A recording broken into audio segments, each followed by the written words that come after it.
Alright, we are back. Feel free to tell people to refresh. And we'll give it a few seconds. Alright, that was stressful. That was, I'm like pacing around like... It's not that stressful. We might sound a little bit different. I think it was like an audio issue. So we might sound a little bit different. We had to basically redo it all from scratch. The good thing we're streamers and we know what to do. We still haven't fully fixed it. Yeah, so we're not going to split audio today. Everything broke. Yeah. But that's okay. Anyway. Yeah, apologies for that. Oh my god. It's fine. It's fine. Poor Steel, he gets so stressed out when things don't go after plan. I'm just sitting here like, it's not that bad. Calm down. I didn't cry. Calm down, honey. Alright. What's the saying? We're a new cast. These things happen. That's it. We're a new cast. These things happen. Alright. So anyway, jumping back into the React Andy. I'm so scared now. Every time I like touch the tool. Yeah. It's probably got nothing to do with it, but... Yeah, we don't really know what happened. We were in like full screen. It just sort of like zoomed out and then everything just froze. I was telling Ziz it was too big, the monitor. Oh, right. Okay. Yeah, because I was just asking about the monitor. Yeah, so that's right. Well, if we're going to, have continuity, you were telling me, like, how's the new monitor for, how Yeah, because I have a Giga monitor that's like too big for my setup because it's 34 inches to 36 inches, which, anyone can say 34 inches is too big. So I was just asking if he liked it and if he used it after the cast. Yeah. It was great hearing Still say that wasn't me and then it died. Can we get a clip? Actually, I would love to see the stream crashing. That's the first rip of the cast. Yeah. So that wasn't me. Yeah, so like we were in like full screen like this and suddenly it just went back to quad and then... Yeah. 1 second. Oh gosh. What were we about to watch? Rise QT doing Crawl Lab. He's not dead, so I think he did it. I think he managed to get through. So, we were gonna watch Bin's Lycia as well. Let's watch that. We can definitely So I can like sense a little bit of PTSD whenever Steel clicks anything or does anything right now. So we're probably gonna be doing a lot less switching between different things because I can feel Steel's like click, click. Alrighty, have it here now. Stalling. Here we go. So it was around the 16 something mark. I'm trying to see if I can. 16 something. I'm Exile is back live too. Oh, nice. Wow, he didn't sleep long then. Did not sleep long. Here we go. There it is. Alright, we can just watch the final floor. Alrighty. My assumption is there is too much stuff open. See, I have a theory. In my effort to stop the production black screening, I clicked a tab, right? I clicked an option. Do not save memory. Do not try to reduce memory usage in Chrome. And I think that did it, honestly. It could be 3 different things, honestly. How much memory do you have? It could be the fact that we have 2. I have the most amount. The most amount? Like 64 or something stupid. Right. Yeah, I think I have 128. Just because I love having tabs I have open. 256. I have 512. 1028. If only Still had a Starforge PC. I guess we could do a commercial after this. Now, to be fair, absolutely, we will, after Lycia, we will do a Starforge ad, because if you are having struggles with your PC, that is a good solution. I am not with Starforge for the record, but, maybe I should be. I don't know. We'll see if we can sort something out. That's funny. No. Don't sell your soul, it's not worth it. It's actually a lot cheaper than that. It does not cost a soul. That'd be a very steep price. Absolutely. I do say absolutely a lot. Absolutely. It's so hard, but now I'm so conscious of it, but it just pops out now and again. Sometimes I say it on purpose, though. I probably say something. I see, as far as nervous tics go, or maybe it's not even a thing. Your it's just tongue that pops out. I do the, this, I do that. What else do I do? I do the tongue thing. You do the tongue thing. Mm-hmm. He was, oh my god, you should have seen when we were setting up audio. I was like... Oh, really? I didn't even notice. Yeah. Yeah. That's right. So I'm not sure which tier this is. What was the bounty for? Was it for... Is this a bounty? Well, this is a 71. Yeah. So this won't even... This is just a white Lycia. This is a very easy Lycia. The tutorial one, most likely. Yeah. Now this is Ben's POV. This is Ben's first sanctum of the Gauntlet. Now, I'm not sure what level... What a tanky that is. Yeah. Oh. I think this was the quest time, yeah. What's the bounty about? I'll have to take a look at the list. We can take a look after. At the unclaimed bounties and the ones that have been claimed. And you can see in the top of the screen, which is a little bit behind us or above my head, you can see Ben's heart rate. So absolutely nerve gripping here.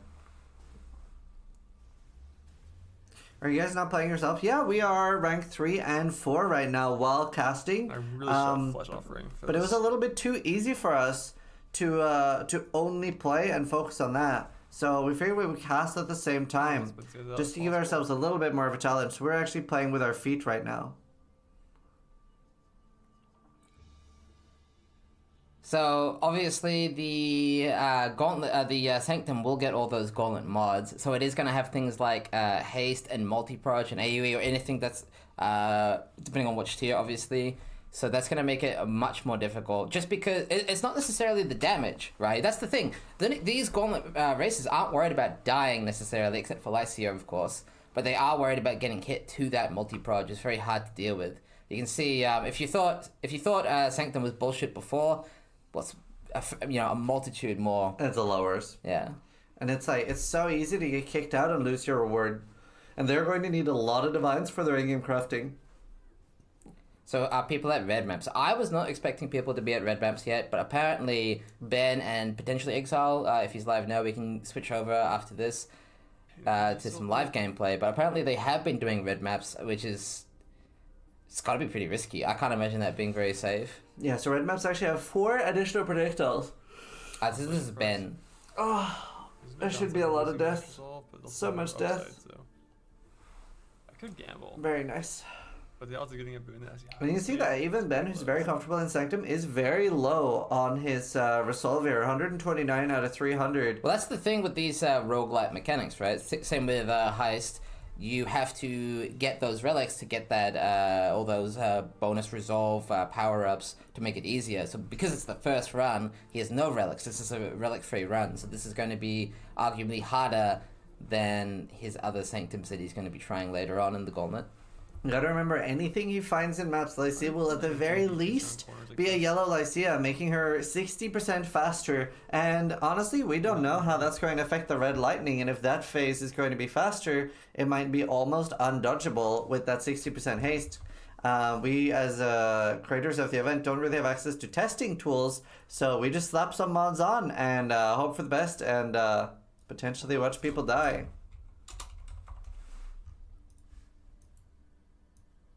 Nice. There you go. There you go.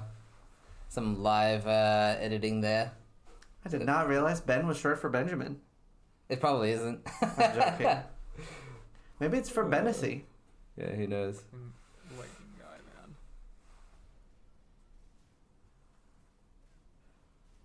Yeah, I did Comic Sans on purpose. Because everyone normally complains about font. So I figure... What a nice font. Oh no, look, he's on one hit. Should have pulled the two. Oh wow! So I don't know how he's gonna get through Lycia. Just fucking join me like that. Do you think he'll fail? Would chat have purposefully linked a clip of Ben failing? I don't think chat would do that. Everywhere. Oh no! Impossible to move. Wow, it's so fast. Yes, unfortunately the cast did go down not too long ago. Production match. Yeah. But I'm production. Goddamn. So this was actually all Man with Hat's fault. Or we could just go back to blaming Zizaran. Or me. That's fine. I was going to throw the blame on Man with Hat, but... It wasn't my fault. Apparently there's a clip of me screaming at the PC but just before the stream finally shuts down. Can you explain what the Oasis is? Sure. So in previous Gauntlets, it's just been getting harder and harder, starting like pretty easy during the campaign, and then be getting harder into maps, and then even harder into yellows and reds. This Gauntlet is a little bit different, where we made the campaign insanely hard. And we've seen so many deaths, and it's very different than previous campaigns because now we have the new mod Elipen. So very interesting mods there. But in white maps, it is literally super easy. So that means that as soon as you have access to Merciless Izaro or white maps, you are basically safe. And then it gets extremely rippy in yellow maps again. In this scenario, There we go. So he has to do a hitless Lycia. I think. And she probably could kill it. To be fair, this... The is this red Oasis beam still? can kill. I think it is. This is an Oasis. But the red beam will still... he does have 5k life. Look at that. Just don't get hit.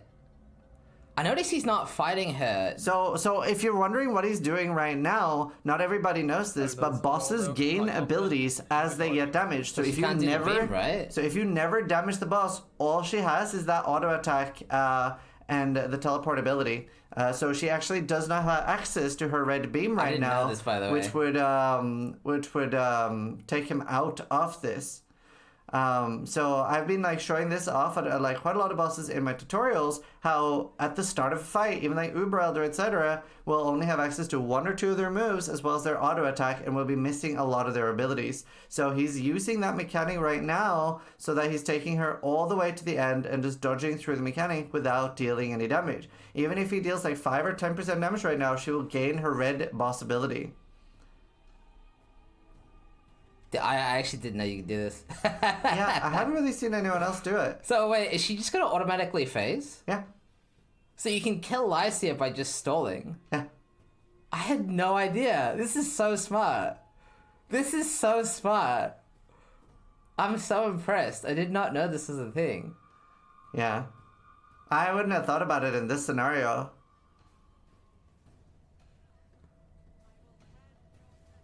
I usually So use he it doesn't to, have to kill her twice here? She's not gonna like double up? Nope. She's full HP in the second stage now. Like, just ready to go. And now you can see that when she went a bit lower, she did gain her second stage move. Killing bosses by stalling. Steel likes this. That's Very five-head. smart. That's so five-head. Yeah, so technically the cast wasn't late. Unfortunately, we had some technical issues on my end. It was disaster, but we're back live now. So apologies for that. We're good. Pretty okay damage, but you'll notice that it's very, very active damage. Whenever he's dodging, he does not get to deal any damage, as opposed to something like Stormbrand of Indecision, which is part of the reason for why it's banned. It's so powerful that we would have seen it on every single skill. Yeah, worth pointing out as well, we're expecting him to boss with Arcanist Brand, but he's not going to respec just for a Lycia kill. Yeah. And right now, in the final stage of Lycia, there is no resolve mechanic unless you have the potions cost you resolve when used, but he could still die here to like the beam and a few other moves. And you do see that like returning projectile has quite a lot of damage. She goes down, and he does not get an interesting unique relic, but we'll get a bunch of currency here. Think. Not bad. Was that 4 divines? Maybe. Yeah, Yes, it sir. was. Wow. 4 divines on the first run. On your quest sanctum. Now, people called me out for streamer client, but I'm telling you, it turns out any sanctum can reward you with divines. They're going to reward you with lower currency stacks, and it's not going to give you things like sextants and really nice relics. But in terms of divines, they absolutely exist in those quest sanctums. You can totally run white sanctums, and that's going to be fine. Very nice. Yeah, no, but we are fully back now, so we're going to go back to the cast. We can do a little ad right now for Starforge, because if you are experienced PC crushes, then there's no better way to solve that than to get yourself a Starforge PC. That might have saved Steel from some issues here, so we'll play one of the Starforge ads. Yeah, we'll play an ad before we jump to the caster, alright? This is a really hard gauntlet, and that means you need a really hard computer. And nothing is harder than the Starforge logo. Whether you want a cheaper, efficient PC on a budget, or a top-of-the-line PC and go all out, Starforge has got you covered. So check out Starforge on the link down below and get your PC today. Alrighty. And that features a lot of strong PCs. So if you want like a cheaper PC or a super, super expensive PC, top of the line, they've got you covered. Especially both to like EU and NA. Alright, now apparently we have I'm Exile. I heard something about can't Also, jump. guys, it's not a dick, it's a hammer. It's a hammer, guys. It's a funny looking hammer. You like the hammer? It's a very nice, well-sized hammer. Girthy hammer. Girthy, huge. So apparently Exile's already awake, so we can take a look at I'm Exile here. He is the rank 2, and because he's up and about ahead of Ben, he probably will overtake before he comes back. So potentially getting a lead just through sheer... well, to be fair, I'm not sure if he went off earlier or not. Maybe. Well, obviously we've slept, so we've missed a little bit. But they were neck and neck, so... What? You slept?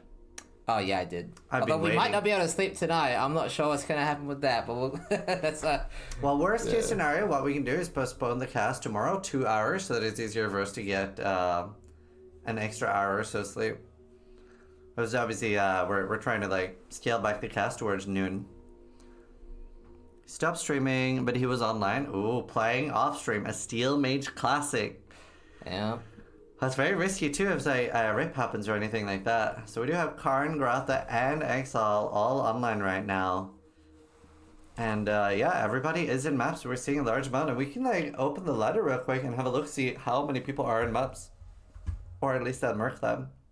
Which preference would you have? Would you rather the... We can full screen the ladder for now. Here we go. Awesome. So if we look through here now, Sorry. Just kind of... There we go. There you go. so if we look through the ladder right now, the Ben ladder, you see that so many people are actually like getting pretty high level. Wow, I was not expecting this many people to be above 68.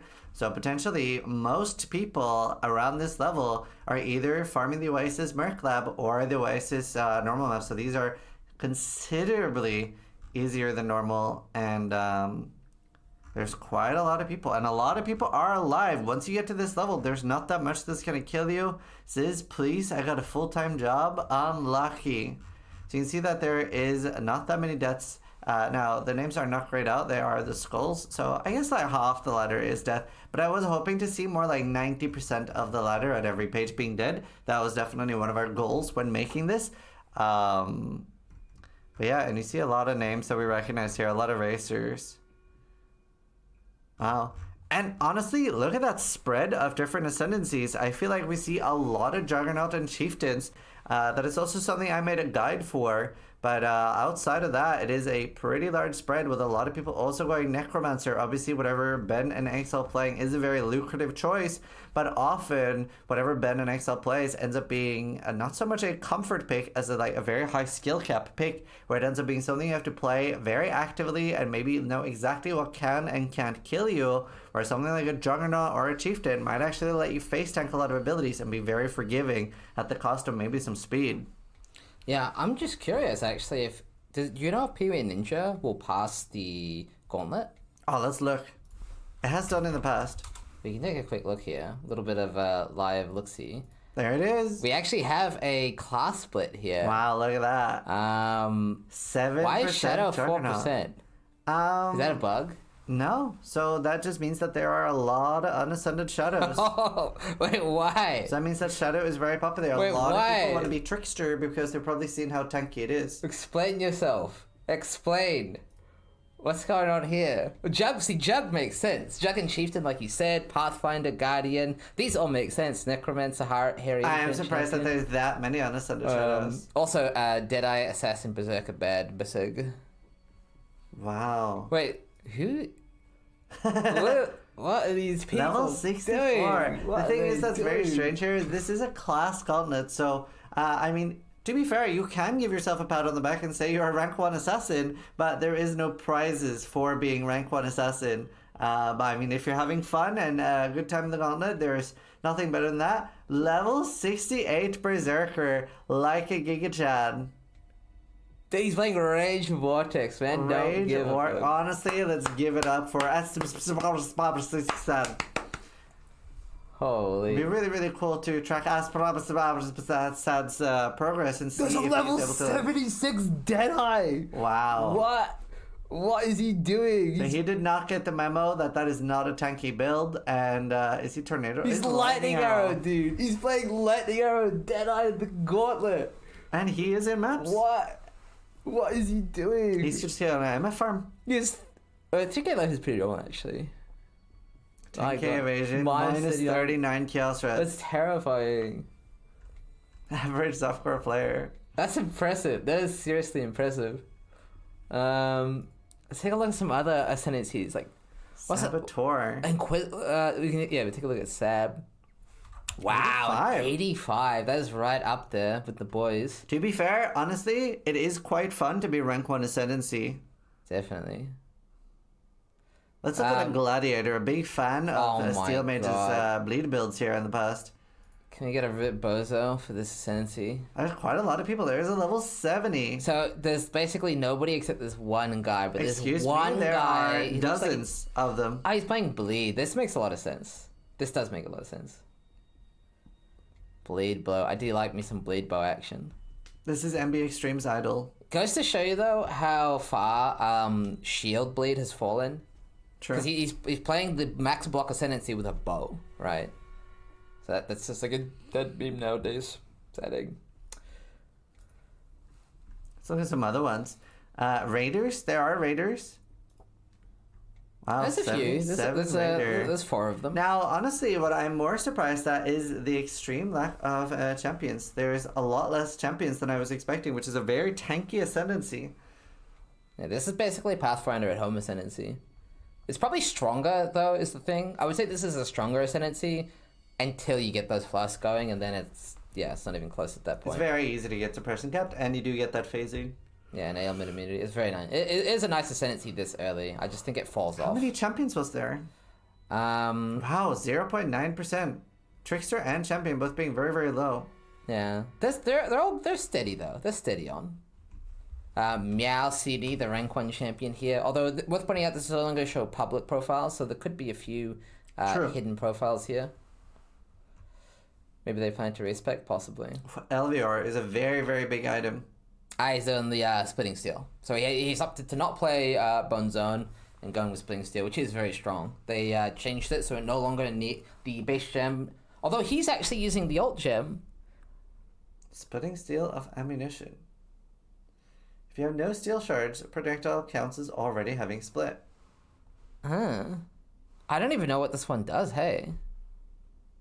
I think that's just the old effect where you The have old to... one. Right, and so it gets a bit of extra bonus juice. Yeah.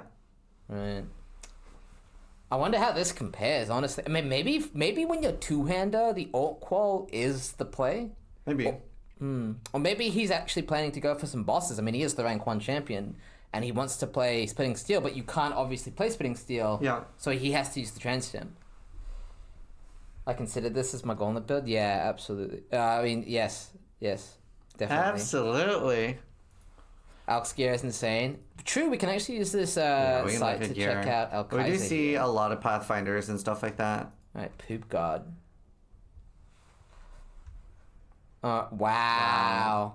I can't see how much CPS this is. It's roughly 530. 800, 600 and something. It's about 650 maybe? That's I'm gonna look now. Yeah. Let me calculate it. Well, I can just calculate it here. Okay. You ready? Live. Look at this. This is some crazy casting. 319 plus 504. 637. Oh, I was off by 100. Yeah. So how come DD was banned? DD was banned because he hates people who play DD. He's skillist or something. So we try to be very, very reluctant in banning. Wow. We try to be very, very reluctant in banning skills. Whenever a ban is needed, it's something that we feel will negatively impact the Gauntlet and how enjoyable and fun it is to watch and to play. So, for example, Penance Brand of Dissipation is banned because literally every single Ascendancy would be using it. And I'm not exaggerating when just everybody would be playing with that. It is extremely strong. On a very cheap investment on hardcore SSF, I have 67 million damage. And with even investing, I'd say 10 Divines, I can get 84. So that is damage that I've never had before in a SSF environment. And then DD has won so many gauntlets in the past that we thought it would not be fun to watch DD again. And we have allowed some DD adjacent things, but they are maybe even as much as half as strong as the actual DD skill. My gosh, his gear. His gear is insane. His gear got so much better overnight, man. It got so much better overnight. Rislatha's coil is a very big pickup too. I think DD has won 2 or 3 gauntlets. 2 or 3. I think it ran 2 because there was a bit of a I guess you could call it like a transition period going from Seismic where that was the comfort pick that people practiced and then they had to swap to DD. Yeah, so we've had Spectral Shield Throw has won a gauntlet with this guy. We've had slams, so like Ground Slam won 1 or 2 gauntlets. DD won 1 or 2. I think Seismic won 3. Oh, I do wonder. Let's have a search in the filter for Mage Blood. What do you think? Prediction? No, I mean, it can't even drop except for like the top like 10 or so. Mm-hmm. No. Search for Taste of Hate. Oh. We have, Al-Kaiser obviously has one, but he's not using it. And then we have one being used actively. This guy must be so happy dropping that early. Yeah. On bottom roll. It's a minimum roll. I don't know if he's going to be very happy when he gets the Divine. First level 100 wins? No, so... Ooh, let's see if there's any 4th vows. Yeah, true. Whoopsie. I don't think anyone will be using one, though. So the, no. No Zabakwa. Yeah. Divine Flesh. None of those either. Very hard to get early. So, as far as... I guess we can just take a look at the ladder, and I'll explain the point structure for the Gauntlet real quick. So...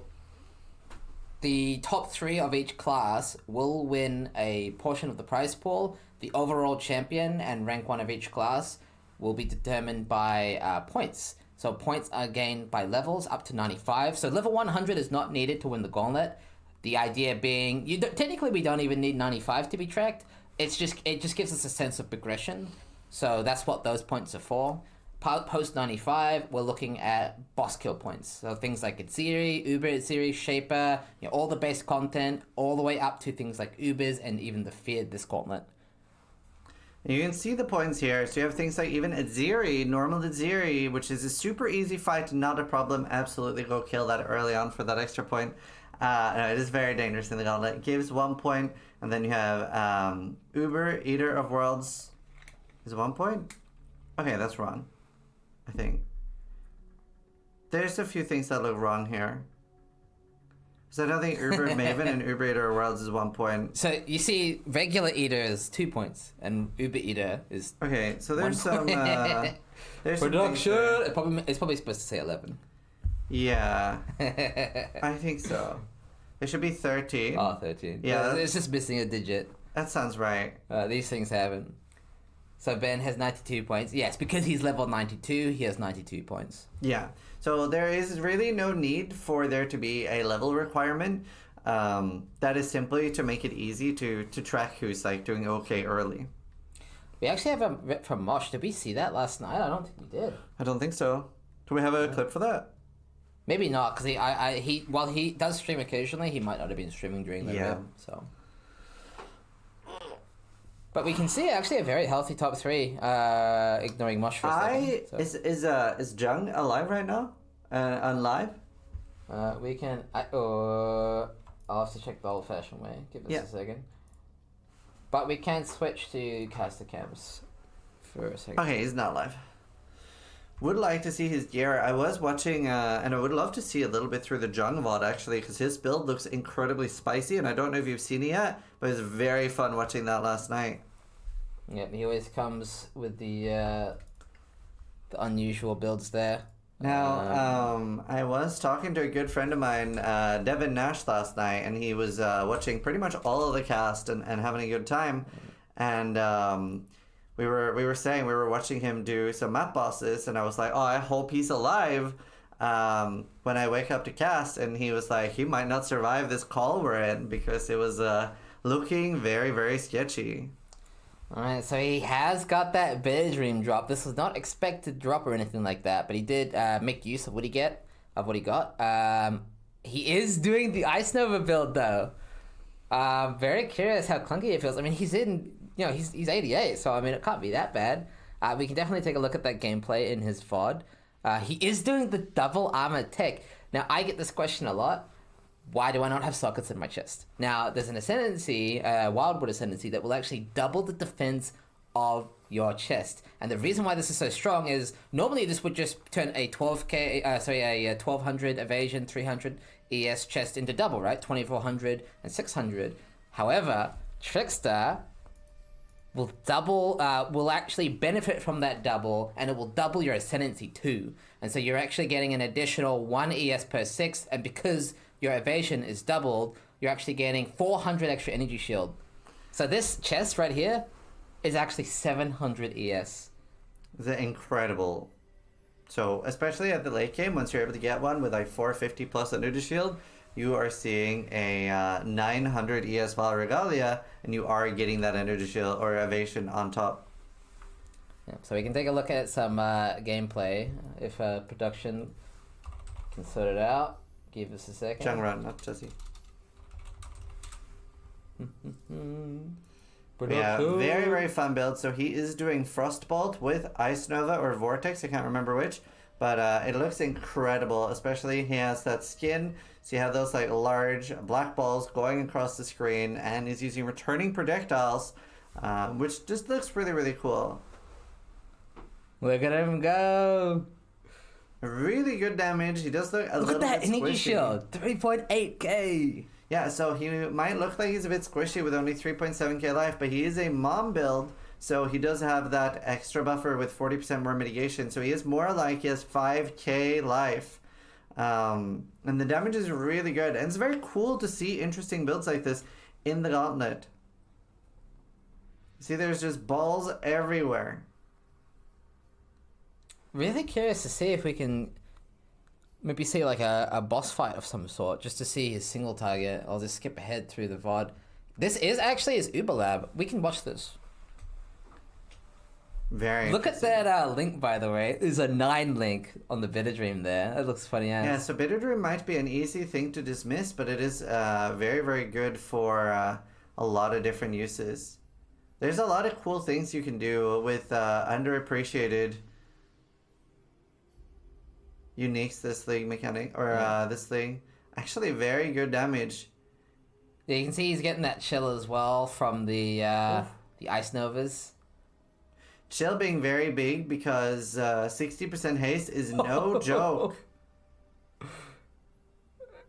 Oh, he has no life flask. Definitely thinking about logging right now. Oh my god. Your Jung's balls are...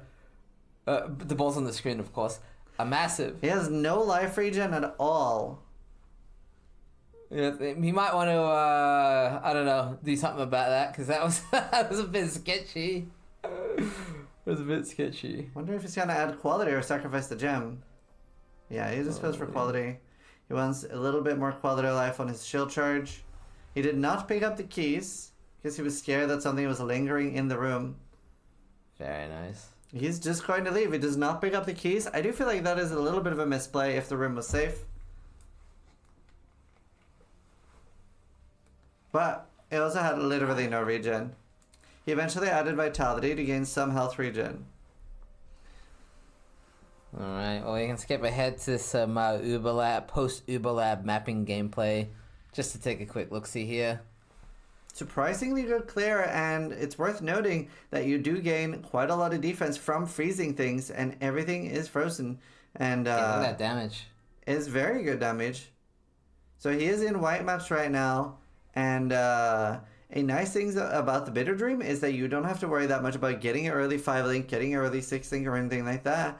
And it does free up all of those sockets, makes it so easy on the chest. He probably will be moving off Bitter Dream eventually, but very, very good item early. Alright. Any other... I wonder if Tatantiel is still alive. No, yeah, maybe he might still be alive. The Ball Lightning guy. I wouldn't mind checking out some of his gameplay. Yeah, that'd be very cool. Just go back to caster camps for a little bit while I sort that out. Ratha, Karn, and Exile all in maps, and Exile is doing a very scary, unique map where you basically have to fight an empowered Brutus at the end, getting those extra Atlas points early. Now, it is in a white map, so the +2 projectiles is not really going to affect it, so there shouldn't be anything in the hallowed ground that can kill him, so it should just be free Atlas points when you get it this early. And there are quite a lot of the unique maps that could be scary, and there is a bounty for Hollow Grandmasters, which honestly, I personally do not believe is going to be killed. It is specifically, it's called GG Noobs. What's the Hollow Grandmasters one? I can't remember, but it's a very dangerous Hollow Grandmasters Exile. To kill GG Noobs. We do actually have that gameplay from earlier that I was talking about from Titantio. So this is a harvest, but I'll just go back a tiny bit. But we can actually see that ball lightning of static, I believe it is. Yeah. And it does have that cooldown, but the totems can keep recasting it, essentially being a way to bypass that. Well, maybe not bypass, but like handle that cooldown easier. That's so interesting. Yeah, so we saw Rise playing this bird as his league starter, and you can see, yeah, very good. Now, there are some upsides and downsides to playing a totem build. I would know. I have played a totem build or two in my life, and the upside is that other things will attack your totem, and you can kind of control and be very comfortable in the fight and focus on dodging and moving. However, once your totems are starting to take that much damage that they're actively dying or being stunned, that could be a big issue. So a lot of people do want to go for stun immunity, which I cannot remember. Do they keep that unique jewel with stun immunity? I feel like they didn't. I'm not sure. I can't remember seeing it for a long time. Worth pointing out, he's actually using decoy totem. I assume it's... Maybe he's got multi-totem on that, so it gives him that extra +2, so it's not actually hurting his damage. It does look like that's the case. Which is an interesting tech, because it does cut his damage, because he could be using that on the ball lightning itself. I'm not sure if there's a downside to that. So if your main gem doesn't have the double totem and the decoy totem does, then you're not really lowering your damage. So it is quite a good strategy, and we do see a lot of totem players go for that. So apparently Exile's in a tier 14, so we can watch some red map gameplay over here on the reacting. Tier 14 Maze. Now I don't know if there's any damage mods on this or if he's just doing it white in order to just kill a tier 14 map. Now there is a very good reason for why you would want to do at least a tier 11 early, and that is because of the daily mission system. So at the start of a league, when midnight takes over, and if you have completed at least a white map, you will be getting one of each daily mission. So an Einar, a Delve mission, Incursion, Betrayal, and a Kirak mission. If you've killed a yellow map, you will be getting one of each of those. But if you're being able to do a red map, you will be getting a red mission of everything. So a lot of people will be wanting to do that early so that they are stacking up those red missions for doing completion easier. Yeah, and just a reminder, those red maps that Exile's in right now, every single red map comes with monsters take 50% less damage, so you basically go from a 6-link to a 4-link. Monsters deal 40% increased damage, monsters have 20% attack, cast, and movement speed, 30% AoE, 4 additional projectiles, and 20% Fizz's extra chaos. So, yeah. A lot of fun modifiers. And we see Karn is in Sanctum with a melee build. It's going to be very interesting, and just a lot of things going on, surprisingly. I was expecting it to be a little bit more of a lull right now, but there are so many cool things happening at the same time. Karatha just sort of like getting white map completion and going through the Atlas, as well as just farming. You do still get really good experience. It's actually quite reasonable to hit at least 90, but even 95 will only take you 2 or 3 days in white maps. Yeah, we have Khan doing Sanctum with Bone Zone. Very curious how he's gonna fare there. Obviously, a lot of people complain about melee in Sanctum, but he's doing it in the Gauntlet, so I guess skill issue. Not to say I could do any better, by the way. I've tried Bone Zone Sanctum. I sucked at it. But these guys, they live and breathe melee, so they know what they're doing. That's very nice. It's going to be very interesting to see how the mods will be on yellow sanctums. I cannot wait to see that. So this is the tutorial one, I believe, or a tier 1. It might be a tier 1 sanctum. Getting sanctums early is going to be very huge for a lot of the contestants because we will see people using probably upwards of like 20, 30 divines to craft their gear, particularly to do things like suffixes cannot be changed and prefixes cannot be changed. Yeah, we've had chat tell us as well that some of the top races, like Ben and Exile, have been saying that the red maps do feel easier. We mentioned this earlier. The main difference is that haste. But this guy puts 60% haste, and if the goal is to not get hit, 60% haste is more dangerous than just raw damage mods sometimes. Now, obviously, there is still downsides to being in red maps. You will be rolling a lot more dangerous things on your maps, making it actually a lot more, like, it will be draining your resources, and things in general will be doing a lot more damage. So if you do get clipped by something, it's a very big chance that you actually die to that.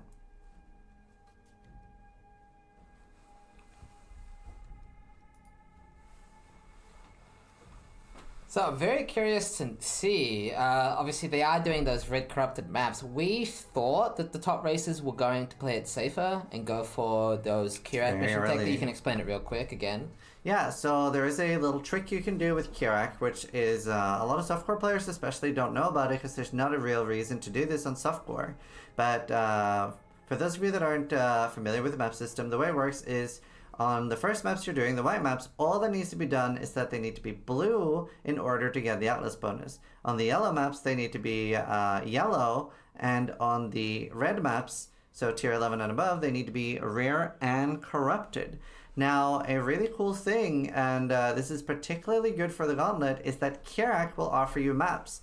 And he will offer you in 3 different brackets, white, yellow, or red maps. Now, he can actually offer you a map that is naturally a red map, but in the white map bracket. So let's say a... Jungle Valley, maybe. Yeah, Jungle Valley is a tier 11 plus map, but that can be offered as, let's say, a tier 3 map. And if you're getting that map as a rare corrupted map and you do it, it will actually give you that completion. You will get that completion. So a way to bypass red map completion by doing it in white maps. So a strategy for a lot of players, especially if you want to play it really safe, could be to get a lot of Kirak mission chance, spam white maps, and you can complete your entire Atlas while never leaving white maps. Oasis, right? Yeah. So if you don't want to go into the yellow maps, if I was you, or you or me, I would be sticking in those white maps. I'd be in those white maps. I wouldn't be doing what Exile's doing right now. Exile's braver than me. Did he finish the map? He has multiple red maps in his inventory, and apparently he said GGS. And you can see that he is now trying to buy stuff from Expedition, which isn't he too low level to do that? He is not level 90 yet. Wow. Alki goes slowly, so Alki going down. That is not Al Kaiser, but yeah, maybe he's just gonna farm red maps now and try to get early. Oh, he is 91. You're right. So you can get item level 85 and 86 from Expedition. Yeah, just to reiterate, Pog, for those who are wondering, just a bit of clarification about the tech. If you get a red map, let's say a natural red map like a Jungle Valley, offered as a Kirak map, as long as it meets those requirements, aka rare and corrupted, it will count. Even if it's a white map. Yeah. So you can manipulate this a little bit with scouting reports, like file scouting reports. Yeah, it's very strong. And there are nodes that will give you more scouting reports. I usually go for that early and do pick up a lot of my completion, especially with maps that Kirak I'm nodes scared are of. usually something you spec out of, but they're extremely strong early game. I think we'll see a lot of competitors Things that are especially scary is going to be the Solaris and Lunaris map will be very deadly, and something we'll probably see a lot of players leave. And a few other bosses too that are like very heavy elemental damage. Man, Exile's already running altars. We might actually get to see some live bosses. Wow, look at that. I just realized how dangerous that is too. Yeah, the Solaris touch. Yeah. Yeah, and that's so scary normally, but now, oof. At least there's no pen. Wait, there is pen. No, there's no pen. That's only pen. It's the Physis Extra Chaos is here now. Yeah. And I'm guessing he does probably have 75 Chaos Rest, or he would not be in red maps. So Ben is or was the rank 1. It's going to be obviously close because they were so neck and neck, and Exile is the first to wake up. But Ben was rank 1 or is rank 1, and he's currently asleep. I think he went to sleep roughly 2 or 3 hours ago. We can do a quick t-shirt ad as well. Alrighty. So, you know, if you want to get like this, we'll play a commercial.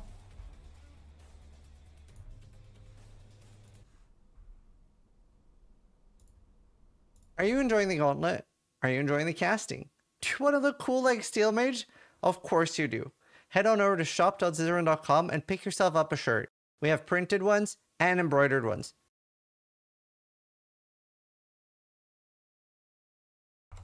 Alright. And Ziz, but I'm gonna need to... Okay, actually, you just do this for a second. Yeah.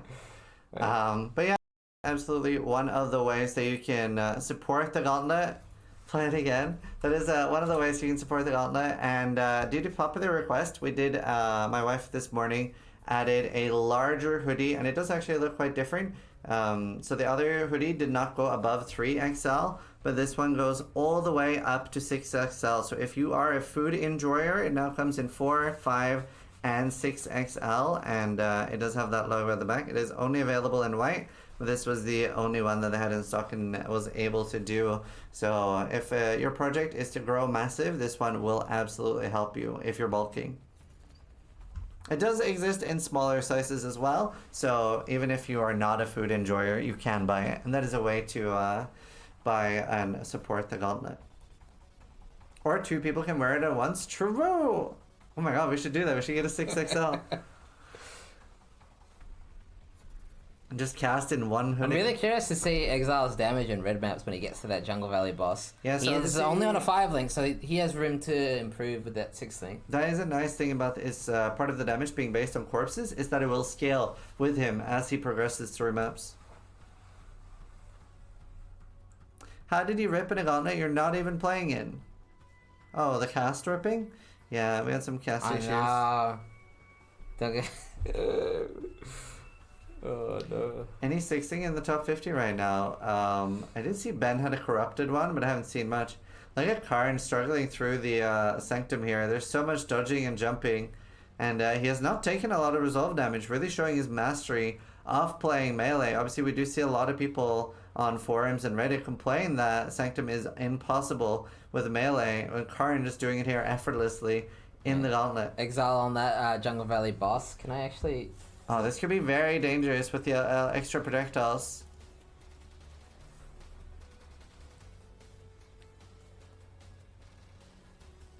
You really want to stay in melee here to not give the Weaver a chance to do that little lob attack. So he's not instantly obliterating the boss by any means, but... Got a Minotaur. Could be good for a favorite map slot there.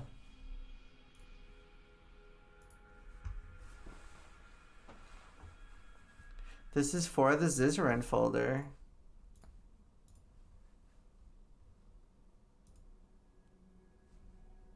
I'll What look is at that this? later. Yeah. Yeah, Karn fighting a boss. Karatha just gearing. And we'll see if there's some other people we can look at as well and switch some out, see who's online. But yeah, Exile, we'll keep Exile up for sure. He's just powering through red maps. We'll see if we can replace Karatha with somebody. I know how to do this. So I've been told some tech from Okay. Audio. So I can just look, I can do this. Oh. So we can preview on the top right. They see that. Excellent. Yeah. Excellent. So we have that as a preview venue. Awesome. We'll go through and look. We'll see a lot of people doing incursion as well. Double corruption could be very large, even on a pretty mediocre chest. Getting that +2, or especially if you're able to hit a +4, could change everything entirely, getting you as much as like 50% more damage.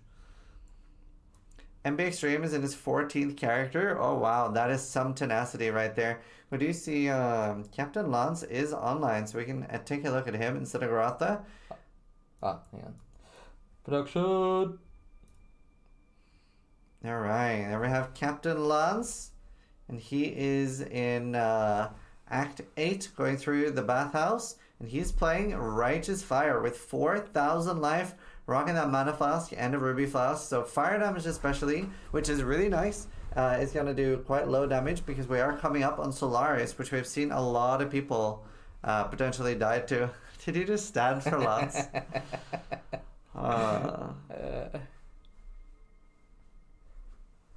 Why is Captain Lance's webcam so small? So he's just not a very large person, and he is a frog, and frogs just don't get that large. So that is a very insensitive question, but we'll let it pass for now. Just pick up that first trial, and like we said yesterday, getting those 3 trials unlocked is huge, especially in the event that you rip, because as early as Act 8, you could start farming Merklab, and Merklab is level 68, so it will be part of that oasis. There's his camp, by the way. You might not actually see it, but it's there. Yeah, it is also life-sized. I I didn't even see him. It happens to the best of us. it's like 1 pixel big there. I'm just very surprised that XL is already in round maps. I know. I really wasn't expecting that. Now, a lot of gauntlets, we have at this point seen that people have been in tier 16s very early. And obviously right now we are in like tier 10s, 11s plus. I think this is a 13, I believe, and he's getting as many points as he can. It will be interesting to see, will he go back down to Y maps and spam farm that oasis, or will he go to yellow maps so that at least has a chance for a mage blood?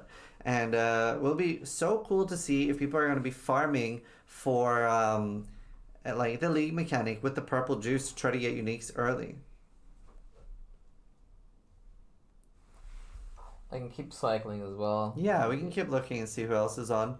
I wonder if MB Extreme or Rax or Darth is back on already, or if they are sleeping.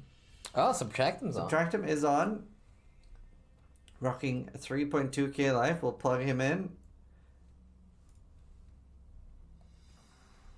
3.2k life, and he's got the sniper's mark, wave of conviction. I can put him in. MB Extreme is in Act 3. He's got a little death count there. Characters dead 11, so he's on MBX 12, I believe. Very nice. The tenacity is amazing. Oh, and you can see at the same time, Karn is fighting the third boss in the sanctum. The stone level is 72, so still part of white maps, but that means that Lycia is going to be yellow, I believe, because 73 is yellow map. So this is going to be the fastest Lycia we have seen so far, and that means that he is not doing the tutorial one, he's actually doing a yellow map one. And obviously we saw Ben on the Volatile Dead build struggling a little bit with Sanctum. It's going to be interesting to see if Karn can handle it on a melee build.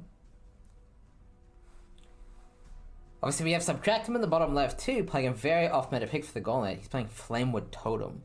Now, that build actually is very, very, very, very good, I believe, once you get the gloves. That interaction still works, right? Yeah. Yeah. The gloves from the big boy, the fat boy. I don't know, the worst boss in the game. What's his name? Right. The Endless Hunger? Yeah, the Endless Hunger. Shrek. Yeah, Shrek. But they're very rare. So if he can make it to that point, he'll have a real build on his hands. But until then, it's very hard. I'm not actually sure how strong it is. Well, we'll see now. Like, it does seem to be like one-hitting most things that hits it. So he's just gonna make it to red maps, which is gonna be very hard. But you know, wow, he's a chieftain, so he's gonna have a lot of tank at least. He's gonna have that 85. Apparently, 87. Sire of Shards will make the build fine as well. And that makes sense.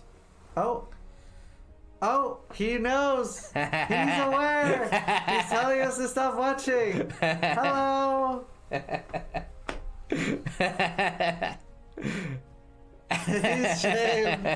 Oh, amazing. I mean, he's still going. He's still going, and we do appreciate the tenacity. Never surrender, MBX. Never surrender.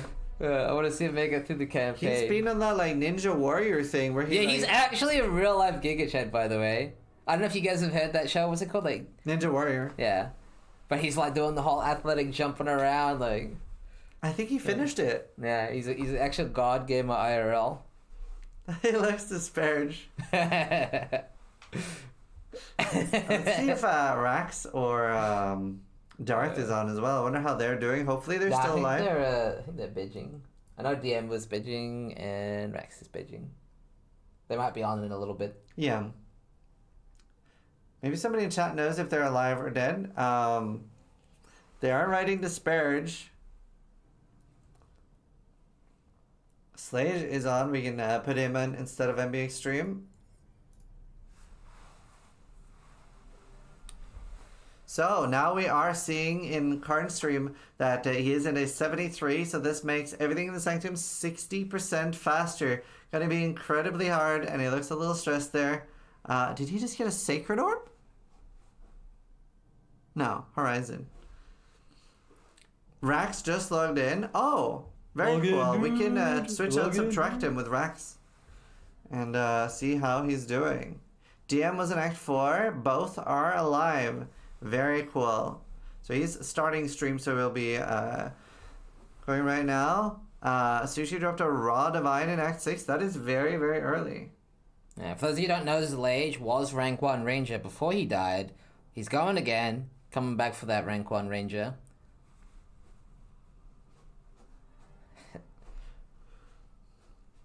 So Merc Lab and Oasis is a nice place to level. I don't know if you would level in Merc Lab, but No. gear, definitely. Yeah, very good for gear farming. And then quality gems and and levels and cleanse gems. Especially if you are a skill that scales with skill levels, you're going to be getting roughly 15% more damage per level. And being able to get an early 20 or early 21 would be absolutely insane. I can take a quick look at Khan's charm. I've been told like 15 times to take a look at his charm. So you can take a quick look there. It'd be very funny if you get the charm he was telling us about. So it's suppression on full ES is the one he wanted, but I'm curious what the one he got is. So we'll go to stalling screen here. So he's rocking max res, max fire res, and 12 reservation efficiency. Holy.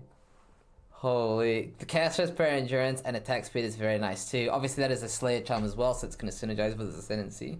That is fucked. Anyone would want to have that charm in the Gauntlet.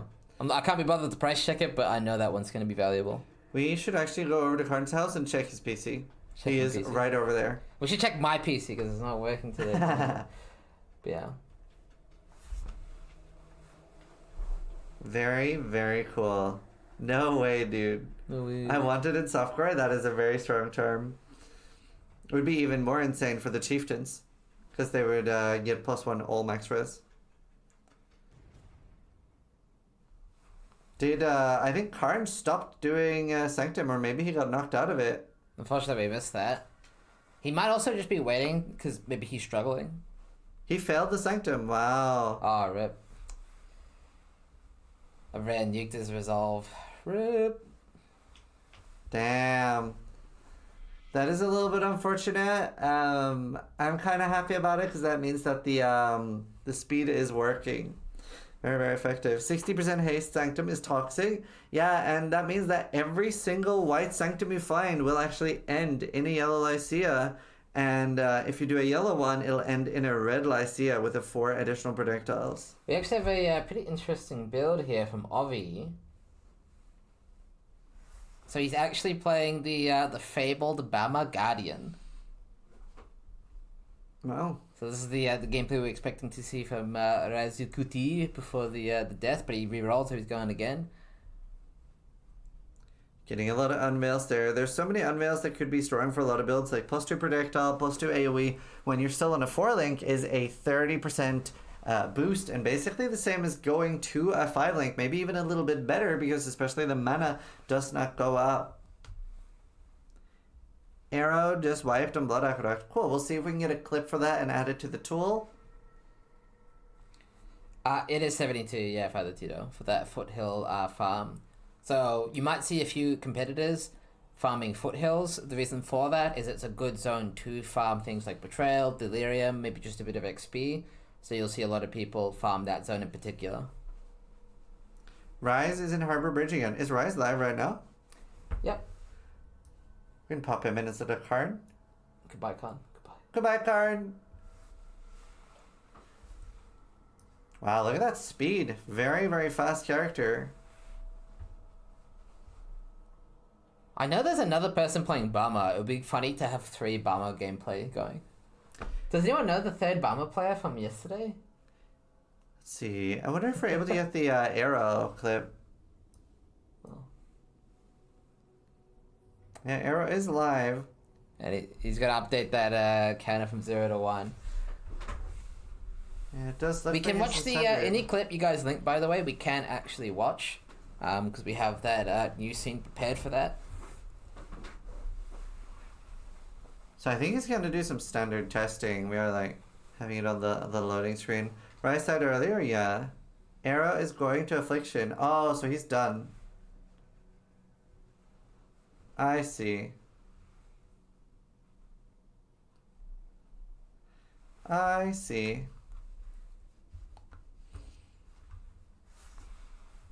But we do have Rax live as well coming on. I don't believe he's I don't. Is this mine? He's almost live. He's almost live. Oh yeah, that's yours. Yeah. Thanks. What would we do without sugar water? Captain Lanza Lunaris. Oh, definitely watch that.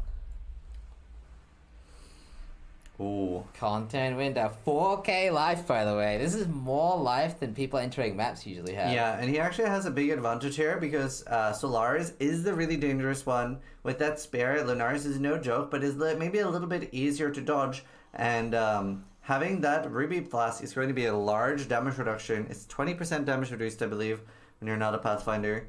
And no Mage Blood shenanigans. So 20% less damage, very, very huge there. He also has 40k armor. He must be going buckskin, right? Yeah, most likely. So he's running Determination and Vitality. Maybe his room for Barkskin if he has picked up some reservation nodes. Just taking it slow and steady, which is a really, really good thing to do in the Gauntlet. Rocking 2 Amethyst rings as well. That damage on Bama is nuts. So Ben has done 1 red map, but Exile is actually farming red maps right now. So he said red maps were easier than yellow maps. So yellow maps is growing. We are going to see a large amount of deaths in yellow maps. Rise in Harbor Bridge as well. Going to be interesting to see. Maybe we're seeing 2 people at the same time.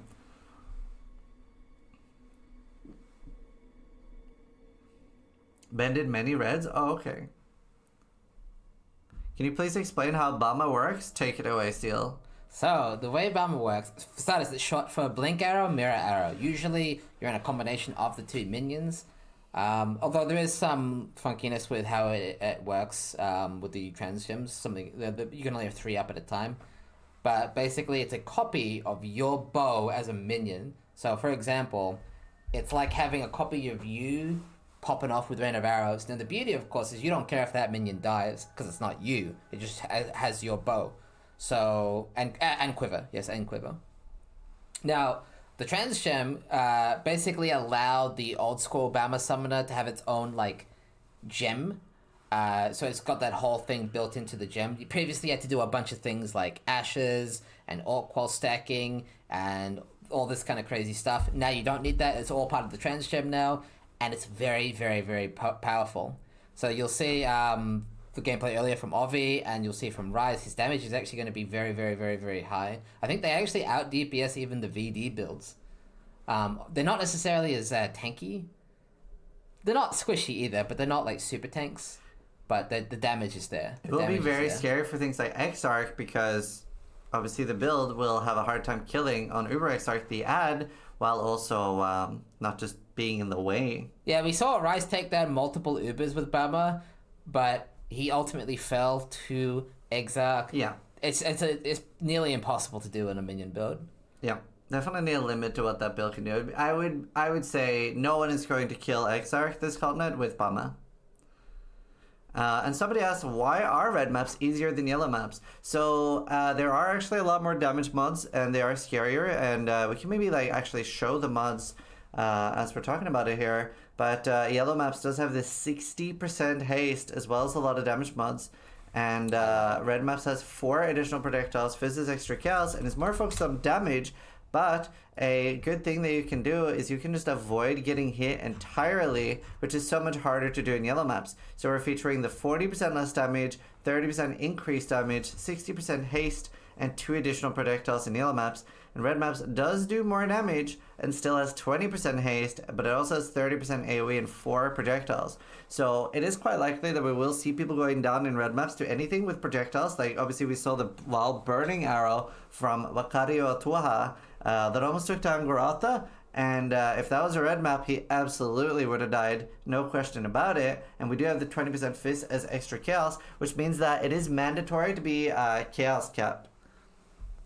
It's probably not easier on Beyond tier 14 anymore. Yeah, Beyond will be very scary, and we have seen people die to Beyond already. Rax is getting started here as well. We can do him instead of I'm Exile. And Rax is rocking that 1.7k life in Act 4. So I think, I feel like there's been a very different approach from everyone on this Gauntlet. And even though this is the deadliest Gauntlet we have ever had, I think we're actually seeing less rips than normal. We are still seeing a lot of rips, but I have never seen people play so slowly and really respect the mods, and never seen this much life during the campaign. So very, very tanky everyone's going for. And Rax has never played hardcore Path of Exile before. This is his first hardcore character in Path of Exile. He does have a lot of experience from Diablo, but yeah, first time playing hardcore, and he has not died in the Gauntlet. I'm 2,800 life in Act 3? Okay, that might be too much, but if it's working for you. Are you healing the monsters? Yo, what a Giga Chad. And you can see that... It's up to you if you want me to play those clips, by the way. It's just a safety thing. I can kind of vet them, but obviously... Oh, we'll just have muted clips. It's more like what? It's more like because they're streamable. I don't know if they just have the PPR. Oh. Wait, on which one? Like this one, right? It's probably fine, though. That's probably fine. Nice. Yeah, no PP. No PP. Alright, we have some clips from chat here. 2 clips from chat. Just making sure there's no PP. Okay. It's good to check. Well, I mean, so obviously we're live on Zizaran stream here. I would be bad if I, got him banned. Steel has been threatening that if he doesn't get enough food, he'll just whip it out on stream and get me banned, so... Alright, here we go. So some clips from chat here. Alright, we have a Katava bonk. This might not be a rip, might just be a close call, by the way. 2.4k life on Act 5 Katava, very respectable. This is similar to what we saw Ben have. Right, I see what's going on there. The invisible Katava. Again. So this is a graphical bug where Katava goes invisible. Some is this would a say Gauntlet it's mod? a feature. Honestly, that is a really cool idea. Just invisible bosses? I wonder if we can make the bosses invisible. That would be a very cool feature. Definitely something we'll look into for future gauntlets. Stop it, sis. Is it? Boop. Oh. Yeah. Here's where that pen comes in handy. So in previous gauntlets, anything with a fizz move would have been very scary. But in this one, anything that is a pure elemental move are the scariest. And maybe for the next gauntlet, we will do fizz as extra fire and pen to make it even spicier. Just to make sure that everything is scary and not just some things. And that'll give you a really nice, consistent feeling of permanent fear instead of only being scared of some things. So it'll be interesting how that'll change things. Captain Lance is going to the bathroom to get water. Oh, Rex is gonna die! Oh no.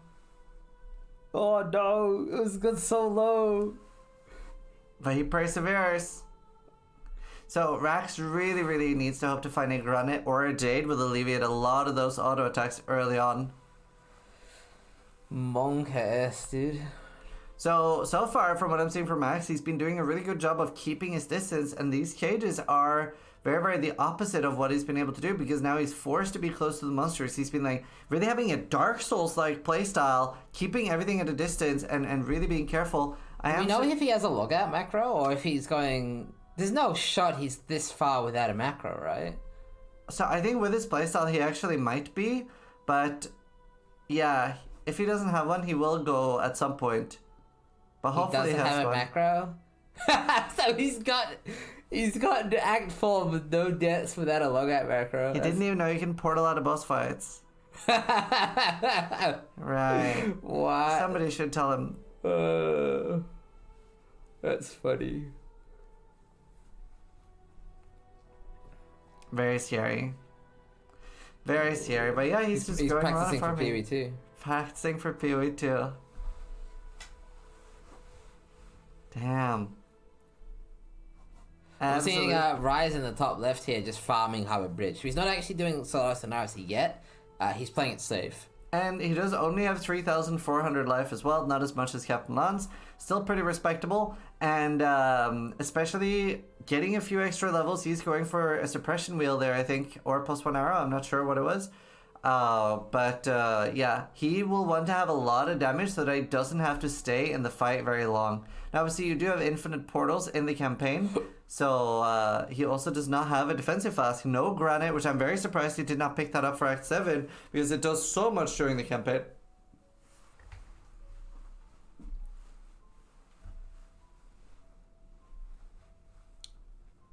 Exile going to die. Yeah, I mean, he is in those red... yeah, he is in 11. the red map, so... Very dangerous, very, Only very dangerous. 4.7k life. That is actually not a lot. I would say... I mean, that is... To put this into a frame of reference, I believe 4.7k life in the Gauntlet in red maps is roughly the same as having 1.4k life in red maps. Right? I believe it's roughly like that. So not a lot of life at all. Now imagine doing red maps on hardcore with like 1.4 or 2k life, but it is quite a lot more damage, especially with that Fizz's extra chaos. He has VMS and a dream though, yeah. So there's a lot extra damage, and any projectile can like there is 4 additional projectiles. So a lot of those moves can deal 3 or 4 times more damage than normal. I do not believe he's Minor Matter. He could be. No, I don't think so. No, he's not. No, he's not. But yeah. So any projectile with AoE could absolutely shotgun and overlap, leading to a very easy death. EH Leech support is good damage. And it is giving him some mana, ES back, which is mana for him. Yeah. Because we did see he was having some troubles with that early game. So Yeah, especially before he picked up Melding. Yeah. Lance is back as well. Do have him on the loading screen. He's just farming Harbor Bridge, so both Rise and Lance both farming Harbor Bridge.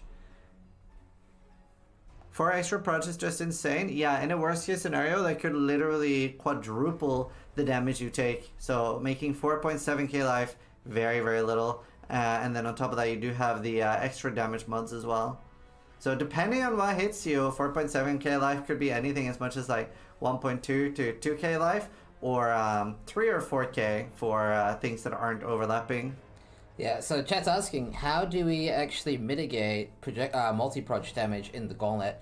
Most projectiles in this game won't actually shotgun. It's programmed specifically not to. It's the same reason why if you run Lightning Arrow and you run right up to a boss and start firing your Lightning Arrow, it's not actually going to shotgun. Like, each of those individual arrows is only going to hit once per attack. However, what is dangerous is projectiles that have an AoE component. So things like Vile Burning Arrow, Cannibals. What they'll actually do is they'll put ground effects that will overlap on the ground, and those will overlap, and those will kill you. So most of the time, the multi-proj... Brax is dying there in the corner. But most of the time, multi-proj won't instantly evaporate you. It's more about the coverage, like it's hard to avoid. But occasionally you are going to get that of that shotgun. And as far as how you deal with it, don't get hit. Don't get hit. And that makes it very hard for things like the very tiny archers and stuff have been things that we've seen been very deadly in the past, where it basically doesn't really overlap, but the fact that you are getting hit by basically everything instead of being able to dodge some of the projectiles makes it so dangerous. Really loving to see like the playstyle of Rice's build here. Just, you know, able to focus on like running a lot. having a little bit less damage than I was expecting. So we can have a quick look at the ladder in the top left here when it loads. Obviously, we have some races that are asleep.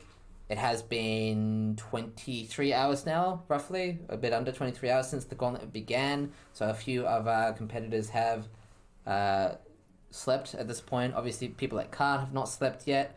Ben has slept, and he won't be up for a few more hours likely. Exile has slept and has awoken back up.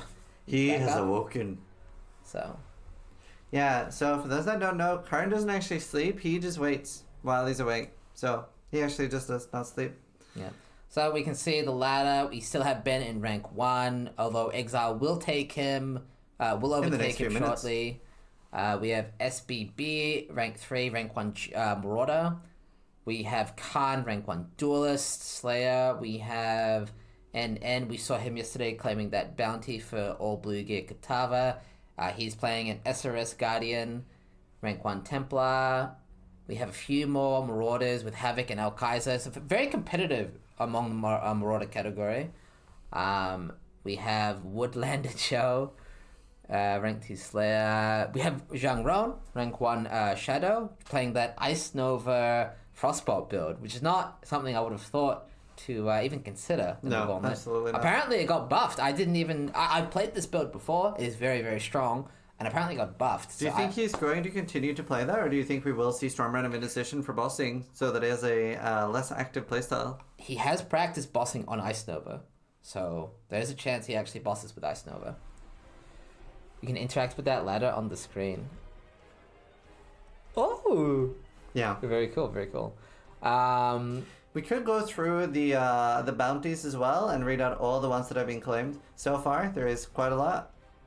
Okay, give production. Yeah, well, full screen for that. Boom, boom, boom, boom. Beautiful. Right, so first is Slay Lycia is not claimed yet. We'll click on the claimed ones. Yeah. So a full set of brush paint and palette, one of our sponsor bounties. A few of our sponsor bounties have been claimed. This is by Displate. So I believe this gives you, is it breach splinters? Or does it give you enhance? Which bounty? Brush paint and palette. Oh, it gives you the artist. Gives you that's the for the artist. level 4 enhance, right? Yeah. And then we have another one with First to Ascend Master of Metal. This got claimed at launch. And then Perfect Taste of Hate was claimed this morning by Al-Kaiser. Yeah, he seemed pretty happy. He remembered. He's like, this is a bounty, badass. He's very happy with that. Yeah, that is a Max Roll bounty. This is the first time Max Roll is sponsoring a Gauntlet. It is a very good build guide website.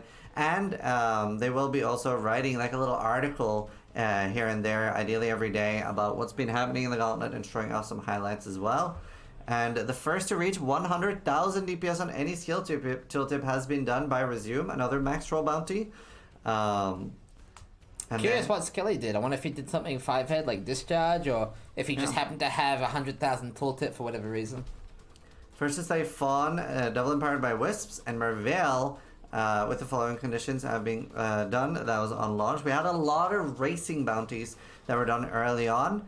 First to equip a complete set of unique items by Repugnance. We're seeing a lot of names that aren't the top most common racers. So a lot. Yeah, some of the more time consuming out of your way bounties perhaps, or RNG based bounties, aren't going to be claimed by just Ben. In fact, we haven't seen any claimed by Ben yet. Yeah, I think so. It's gonna be poor. Cat's Paw with 1 to 3 added fire damage, and we did see a lot of people getting the 1 to 3 cold damage, etc. And Sai just linked the 100k submission. So, oh, it's actually has a thing. Oh, we could just click it now that we have this screen open. So he's using lightning tendrils to claim this bounty. So I'm not sure why lightning tendrils. Maybe there's some mechanic going on. But he looks like he's only level. He's either low level or he's respec. He's got low life. So he's going full low life. Yeah, he's 54 with no life nodes on the tree. I think he's and he's using the oh my god.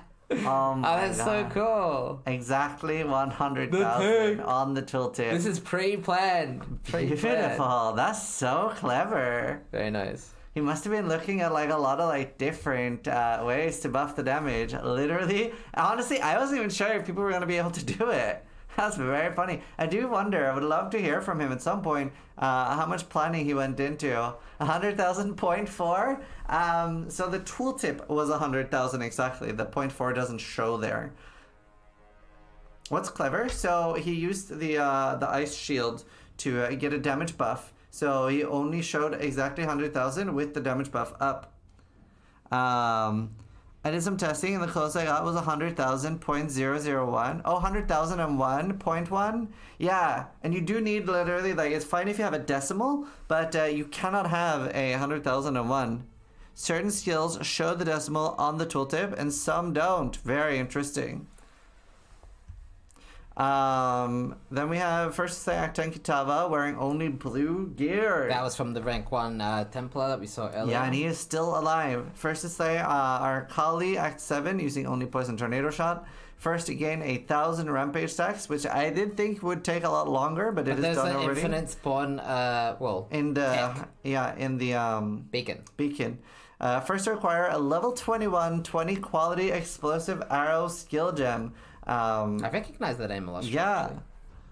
And then first to say all monsters in Fetid Pool wearing only boots. By Waggle. And first to say Weaver in Act 2 using Flicker Strike. Some flicker on flicker action. So a lot of bounties have been claimed. We can go look at unclaimed bounties and see what hasn't been claimed so far. And there's quite a lot there. So a lot of money on the table. A few $1,000s. And we have, first to say, Lycia, 81 with that plus. balance of Terra Relic as well. Yeah, making it to do 50% more damage, 50% less damage taken. First to say, Uber Siri using Transfigured Flame Blast, so some fire on fire action. First to die at ladder rank 1, level 98 or higher. We might see someone get baited to try some Ubers early just to get that bounty as a consolation. And that is $750, so no joke. And yeah, if you die with that and still win, that is just extra money. First to slay any of the listed Uber bosses, so that is just any of them. First to complete any Valdos puzzle box. First to complete Uber Cortex.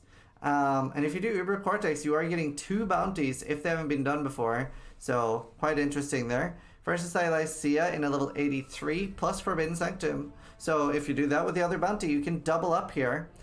First to slay King of the Mist in the 83 map, and this is the actual fight, not the ritual one.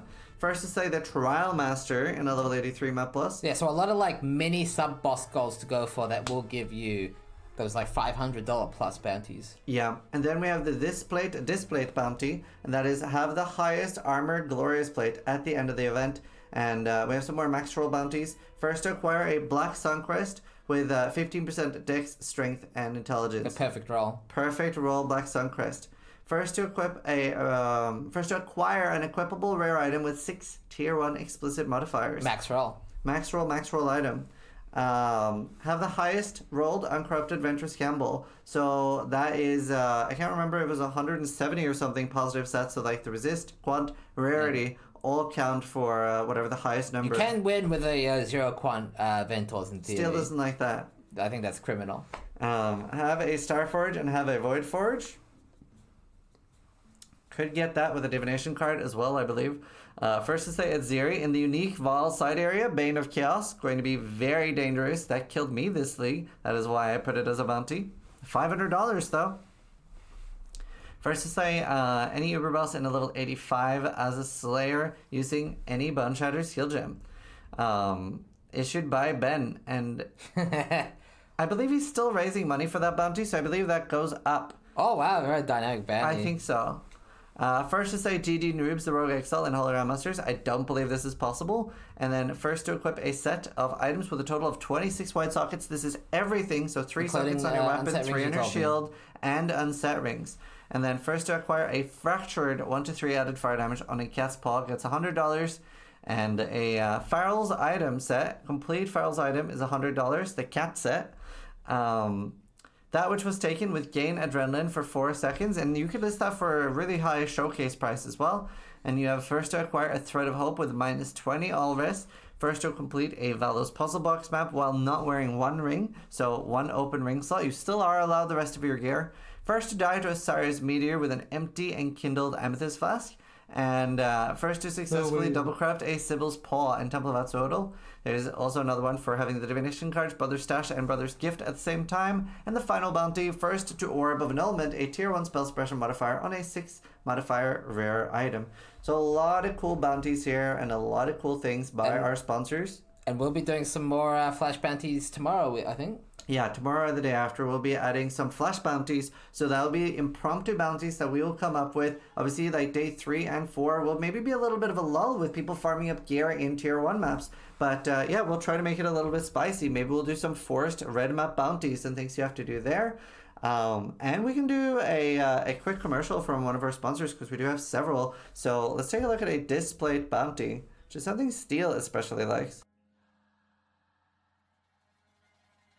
Hopefully you guys are enjoying the Gauntlet. Make sure you check out the displayed bounties, especially the This Plate displayed bounty.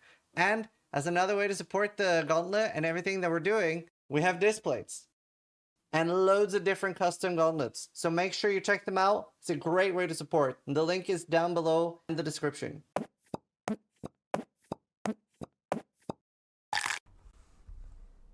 Alright. Now sadly, the displays are not edible yet, but they're very, very easy to put up on your wall. And we do have previous Gauntlet displays available as well. And you can use code Zizaran for that. And it's a great way to support the Gauntlet. So if you like the big price pools and seeing a lot on the line there, that is how we're able to do that. So hopefully we can get a lot of love in chat for Displayed for sponsoring the event. Very, very cool. Yep. What am I missing with these cat paw bounties? So a lot of the bounties are raised by the community and community streamers like Ru2, and a lot of them have references. So 1 to 3 fire damage is the reference there. If you know, you know. This is just going to take a quick break and I will take over. Let's see. Let us over here. Alright.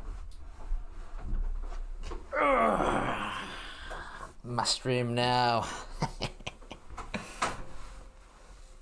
I'm gonna stretch. So obviously, I just woke up not too long before the cast started, so I'm still technically waking up a little bit. Apologies. Don't stand up. Stand up. Let's spam F. Do not give me a heart attack. Still goes into solo stream mode now. Yeah, I mean, casting versus streaming is slightly different, isn't it? Like when I'm casting, I'll just don't spam F. Don't stop spamming F. But yeah, casting versus streaming is a little bit different. So, ad currently playing. Ad, good timing actually. Good timing. So why is there not a first to clear a tier 16 while standing bounty? Well, the beauty of those flash bounties is we can make them, as in like you guys. So if you have any ideas for bounties, tomorrow we will be making some together. So maybe we can make a standing bounty.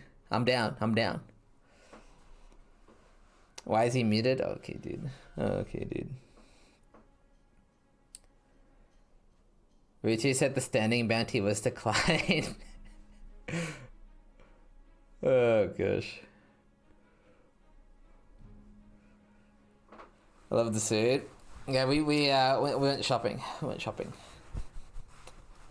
How soon can you unlock the charm socket? So you can technically unlock the charm socket as early as Act 2. So I guess a little tip for the people re-rolling and playing the Gauntlet right now.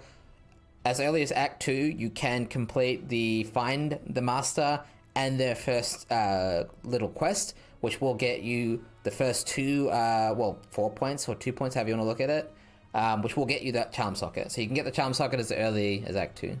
Yeah, make sure you use the Desecrate tech.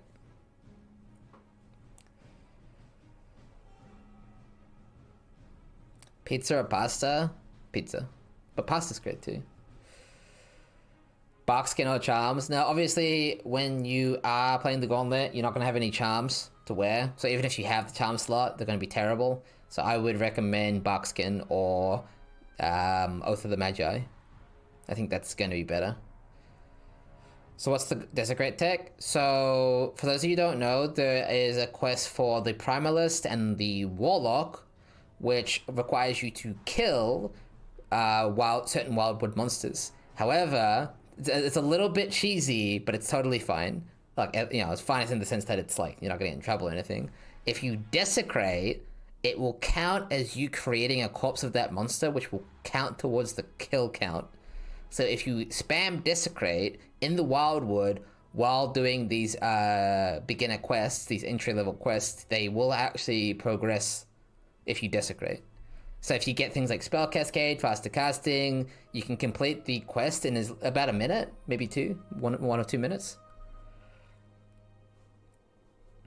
Yeah, it does take a while, but I mean, 2 minutes versus 2 hours, you know? I know which one I'd rather do. Yeah, make sure you get the Spell Cascade and Faster Casting. It's gonna speed it up a lot.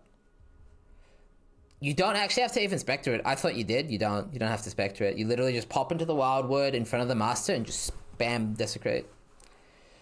Would you take a second to say which bosses during Axe have the biggest killers? Yeah, so obviously there are a few. We call them filters because they essentially filter out people. Some of these filters include... Well, previously it was Weaver, but Weaver hasn't been too bad. But some of the bad filters this time have been Solaris with Lunaris. Arakali is pretty dangerous. Brutus killed a few people, but he's not actually that bad. He's just a really bad version of his normal self. He's not like super overtuned. So if you respect him, you won't die, but he does tend to be a filter because he's the hardest hitting mob you'll find in the in Act 1. Act 9, yeah, of course, Shavron. Any build, any boss with projectiles, especially AoE projectiles, is going to be lethal. Yeah, Hillock, of course, Hillock is the filter, right? Hillock is the filter, the filter. What do you mean, Solaris and Lunaris? So Solaris has an ability, a spear, and when she throws that spear, it does multi-proj, and it hits for something like 2.5k damage. If you have less than 2.5k life, you can get one shot to the spear. So be very careful with that. Pro tip, if you stand behind her, it won't hit. If you try to outrange it, it's probably going to hit you. So you kind of need to like play in melee range. And what's really scary though is they can overlap the mechanics. So if you get the falling stars mechanic from Lunaris at the same time as the spear, it's like, honestly, either you might have to log out or portal out because it's very dangerous. Hail rate killed me on my first run. Yeah. Act 1 is really bad because you don't have a lot of gear to handle the Gauntlet. Like, I have a good way of speaking of describing this. You have the same character as Ben during Hillock, right? Your character's the same. And so the only thing that's going to get you through Hillock is you. Like, your build's not... You can't really do any cool, like, you can't cap your res and put on flasks and get defensive links and get more damage. You can't do that, right? You have the same character. Like, you're very limited by what you can actually do. And you're going to have that problem throughout the entirety of Act 1. The whole of Act 1, it's like, I don't have the tools required to beat the things that I want to beat. You don't have Determination, Grace, Defiance Banner, you don't have Vitality. Well, you might get Vitality towards the end, but you don't have like all those cool defensive things that you normally get later on. That makes complete sense. Well, it's just a way of describing like the difference between a bad character and a good character is lower in Act 1. I look at it this way: we all have shit characters in Act 1. All our characters suck in Act 1, right? You don't got a Mage Blood in Act 1. You don't got a Headhunter in Act 1, right?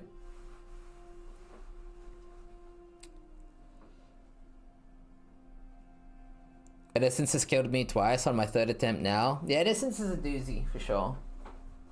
I would highly recommend, a little bit of a tip, if you go to Chamber of Innocence and just farm the zone, not the boss, the trash along the way. It has a high density of blue mobs, which give you extra XP. So Chamber of Innocence has been farmed to about 55 by pretty much everybody, including Ben in Exile. So if you ever think to yourself, am I here too long? No. Like...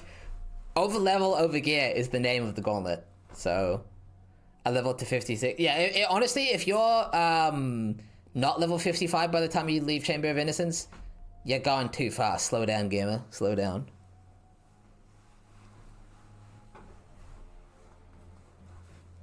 I'm doing exactly that. Yeah, if you are level 50 and leaving, I would probably wait. You know, not necessarily for XP, but also for gear. You know, if you can get life on every piece of gear, like you should ideally have life on every slot. You should be res capping for post Katava penalty. You should be getting your amethyst rings for chaos resistance to deal with the extra physis chaos. So, yeah. I'm having trouble finding chaos res gear. The best way to do that is going to be with amethyst rings. That is the current way most people are capping chaos res. Yeah, I'm yapping because my co-host is indisposed. He's having a little break, so. You should make a new Gauntlet role character level cannot exceed zone level. That'd be toxic. You wouldn't be able to get to level 100 then. That'd be terrible. It's kind of cheesy that DD was banned, but people are still playing DD via VD. Okay, I think it's hilarious. Because it is not as good, right? Like, it actually isn't OP or anything. Like, do you normally... Oh my god, actual F.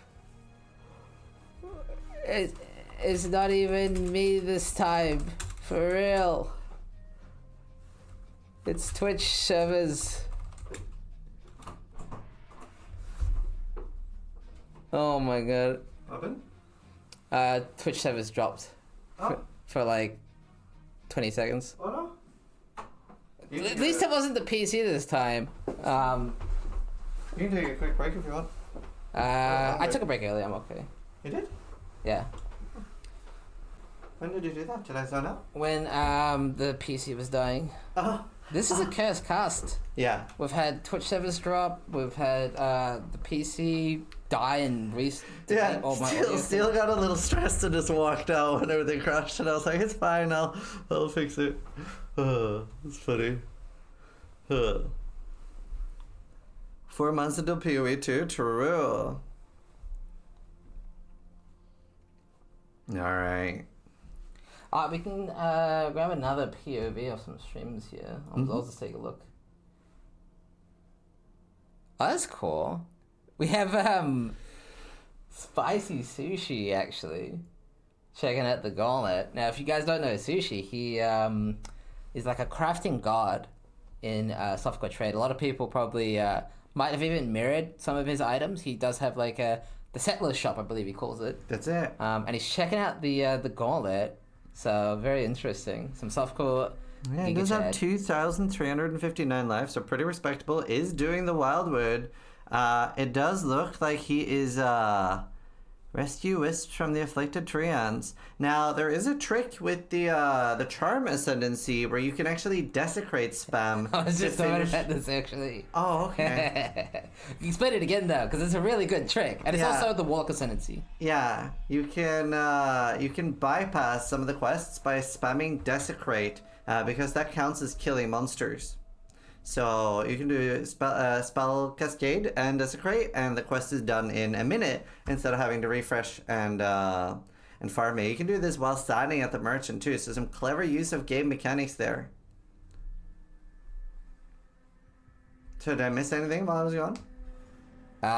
Exile and Ben both died, and this is just a replay. Oh, okay. Yeah. Rip. Yeah, and Rise QT cleared Gauntlet, and this is also just an odd VOD. Yo, that would actually be so cool if Rise wins with Bama. Holy. Well, he could definitely win his class for sure. I don't know if he would get rank 1 overall. I think he could with the tech. It is very strong. We were considering banning it. I guess we should explain. Let's unveil the tech. Let's unveil the tech. We are seeing a few Bama gamers. So why are we seeing Bama gamers? Why, like, I believe there's 3 pushing the leaderboards. So, for reference, before I explain this, I was going to ban this, but because it's not the most popular thing, and just to make it a little bit more interesting, and I was in favor of banning this, Steel was like, it'll be so fun though to see people do Ubers on this, because it does have a big disadvantage against Ubers. And there's something that can go very wrong with this build. That's why we did not ban it.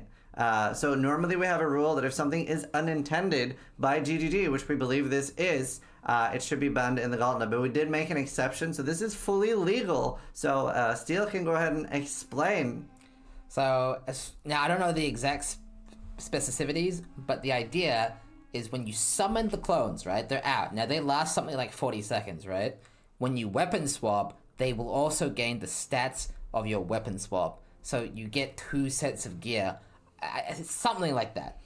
So because of how this works, you can use it to get crazy good single target, like crazy, or defense. You could even swap to something like a rear guard. So you weapon swap with a rear guard, and all of a sudden you got like capped block, which is very strong. So and yeah, a lot of people are. I believe there's some tech with swapping to United in Dream. Yeah, so we've also seen not the first time this clever use of, we're not going to call it a bug, it's just clever use of game mechanics now officially, with Arakali's Fang, where people would summon the spiders with the Squire and then weapon swap to an Aegis setup with Arakali in the main hand, and this would actually not despawn the spiders and give you that block and energy shield and armor and everything like that. So it could end up getting upwards of like 30 to 50 million damage in the Gauntlet and bursting bosses down. Now obviously there is I believe a 82 or 85% damage reduction on Uber bosses in the Gauntlet. So bursting them down would literally require hundreds of millions of damage, and not really possible in the Gauntlet. You will have to be in the fight for quite a while. But yeah, hopefully chat likes that we did not ban that, so we will see even more build diversity. Now, it's still a very like intense build to play. There's a lot going on, and weapon swapping in an Uber could very easily cost you your life if you're doing it at a bad time. So we figured it would be very interesting to keep it in, and that is generally how we're approaching the Gauntlet. Like anything that's like fun and interesting, we try to encourage. Exile is in tier 10 maps right now, so very, very scary. Trying to get that gear going. And look how fast everything is. Yeah, for those of you who don't know, Expedition has a few things. It has Gwenin for the bases, also Rog for bases. Also, Rog is Pog. He gives you access to some pretty strong spell suppression gear, maybe shields. So very good there. And then Tujin gives you that huge influx of currency. Now, normally you might think, the Wildwood exists, why would you bother with Tujin? But the Wildwood is so dangerous, and much more dangerous than Expedition. So this is how they're still going to get those early that early influx of currency. Yeah, as far as why Ben is not streaming right now, it has been 23 hours since the Gauntlet started. Yeah. So he's asleep, but he will be awake in a few hours likely. Yeah, so we have talked to GGG a few times about getting something like a limiting factor on how many hours you can play, and I think we were looking at limiting it to only like 16 hours per day or something, because any less than that you sort of encourage making multiple accounts and just sleeping less again. But yeah, 14 or 16 hour limit per day is something we have been looking at. However, the Gauntlet actually limits that quite a lot anyway, where we'll see pretty much every racer, with the exception of maybe Karn, is actually sleeping quite a lot during the Gauntlets. And this is very different from the softcore races or softcore events like BPL, where a lot of the racers will stay awake for 30 to 40 hours because it's softcore, so being asleep and ripping here and there isn't a big deal. But in Gauntlet, you need to be so focused and so awake that just the difficulty alone is limiting how long you play for.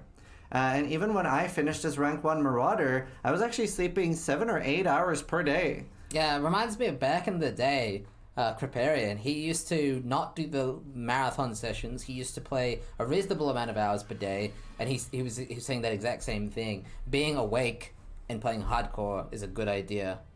So even though you can theoretically play 30 hours, it might not be a good idea because you're going to make mistakes. I think we've seen Lily. She's a classic. She'll go into a boss fight after staying awake for 28 hours and have a bit of brain lag. So, definitely not a bad idea to get some sleep.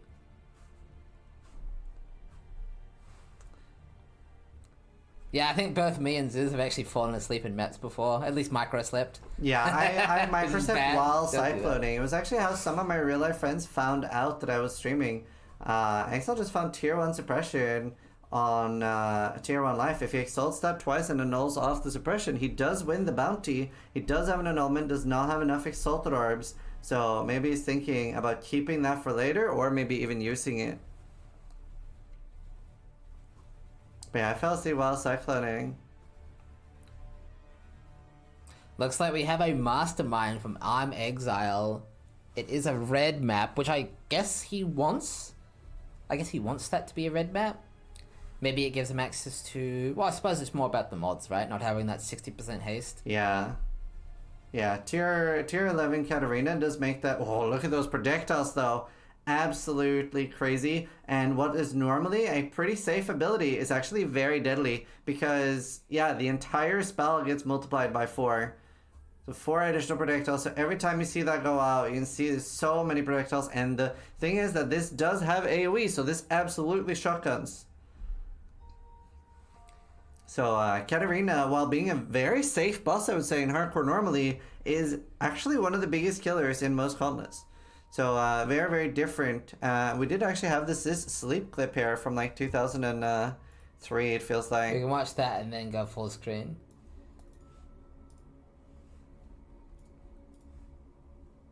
Do you know where you fall asleep? It's there. You just know. Yeah. DMCA.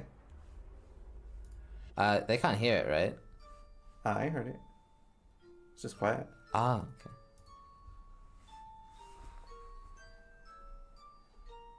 So I actually started like cycloning into the wall here.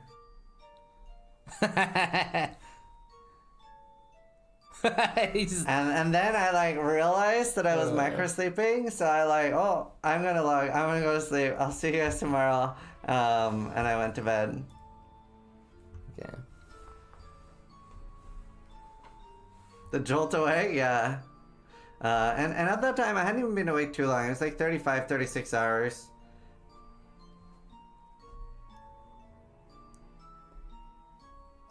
So apparently he might be ashling the boots, by the way. So I think he is going for the a usable pair of boots there. Probably hoping for a prefix. Do you still have the record for the longest stream non-stop? No, but I do have the record for most played of one game. There are people that have streamed, so I held the world record in 505 hours stream per month, or in 1 month, in 30 days. Which has been beaten, but the people beating me were like, they weren't playing video games, they were like watching YouTube videos and stuff while staying awake. New Twitch meta. New Twitch meta. So, as far as I know, I am the person that's played the most, streamed the most of a video game in a month. Delve depth 50. And maybe really interesting to see what Jung is delving for. Well, it makes sense, Maybe something with actually. He's a clusters. trickster. He's going for dense fossils. Oh, yeah. So I was wondering, how is he going to get that ES gear? So I guess there's the answer. That slam that you saw Katarina do there is actually the trickiest slam in the game. And that's because, I don't know what it's called, but there's like a slapping game that you would play in high school. Bring your hands out. Okay, hang on, I gotta like... There's like a slapping game where you would try to like make the opponent flinch, and that is literally what Katarina does. Because each time you move away from the slam, she's not actually slamming, she's actually charging it up. So if you keep dodging away, that'll be more and more powerful, the AoE gets larger and the damage gets larger. So you're actually supposed to go 2 stages. She'll do like this, then she'll do this, and once she's doing this, she is actually slamming, and then you have to dodge. Yeah, now, what happens if you dodge early is she'll teleport to you and get a buff. And she'll keep doing it again and again and again and again. And we've actually seen screen-wide slams in the Gauntlet due to the extra AoE the Gauntlet usually has. I think from Mathel even, Yeah. and maybe Khan. So most people will actually just log out this move in the Yeah. Gauntlet. You have 6 portals for this. It's not an issue logging Worth out. pointing out, if you log There it out... is. If you log out at the wrong time, it'll actually pause the slam, you'll enter in and get insta-slammed, as we saw with Quinn a while back, during Uber Shaper. Karn did die to that, yeah. Now, he does want probably a helmet or a flask here. Oh, that is unlucky. Yeah, no good there. We'll wait and see the Ashling, though. I do like to see some Gamba crafting. Absolutely. I think he spotted the Ashling, so he'll just go... He's gonna go grab the boots. Yeah, and get ready. +2 suck at his support gems. That's a nice craft to have. Here we go. So interesting. Right, because it gives him an extra mod to avoid annulling off. Oh, It got rid of the dex. wow. I think he wanted the dex, so that's a Yeah, because bit Dex is suppression. What was he trying to get rid of? What was the other mod on it? rarity. Did get a suffix though. Well, got a tabula. Not bad for leveling. Because even the most competitive players like Exile, Ben, etc., if they die, they're still very much in the running for a literal global rank 1 finish, not just a class bounty. Even dying in day 3 could not make that the race is over, because there's a very big chance that somebody else dies and they're able to get back up and kill one more boss. Now I wonder if he's going to try to exalt a suffix and craft movement speed. 70 million gem XP. He's looking to see if there's anything he needs levels on. Now this does not bypass the gems level, so you can only do 1 level at a time with that one. Winged Abyss Scarab. Yeah, now he is going for those Abyss Scarabs because he is going to Magic Find. I'm not sure what gear he's going for, but... Did he get a Mad King card? That is one that gives the ultimatum fragments for the Adorned. Okay. Onslaught? Oh, maybe he's just taking the L there on those boots. Yeah, he's just taking the L there, so... I'm surprised he did not keep them to try to get the bounty, but those boots did die. So he's going to try to craft on them. And he is only looking for suppression right now. So even if he got like a triple life or a triple res life boot, very likely that he would ditch those. A bit of a weird meta in PoE right now where tri-res in life and high armor evasion is not as good as it used to be. It is all about having suppression on every single piece.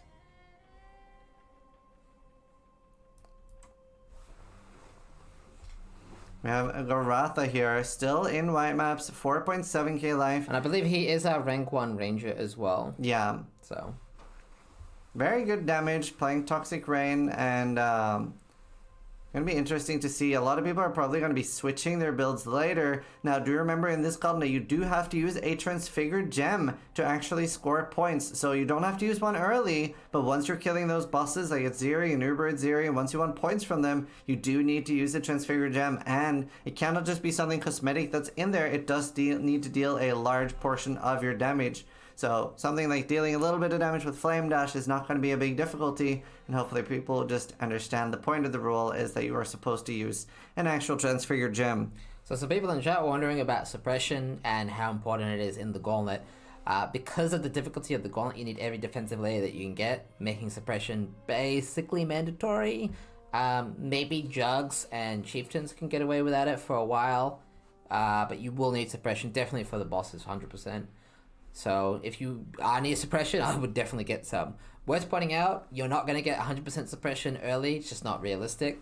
But there is a lucky suppression mastery that will give you up to 25% if you have 50%, because it will roll your suppression twice. So at that 50% sweet spot, it's going to bump you all the way up to 75, and that's going to take you all the way into red maps. Like, because I can't imagine Exile and Ben are even suppression capped. I'd have to take a look later, but... Ben has 100%. Never mind. I don't know how. I don't know how. But Well, he is on the east side of the tree, right? So he might have gotten that really nice, the one with a lot. Can't remember the name.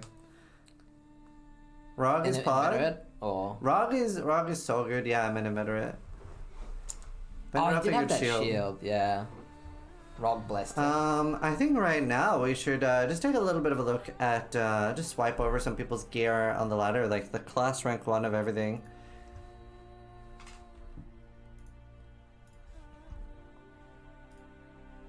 Alright, first let's look at Ben, take a quick glance at all his gear.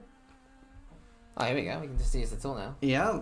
So here we have some flat lightning. It's mostly all about the cast speed, the minion damage, and the crit. Obviously the lightning is not bad at all. It is a hit-based build, so even if it's not scaling lightning, it will definitely make a difference if you had it or not.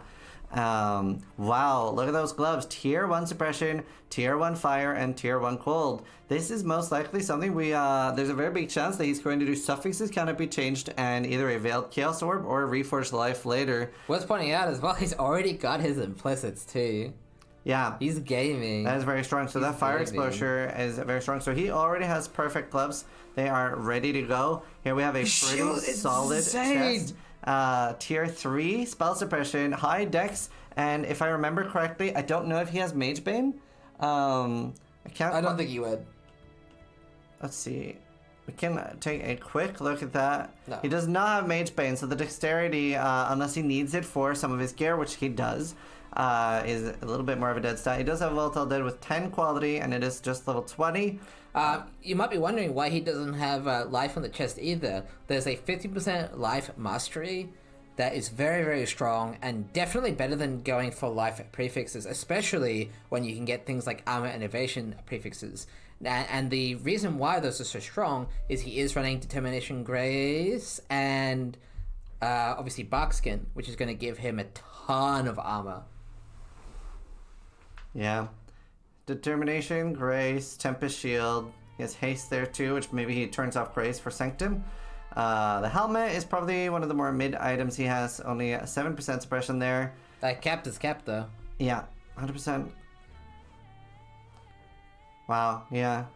18% suppression. So this he found pretty early. Definitely coming in handy there. So his gloves are finished. Here he's going to be looking to upgrade a lot of his other gear. He is EB, so that's why he's using a crystal belt. Because That makes he replaced the chest, so he doesn't have that innate. yeah, you shield don't have a from lot the of chest. energy shield on your chest. You do want a lot of life, and then melding comes into play with giving you life as extra ES. And the crystal belt there being very huge, and a very nicely crafted one too. And he does have that regen 150 shield per second while rare Catalyst or as well, unique dude. is nearby. Yeah, wow, fertile catalyst as well. That's crazy that he has that early. It's the most impressive thing about Ben is how fast everything comes together like a big puzzle, and he just puts everything in that puzzle. And you can see the flasks are fairly okay rolled already. It's got armor, armor, movement speed, curses, and cast speed. Let's take a look at Exile as well, just to compare his competition. So no crafted mod there. Another Slightly worse than Ben's Scepter. Slightly worse. quite a lot worse. Low cast speed, no crafted mod. Definitely will be looking to get an upgrade there. But if he has enough damage, he has enough damage. Wow. Suppression Fractured factor. suppression. With the- Very with nice the helmet. The implicit as fire, well. the chaos, the life. Wow. And he does have Wow. the physical damage taken from it as fire, which is incredibly strong. And he has the Eldritch implicit. So very, very big. He might be the tankiest player in the Gauntlet right now with that. Although his chest is not quite as impressive as Yeah, Ben's. very rough. So he does not have enough suppression yet to be suppression capped, and he is relying on that energy shield there. Does not yet have a crystal belt, just a fairly high res heavy belt, and his Gloves glove are very nice. obviously not as good as Ben's, but still pretty respectable. Very nice boots. We saw those pretty early. Like I think he actually got these in the campaign. Very, very strong. Very nice ring cast. I was wondering how he was not using an amethyst ring, just because it's a very, very good ring. He has to make do with that, because it's perfect. Here we have a fairly good Jade Amulet as well, and honestly his shield is pretty nice, 118 It would be better life. if it was on a slightly better base, I think. Yeah, It's if you a had the bit of a lower suppression level base, would be very nice. So definitely not as well geared as Ben, but incredibly tanky. Take a look at SBB. Wait. Garatha is about to double corrupt a Sibyl's Paw, so we do have a bounty if we want to full screen Garatha to see if he hits that. I can't remember what the wording on the bounty is, if he needs to hit something. It has to successfully not disappear.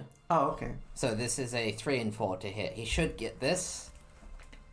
No, it's a 50-50, right? If it goes rare, Oh yeah, no sure, it's Sibyl's Paw anymore. 50-50. So either implicits or white sockets. Yeah, implicits or white sockets, and he wins $100. People shake. He's thinking about it. Just making sure he's got everything he needs, and he's gonna go in. $100 million. Yeah, $100 US. So a lot of people are going for these early bounties, which is in large thanks to the community and also thanks to a lot of our different sponsors. So there's different community and sponsor bounties. And some are very RNG as well. And there will be either tomorrow or the day after, or maybe both. We will be doing some flash bounties. So for anyone that happens to be awake when we decide to do that, there will be some extra money on the table that they can win by paying attention. And yeah, will be some interesting ones. We'll make some rippy ones as well. See if we can get somebody killed. It'll be fun. We'll think of some interesting bounties. Now, Chad has pointed out they think that it's too implicit. We're not actually 100% sure. I was under the assumption it's successful just because it says not poof. So I assume that's 50-50 there. Yeah. But I'm not 100%.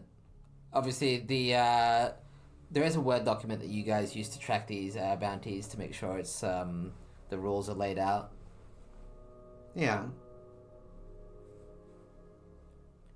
Right. Very scary too. It does have -10 min-max. It could be very easy to go down here. So this basically has 10% pen.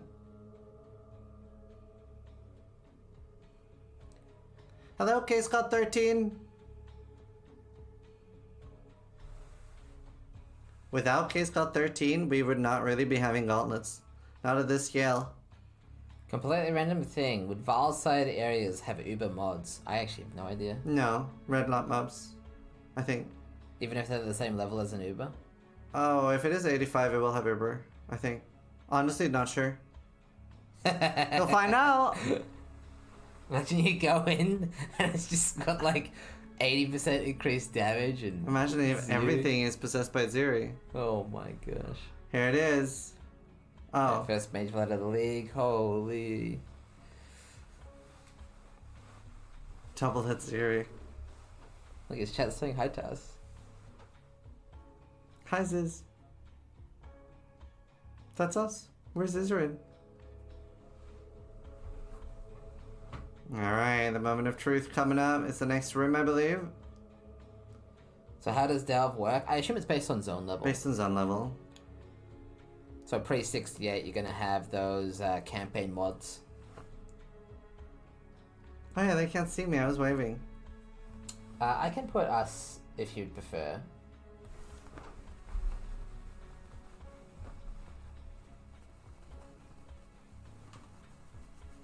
I think you broke him, chat. There we go. People want to hear. Okay, I'll stop.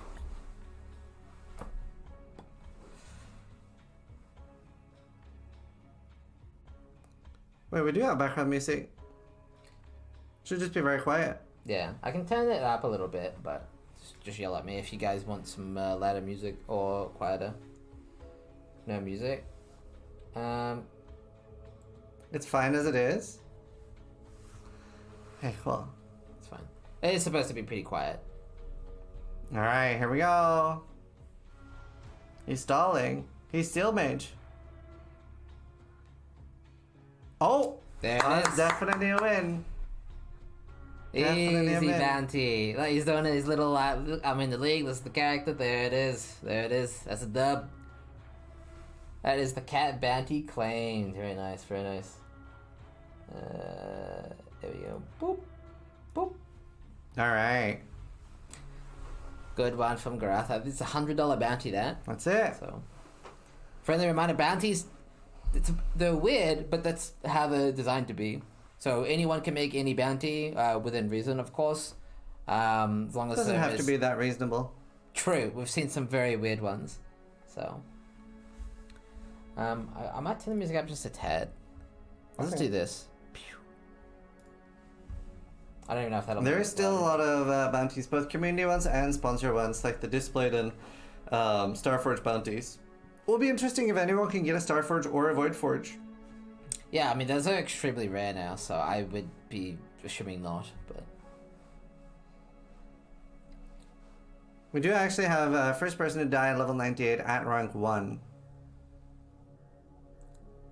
yeah, we know Alk found the perfect taste. That was a nice Yeah. bonus surprise for him. He wasn't expecting to get that. So Shall we go back to review every other gear rank 1?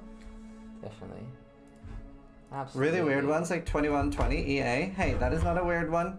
It's a very good one. SBB is our rank 1 Marauder gamer. So here we can see very decent weapon, very respectable, and he has got that unveil for the 20% chance to impale, and it's that cost 1 Exalted Orb, I believe. For that craft, I'm not 100% It's either sure. 8C or 1 Exalt, something like Yeah. that. Yeah, you can see he's got that accuracy on the helmet. for the precise technique, 40% more damage. Very mid-ring. Amulet. Right. The ring's actually That ring is good. pretty acceptable, especially you probably will need some intelligence there. This Perhaps other not, one, though, because I think he only needs it for Frostpling, so... Not 100% sure if he needs it. Yeah. If he's using a Herald, I'm not sure if he is. Some people use that early for clear. Or is he... He's Brutality.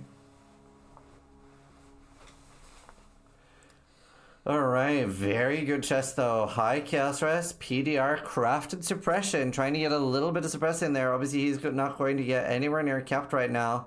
And very nice. Avoid Chill Boots. So he is basically immune to freeze and chill. Very nice. A lot of Chaos Rest there. He's been going a lot for Veiled Gear. We see that trend here with like a lot of his things. Like here we have Unveiled Life. Here we have nothing there but Unveiled, Lightning, and Chaos. But you can tell he's done that Betrayal farm in Foothills, most likely. Yeah, most likely. Hey, look, we got a Gratheric. Hello. Hello, Grotha. Congrats on the bounty. Grats. Very nice. All right. We are... Grotha is rank 1 ranger. We can actually take a look at his gear while he's here. While he's here, okay. So he is doing Toxic Rain of Withering, and he has a double Toxic Rain setup. So 2020, and he's probably leveling a bunch of Toxic Rains in his offhand. Obviously, they do gain XP while you're killing. And we have the Mirage Archer set up here, and then Mana Forged Arrow set up here. So he is just spamming that Toxic Rain, looking very strong. Now, Worth pointing out, the bow doesn't look like much, but you only care about gem levels, attack speed, and those global dot multi and damage over time rolls. So this bow is very serviceable. And he does have very, very accessible gear where it's easy to get a +3 bow incredibly early, and he's able to get a 6-thing incredibly early by farming the short bow. So he has access to some tools, like for example having the only map that he doesn't complete be like Courtyard or something to get more Courtyards, but also be able to abuse the Explorer Scouting Report to have that as the only map for a full Divination card. So I just swapped to Quill Ring, but I used that bow forever, basically. Yeah, very nice early item. That's nice. Very nice gloves. He will be going for a large amount of attack speed. And, wow. Pretty nice gear now. Very little suppression, which will be scary. So he's maybe a little bit locked out of yellow and red maps right now. Although because he is a ranger, he might just get it naturally from the tree. We'll have to see. Very decent chest. I wouldn't say decent. It's pretty mid, actually. Because he doesn't need the dex. Well, Armor Innovation will come in handy early, but we'll be looking to replace that. Bit of rarity on the helmet. I guess doesn't hurt. It doesn't hurt. Maybe he gets lucky with a Taste of Hay drop. So far, the best thing he has is probably his belt, to be honest. Still rocking that Mana Flask. Probably looking to get rid of that pretty fast. He does have 100% from the tree. Oh, okay. That's very good. I told you, dude. The ranger side of the tree with Inveterate and all those suppression wheels, very strong. Very nice. And then let's look at Jung Rogaine. Yeah, Jung. Still rocking that Bitter Dream. He is still asleep, so not much change here, but we'll go through his gear a little bit. We are seeing a couple of people have Fractured Suppression, which is a very great early pickup. And we'll see a lot of Chaos Res here in the gear. By the way, apparently Jung's back at it. Oh, so we'll be tuning into that in a second after going over the gear here. Endurance charges with Crafted Life, very nice ring, and honestly, not a terrible corruption potential later when if he does find an upgrade, because getting something that cannot be bled or cannot be poisoned could make this an actual staying ring for the endgame by recrafting life or literally unveiling life. Very nice shield still, and +1 cold with cold damage, cast speed, and 34% evasion, making it absolutely no joke. And we'll be looking to recraft this, and this is probably an amulet that's going to stay around for a while. Definitely getting anointed. Very, very nice. Very mediocre helmet here. Everything else looks very good. 300 ES, no joke this early. And obviously he does not need any sockets in his chest, so he's not looking for a 6-thing at all. Probably just looking for 86 Status Carb to try to get a 400 ES one. And we can look at Karn Rank next. 1 duelist. He's got a new weapon here.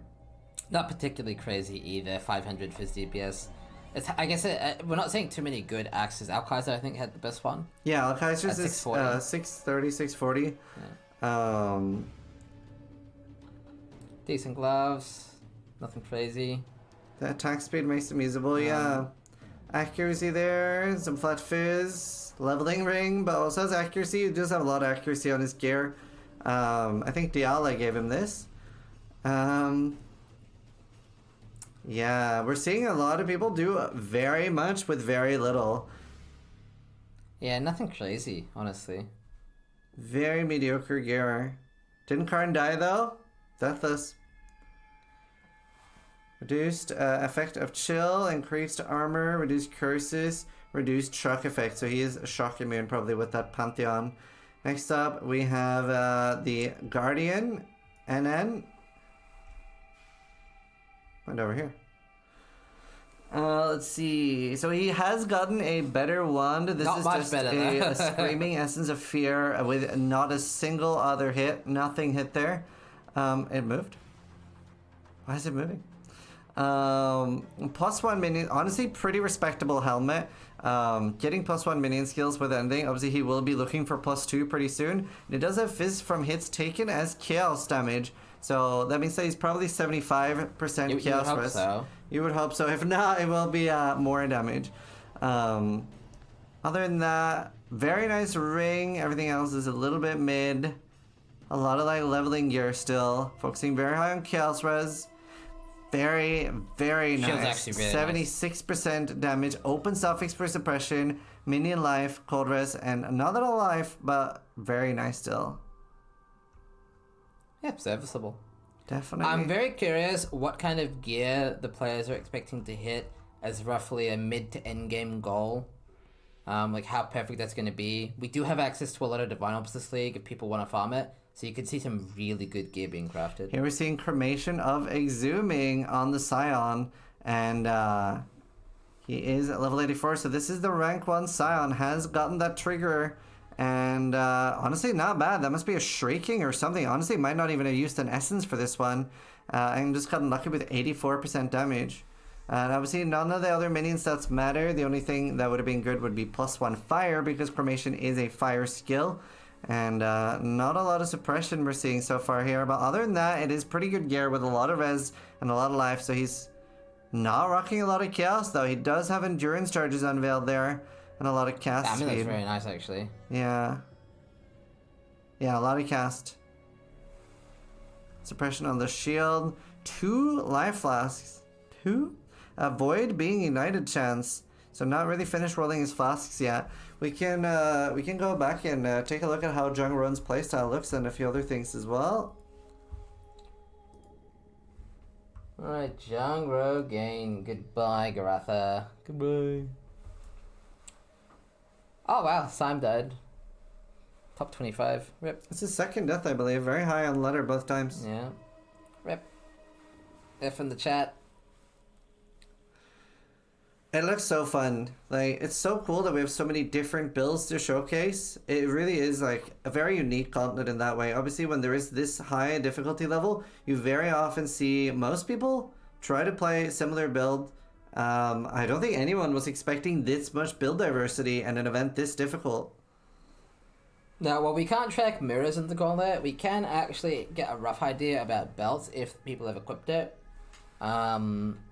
If I go back to stalling scene for just a minute, if I go to PoE Ninja Chat, we can actually spy On to anything see people what are uniques equipped. people have. So Oh, look at that! Look at the top uniques. Terror, Purity, 1%. it makes sense. There's a lot of low-level players in the Gauntlet. It's quite hard to get out of that camp. Honor Home as well, 0.5%. Thrill Steel, very nice early. Yeah, just to do a Mage Blood check, you see no Mage Bloods and no Headhunters yet. Now, yeah, we definitely are going to see at least one Mage Blood, at least one Headhunter in the Gauntlet. We do have at least one Taste of Hate, though. Very interesting to see if anyone's gotten the 1,000 ribbons. Nice. They're very happy gamers. Even Marauders are wearing it. Yeah, we'll go back to the cast anyway.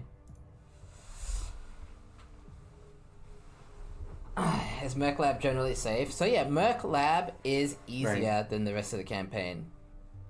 It's still to be respected, but you are getting into that Oasis map mods, so you are losing a bunch of damage mods and penetration and things like that. Yeah, I checked Defiance of Destiny. No Defiance of Destiny yet. It does have the same drop level as Mageblood according to Zai, so unfortunately it is going to be a while before we see things like Defiance of Destiny in play. Tips for the first time is in the Gauntlet. So, if it is your first time playing the Gauntlet, I would personally, I don't know if you would agree, but I would recommend playing a strong meta build. So we are seeing things like SRS Guardian is a very popular pick. We are seeing those Armageddon brand cremation leveling builds in play on the Necromancers and the Tricksters. Something like that. Maybe we are seeing obviously Bone Zone. Both Jug and Chieftain are very, very tanky in the Gauntlet. So Rax is actually doing one of the ones we made a Jug guide for. It's his first time ever playing hardcore, and he's still alive, deathless. Oh, yes, I dropped level. Like, I meant, like, it has to be yellow maps to get Defiance of Destiny, just to clarify. It's not as rare as a Mageblood, obviously. It's not as rare as a Mageblood. Not yet. Exile is in, is that a tier 12 map, I believe? Pardon? Exile is in a tier 12 map at the moment. Oh, yeah. So literally just farming reds. He did say that he did not like doing yellows. Yellows are rippier than red maps this time. Or at least a form of rippiness. Yeah, to be clear, red maps have a lot more damage. But they are lacking that 60% haste, which is... I mean, it's hard to deal with. Yeah. So there is still a 20% haste on red maps, but yellow maps have 60. So 40% difference there. Wow. Very good damage. And he picks up a written memory. Progressing faster than I thought he would be. Way faster. Now, in a lot of previous gauntlets, we have seen as early as a day 2, day 3 finish where people are doing bosses, and even the best of the racers did say this would be a very late finish if it is full cleared at all, and they are expecting a day 9 or a day 10 finish. I wouldn't be surprised if we do see people go into bosses earlier, especially like the mid bosses will be going down like Eater and Exarch. Someone might be farming like Eater for things like melding. Yeah, we do actually have a rip from Crouching Tuna here. We'll play that real quick. Rip in pieces. This just happened. Hot off the press. Oh, this is a scary one with the multi-proj. Oh no. No, dude. That would be my second tip. Love it or hate it, he wouldn't have died there with a logout macro. So here's the thing. Okay, controversial take, but I would rather use a logout macro than die like this. Because this is depressing. It's like, oh, you didn't need to die there, bro. You know, you didn't need to die there. Oh, no. Ugh. Ah, well, he died ethically. Was it worth it? I'll leave that up to you, chat. I'll leave that up to you. He died crashing Tuna. Allowed to tell us what logout macro to use. I smashed my macro. Yeah, I'll type it. They can just type it themselves. This guy has mods. This is unethical. And I let them ban people. I know Ultima wants to. I was telling Ziz earlier, I was telling chat earlier, Ziz, about the fact that we woke up kind of like... Ugh. Yeah, because obviously yesterday's cast like ended at 4 or 5 a.m.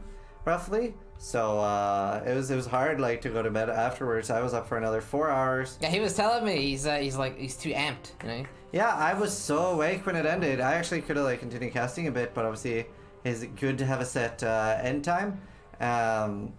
So I was so like I watched streams for quite a while after and played a little bit of Tarkov for winding down. Because of all the Red Bulls, well, I don't drink more than 1 soda per day anymore. I mean, I usually have 1 soda per week or month.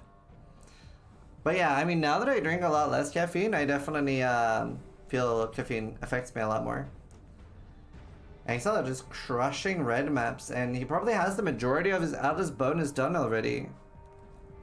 Yeah, very impressive. The beauty of that, chat, is if he was to die right now, it's actually a good time to die, because he's actually finished majority of his Atlas. He'll have maybe 1 or 2 spare offerings. He'll have all his trials complete. He'll have some leveling gear, flasks, some currency. Yeah. So he could die and get back to this point in 10, less than 7 10 hours. to 10 probably. hours, yeah. So, Yeah, so it would not be a massive setback right now. Honestly, the worst time to die, and we have seen people dying there, is like literally like Act 9. Yeah, just before Act you 9. get that final trial from Merc. Getting that Merc Lab trial and like dying at any point in like white maps and stuff, like while you're unlocking things, isn't really that bad. But dying before you have any form of twink gear, dying before you have that Merc Lab trial, very bad, and we'll be losing a lot of time. Yeah, if you do want to see the ladder, I can show you real quick over here. Goodbye, Res, for just a second. So we do, thanks to Federon, have the ladder tracked on a website with all the players' gear and their rank in the Gauntlet. So you can see all their gear, and you can even see their passive tree if you go to the official Path of Exile site through here. You can actually get all that information. Just on the PoE Racing ladder. is made by Federon. We've gotten so many cool custom tools and stuff. Like we have a custom casting tool where we can just drag different people in. It's amazing. It's so good. We can just like drag somebody new in. Boom, they're there. Good job, Federon. We're very lucky as a community. I don't think I've ever seen a game where we have this many like high quality tools as well. Which is, I think it really stands out from a lot of other games. So Exile is technically rank 1 right now, because obviously it only updates since Ben was the first person to hit level 92 all the way until Exile hits level 93. Ben will be listed as rank 1, but Exile is the highest level in the Gauntlet right now.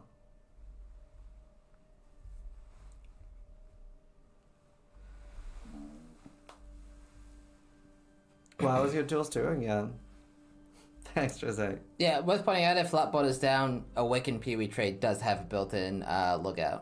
It's not as good, but it'll be serviceable. Yeah, Apparently you don't need the logout macro for the Gauntlet, because we see Rax, if I pull him on screen here. True. He's actually playing the Gauntlet with no logout macro. Is Darth back online yet? It's a bit early for him, actually. He's American. Not American. How's Gazzy doing? Yeah, Rax is just going through Comb. 1,900 life. Really taking his time. Which absolutely is the right approach. I do say this a lot, but in one of the previous gauntlets, I believe this was the one with 70% AoE and 4 additional projectiles, which was a pain on Weaver. I can't remember if it was active during the campaign, but I remember we had a particularly rippy one during the campaign, and somebody leveled till around level 35 in Act 2 in order to kill Weaver, because he was determined to get past it. And he sent me a message going, Ziz, I got Weaver down, I'm level 35, but Weaver is dead. So it's very cool that people take such a different approach to the gauntlet than normally, and you can see Rax as well is playing this in a very Souls-like approach, where when monsters are going towards him, he will backtrack and sunder towards them.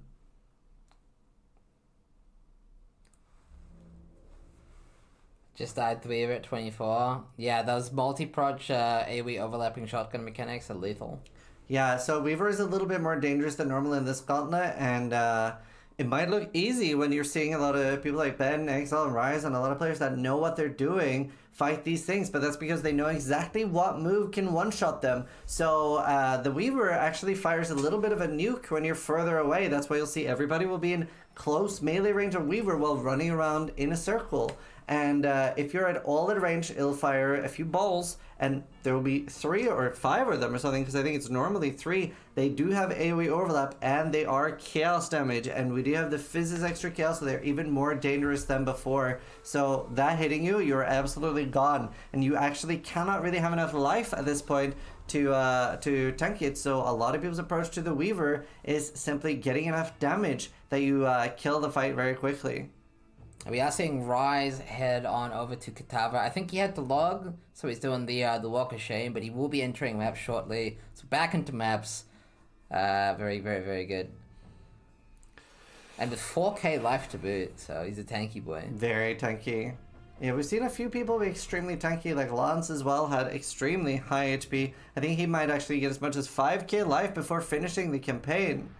And Jung is playing Ice Nova and doing incredibly well. He is rank 1 off his class, which is obviously what you want to go for, what you're looking for.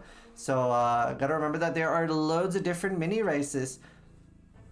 Yeah, and Jung really is playing Ice Nova. So for those of you who don't know, Ice Nova got reworked this patch and lost its ability to repeat off of Frostbolt crusts. However, GGG re-added the functionality into a trans gem, and when they did, they apparently buffed it, so it has tons of damage. I think Jung was telling me it has double the damage.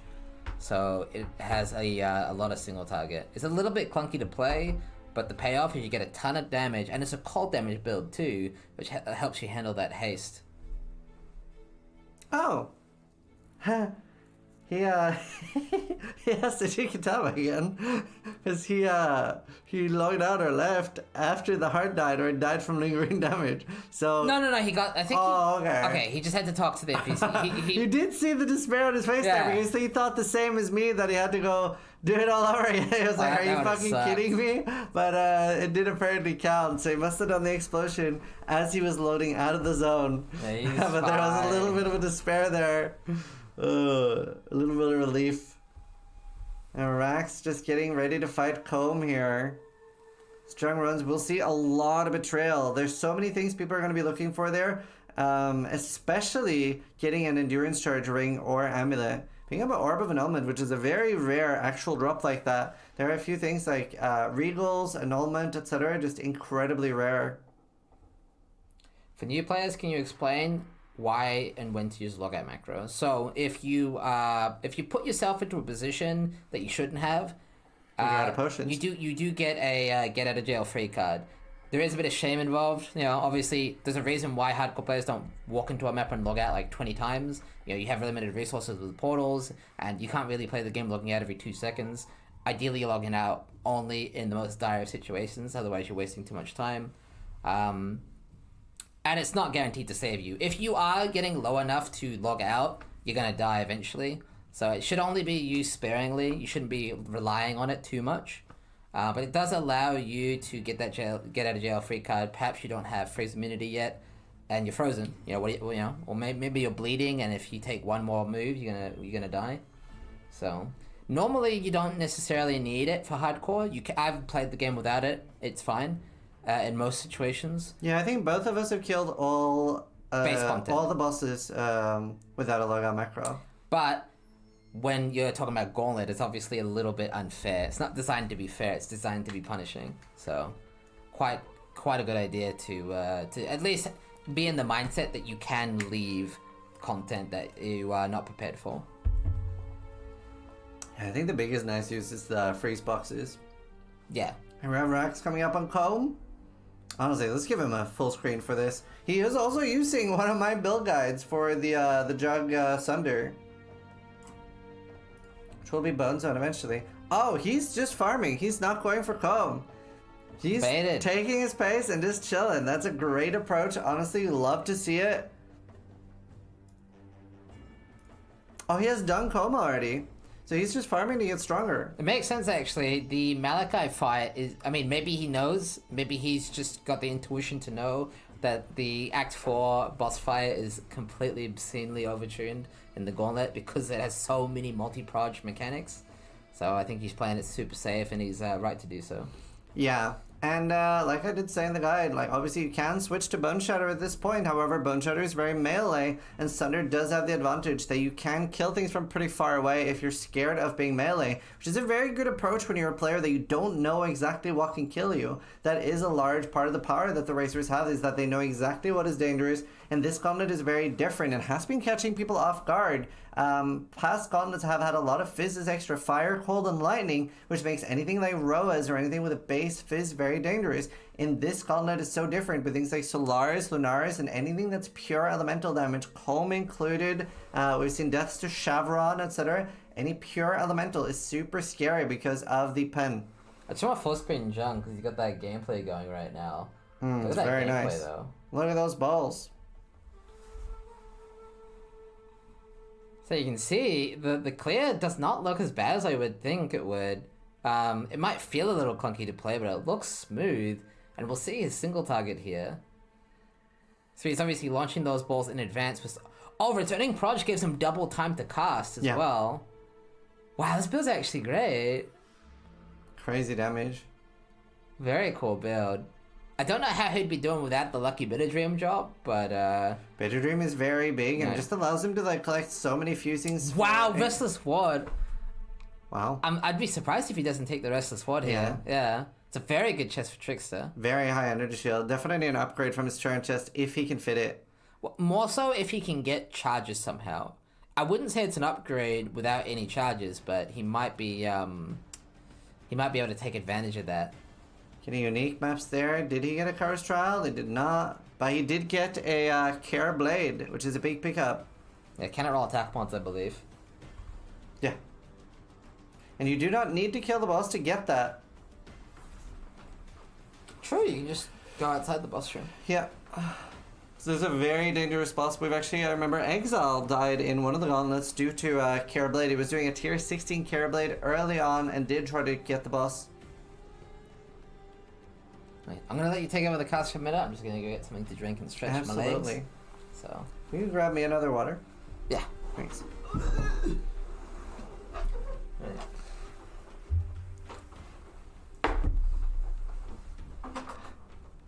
Did Steel just try an arm sneak on Sis? Absolutely. Did Ben already win? So Ben is currently rank 2 and sleeping. And honestly, ranks at this point does not really win. So Exile is ahead right now on XP and is about to be the first level 93. Any tips for the Innocent fight? Depends a little bit what build you are. Over leveling all the way till 55, which might sound insane, is not a bad idea, and it's more about the gear. But by the time you are 55, and having something like 2.6 or 3k life would be very good for Innocence. So would look into that, and a decoy totem would not be bad depending on what build you are. But yeah, over leveling all the way till 55. It's very fast to level to 50 or 52 there. I said earlier on the stream, it's harder for me to do clips and stuff. Well, we'll ignore that. Absolutely 9 out of 20. I just keep making mistakes and dying to dumb stuff. Yeah, over leveling, very good. And log out if he will do, yeah, having either a portal or a log out if he's about to do the ball attack. And remembering that if you come back down, that ball will still be there, but it'll be invisible. So if you port back in, holding your grace period and waiting literally 30 seconds before moving is very important. Do characters get added automatically to the draws of the DPU stuff? Yeah. For those, it's only bounties that you need to submit yourself. Like, bounties aren't tracked.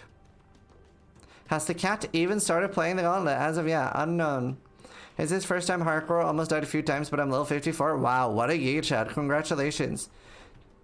Yeah, maybe consider getting 55 instead of just level 50. 50 is a little bit low to do Innocence. Everybody enjoying the Gauntlet? Honestly, from everything I'm seeing, it does feel like most people's favorite Gauntlet. A lot of cool mods. I think it's a very, very different Gauntlet. And I don't know if it's just me, but I'm very surprised at the build diversity. Never ever did I think we would see this much build diversity. Obviously, we do have the a few rules in order to promote that, but incredible. It's good for viewers, yeah. It helps that the league was also really good. Absolutely. Is there still a form of cold dot playable? So Jungron is playing a cold skill, but no, cold dot in the same way is not really playable. And Jung is now in 76 maps, so you can see they are incredibly fast. I died, I hate it. Want to try this Ice Nova build? It looks sick. Wanted to play RF Chieftain? You can take a longer break if you want. I see how it is. This is stream. I see how it is. They were doing a good job of alternating. Lily isn't playing? Yeah, I don't know what Lily's doing. Pal World. Oh, I'm surprised she's not playing Gauntlet. I think she's addicted to Pal World. I've been watching Lily stream. She's in the middle of her hardcore run. Oh, hardcore Pal World. Yeah, we'll see. I think Steel is going to be experimenting with some Pal World after the Gauntlet. Absolutely. Unique collecting, nice. Do you wish you banned all the Corpse Explode builds? No, I don't think there's any reason for that. We're seeing very little Corpse Explode. It is just rank 1 and rank 2.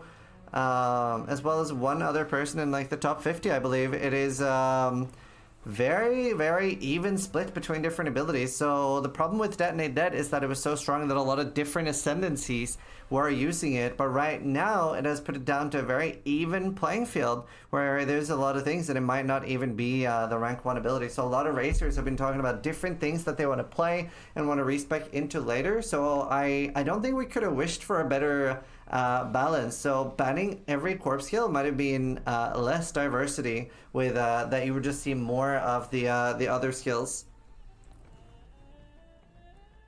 15 Bone Shatters.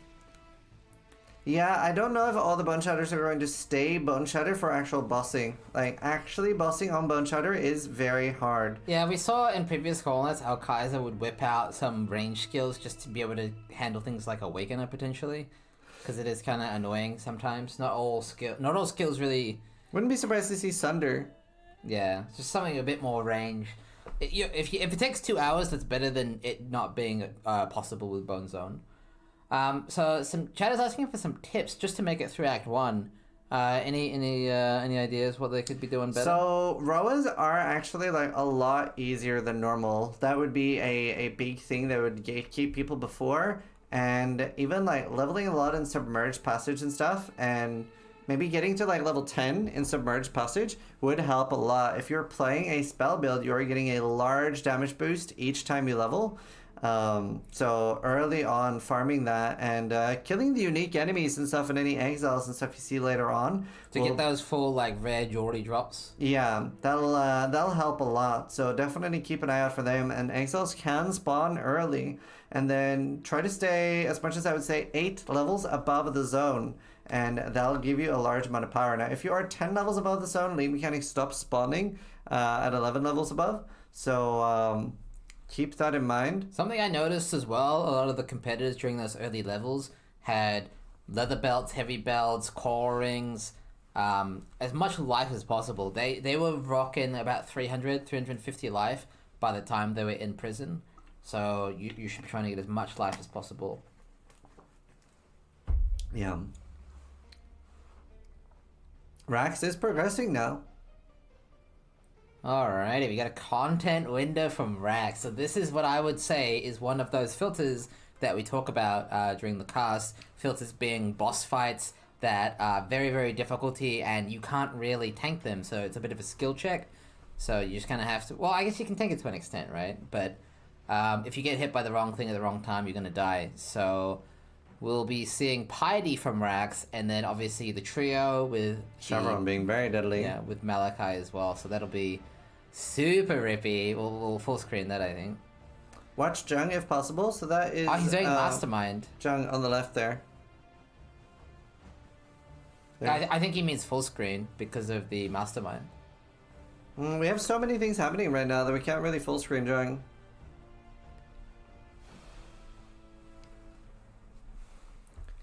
Our colleagues at 61. Is 15 enough Chaos Rust to go in? No. I would farm up more. The issue is, like, that's a good amount of Chaos Res because that's past the minus 30. So they have 45 positive Chaos Res. Well, you know what I mean, like 45 Chaos Res. Yeah. But between the penalty and all the extra damage mods, it's hard to get though. Yeah. I doubt the races had much more than 20 or 30 by the time they were at Arakali. Yeah. Raw life is king during the campaign because of those penetration mods.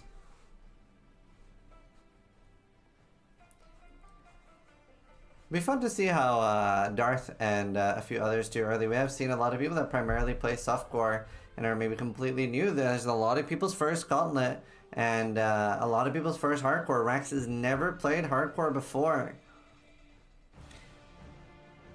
I think we did just see Jung skip the Katarina there for the XP. He was just going in for a bit of cheeky XP. Oh. So he's not quite feeling confident enough yet to go in for a kill there. It's very, very easy to die there.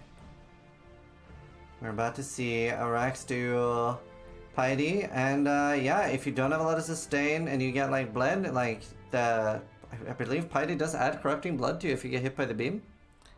I can't remember now. I haven't gotten hit by it in years. Good question. I actually can't remember. It's literally been years since the beam has hit me. He already did one Katarina. Nice. Yeah, we are playing music. We are playing music. I'll tell you what. While Rax is navigating through here. Now this is loud, right? Boom. Correct? You hear this bad boy? You should be able to hear that now. Well, maybe not loud, but you should be able to hear it now, yeah? No? Barely? Okay. What about now? Just a little bit of live production. Now it is too loud? Okay. Okay. Okay. How about this then? It is supposed to be background music. How about that then? Too quiet? It is supposed to be pretty quiet. That's good. Okay.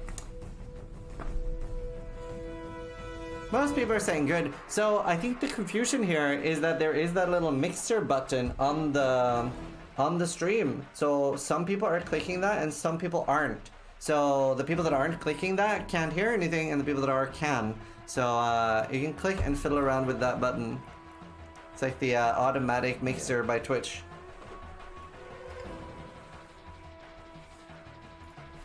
That's a plugin. Oh, I've just always had it. That reminds me of the time you played RuneScape on Tai, when Tai was fiddling with your PC and you had the Weeb add-on. Yeah, so right before we were going to play RuneScape together, I was in Greece on my honeymoon, and Tai was using my PC to play RuneScape. And then we were going to play RuneScape all together afterwards, and Tai was walking us through all the mods and how to set them up. And I was like, Tai, you're really bad at this. Like, all of this is already done. And he was like, oh no. And then he opens my stream and he sees that all his like Weeb UI and stuff with like that girl, the teal girl and everything was everywhere. So I had his like full Weeb UI. And I was like, wait, I'm not meant to have all this Weeb shit? And he's like, no. Login, dude. So I think we're seeing Rax trying out the logout on Awakened PV Trade. I'm not sure if he got it working or not, but I think at this point he really doesn't want to die. Like, he didn't want to die before, but now he really doesn't want to die. And I think his chat has told him and warned him about the Act 4 boss fight that is coming up. So. Okay, so Tai Killer here, and what Rax really wants to do now, he's going very slow, which me as Tai Killer is not a big fan of. It's very important when you're playing Path of Exile that you go very fast, and that is very good. And that is actually also how I like to drink my boba. Login, dude. Yeah. I guess someone in chat asked, can you explain the event itself? So, to explain the Gauntlet, it's mostly a spectator event where we watch the best of the best compete to clear what we call the Gauntlet, which is a super hard boss kill event designed this time to not be cleared, right? It's about how far you can get through these bosses, right? And so you'll see players gear up and prepare for these boss fights in a few days. But the whole game is super difficult, so even just getting to maps is super difficult. As we can see, there's so many dead people. You've killed so many people. It's so wonderful. Many. So, but for those of you who aren't Ben, like everyone else, there are additional raffle prizes for anyone competing. Maybe you can pop off and. Yeah, so there are those. It's like a triple tiered prize pool. So for people that are very new to hardcore, etc., and maybe have a little bit less inspirational goals than doing the Ubers, even hitting level 50, 60, 70, 80, 90, and 95 does enter you into cool raffles. Where you have a chance to win things like mystery boxes, cosmetics, and also like graphic cards and things like that. So that is one form of the prize pool. And then we do also have bounties. We have some by sponsors like Displate, Starforge, Maxroll, etc. And they are things that are also set by the community, where, for example, by whoever has the highest armor on a glorious plate by the end of the event wins $500, I believe. And as a reminder, you don't need to be alive. We are expecting you to die at some point. I know I've died many times in previous gauntlets. Just make sure you don't delete your character, and you'll still be entered into those raffles. So just don't delete the character. It's fine if you die, though. Yeah. Well, it's not fine if you die, but you know. Yeah, don't die, but do. And then you also have the prize pool for whoever is rank 1 of each class. So a lot of people might be thinking, well, Ben is quite ahead of everyone, but remember that that is just for Witch and the global rank 1, which I believe is at 8% of the prize pool. But there is a huge bonus for being any class rank 1. So even Scion right now, which I believe is 83 or 85, will be getting the same as a Marauder rank 1 or a champion, or sorry, duelist rank 1. So there is quite a lot of prizes. And you can donate to the prize pool right now, and Shopify Rebellion will be doubling anything donated to the prize pool up to $25,000. And right now, the total amount for the prize pool, with everything, including bounties, is roughly $30,000 or more. So it's quite a large prize pool already. Yeah, obviously, there is a rank 1 overall Gauntlet champion. There can only be one, and they will get a bonus in addition to that rank 1 class. We've seen players like Ben win Gauntlet multiple times, but we have seen in the past Exile compete, Al Kaiser, and someone else as well. I think I know. Alright, we have a content winner from Raxto. Here we go. Wait, do you want to go? I'm stalling the screen actually. Sure. Alright. Here we go. Alright, I think he's got this. Do you want me to unmute or? Nah. Okay. It's easier for us to talk over. Alright, here we go. So he's got very good damage here, but there's a big problem here. He has put Piety in the corner, and nobody puts Baby in the corner, and it does give corrupting blood. Nobody puts Baby in the corner. He's so tanky though. 2k life from Malachi.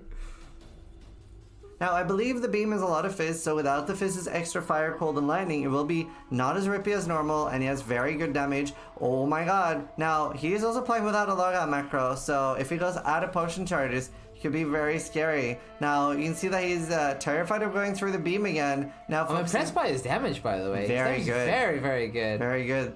You would think how slow he's playing, his damage is bad, but... Not even hard. Who needs logout macro? Amazing.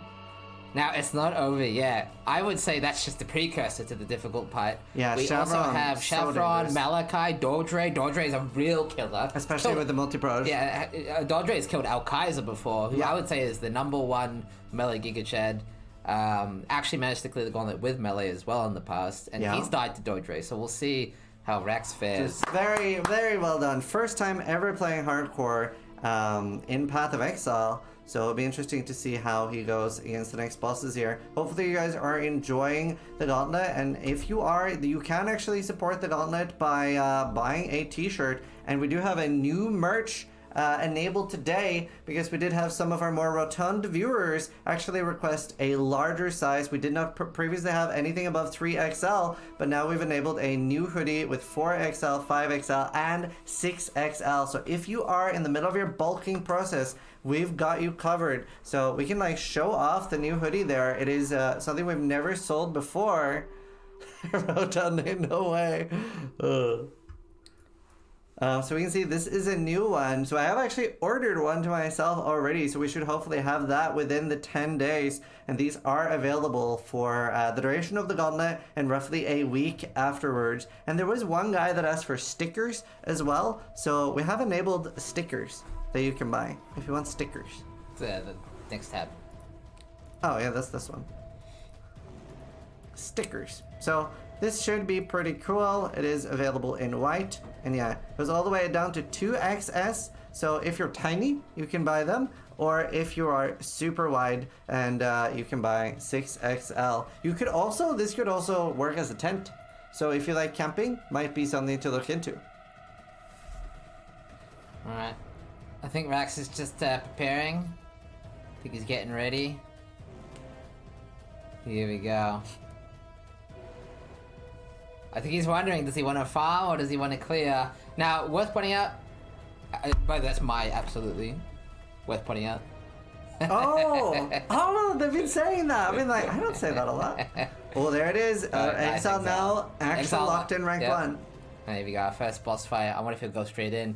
Now, if he does manage to get past this section of the Gauntlet, he'll get to Chamber of Innocence, where he'll get to farm a lot and get a lot of good XP. He won't have to farm Caldera Zone, which is quite bad. Now, it's worth pointing out that you can actually stay all the way to 55 or 60 even in Chamber of Innocence. Treat it a little bit more like maps, and yeah, it will be something that you can stay there for a while and focus on farming gear. And they are actually hitting on impact, not just...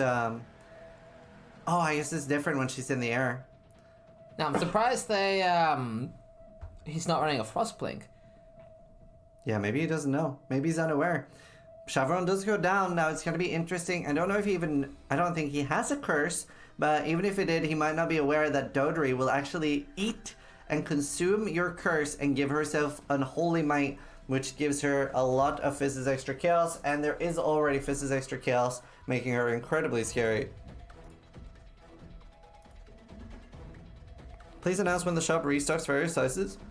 I know some of the larger sizes and some of the other things just aren't available.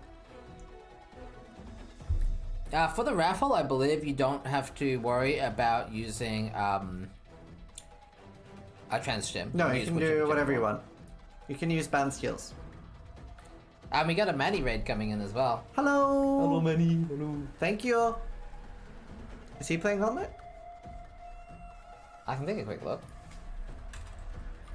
It is a little bit hard to keep track of all the Gauntlet participants, but we do our best. Yeah, we have a lot. To be fair, I'm not sure if I should be looking at Gauntlet or Standard. Well, if he's not, he should be. We do love seeing Manny in the Gauntlet. He's too addicted to Magic Find. That's fair. That is fair. That's fair. That is fair. I'm probably gonna... I have to weigh up if I want to try the Gauntlet myself to get through the campaign, or do I just go back to my Chieftain and dopamine farm? So, two very different sides of the game. I will be beating Steel in my speed / blade through the campaign. That's my goal. To be fair, you are usually faster than me. True. I just die. You usually die a lot less. I say a little. That's a lot. Matter of view, you see. Yeah, I mean, I die 3 times per league, you die 0. I think I died twice this league, didn't I? Okay, this is an exception. You usually don't die. Here is Maligaro. It's not as deadly. Still deadly. No. If you're willing to log out here, it's quite hard to die. But Rax has yet to log out, so... Wow, went down so fast. His damage is great. I don't know what kind of weapon he's rocking, but absolutely killing it. We are gonna check him axe here in a second. To be fair, this might not be Rax. It's a different Rax. It's okay, I can probably find him. We can find him on the ladder. Yeah. Alright, you keep reacting. I am reacting so hard right now. He's opening the door and going towards Dodri, which is the final mini-boss he needs to kill. And he is like killing everything down here. So he really doesn't have a problem with, going slow, taking his time, which is absolutely the correct approach here. And definitely, slayed my expectations for how I thought they would do. As somebody that never played hardcore before, just very, very impressed here. And even if he dies right now, honestly, I hope he's having a good time and will go again. I would love to see their approach to, maps and stuff. Coming up on Dodri. Is he going in? He's smiling. He's ready. Oh, I hope he knows how much that hurts. So especially near the pillars, that can like shotgun. And it does have like, oh. Definitely moving a lot, which is good. He realizes how dangerous it is. And honestly, I think what has been serving him well so far is that he's scared of everything, which is absolutely what you should be.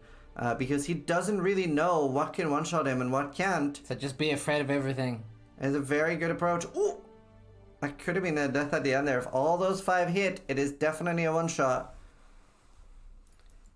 Now we can take a quick look at his gear while he runs back to Malachi here. He is rocking just a regular crafted axe, but it is a high level base. He has got those levels, which are helping a lot. So over level, over gear is definitely helping. Well, solid amount of armor. Honestly, I think the gear is just solid for his level. Tons of armor on all his bases. yeah. He's probably rocking like, wouldn't surprise me if he's got Decent, like right, 10k right. armor, honestly. So. Alright, coming up to the big boy himself, Malachi. We've seen a few rips to Malachi. We'll see. Yeah, quite a lot. Yeah, we'll see if he gets how he does here. This is his first character. This is his first hardcore character ever in PoE.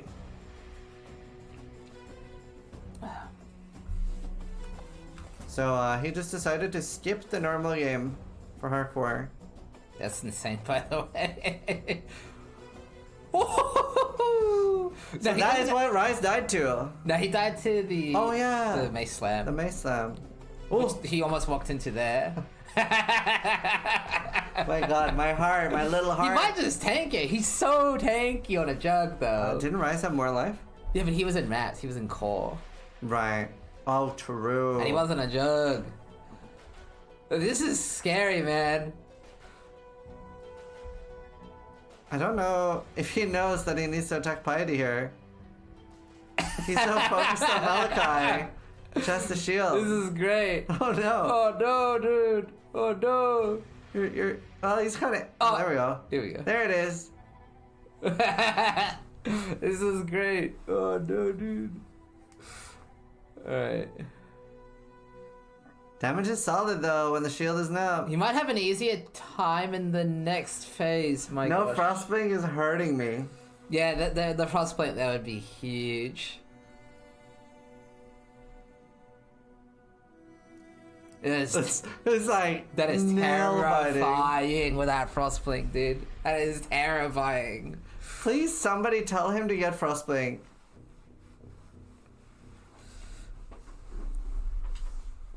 That's very stressful.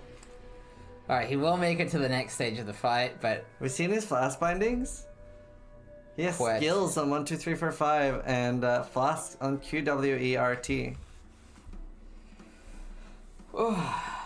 I'm double checking the guide to see if this is my fault.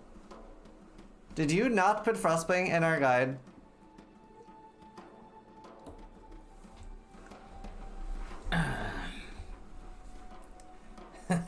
No, it's there? Okay.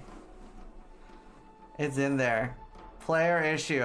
wait, do you think he's gonna get frostplate right now? I don't know. I hope Or do so. you think he's just like...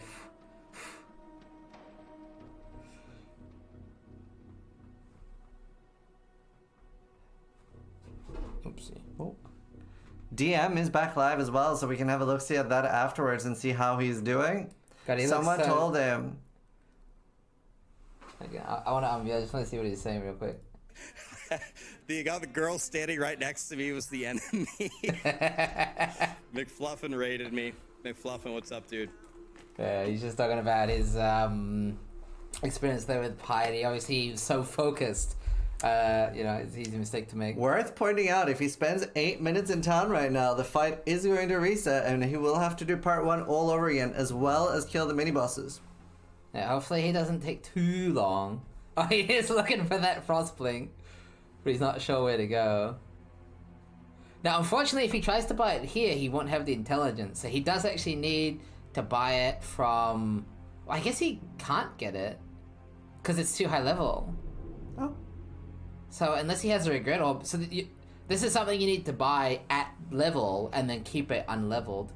Not sure if he has a regret. He does. He does have a regret, so at least he can. He's gonna go buy it in library. It's true, smart. Yeah. Obviously, you could also do this in your hideout after Act 6, but he's not quite there yet. He also does not have a blue socket yet, and time is ticking. He has roughly 4 minutes until the instance resets. I would like to imagine Frostblink Panic resets his instance, he has to go back in and he dies, and then it's his fault. Caster Curse! So the reason why you don't use Flame Dash is if you Leap Slam and Flame Dash, the Flame Dash cast time will come into effect, while Frostblink won't. So the Frostblink is always instant. Yeah. Try Flame Dashing twice on your character, and you'll notice the first Flame Dash is a lot quicker. That gets affected by Leap Slam, so if you Leap Slam and then Flame Dash... Someone told him. Yeah. If you Leap Slam and then Flame Dash, you will actually have a slow Flame Dash, which can get you killed very easily in the Gauntlet. He's struggling a lot on sockets right now. 4-socketing his helmet would be the easiest way to fix this.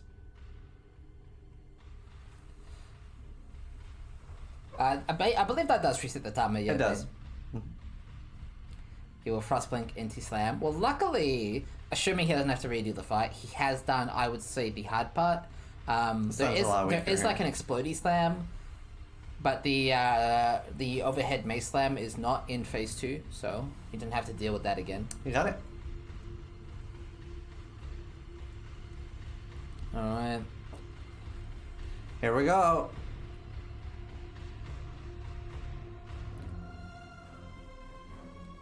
Unfortunately, I can't really move the cams easily. I'm sorry, chat. No, we're stuck. We can't move. He has attack on left click. I noticed. He knows! I don't know if he has attack in place on Frostblink though. That could kill him by having it like move towards the location he's going to try to Frostblink. Yeah. I can't actually unmute him. Unfortunately, the audio issues we had from earlier means that we have to be a little bit more careful with unmuting. Yeah, we had some technical issues. Steel's PC crashed. Sadly, he does not have a Starforge PC, but if you're experiencing crashing issues and you want a PC upgrade, Starforge features some of the best PCs in the universe. So if you need a solid upgrade, that's a good place to look. Alright, I think he's just mentally like making sure everything's ready and he's ready to go. Now, as I said, if he does get through this, he'll get into the Chamber of Innocence and he'll have a really good time there, so... Hopefully he gets there. Steel got a budget PC? I have a really good PC, okay? I bought all the parts myself. I did it the old-fashioned way. And this is why you want to have somebody that knows what they're doing build your PC for you. I had Zero help me! I had Zero help me! I'm just kidding.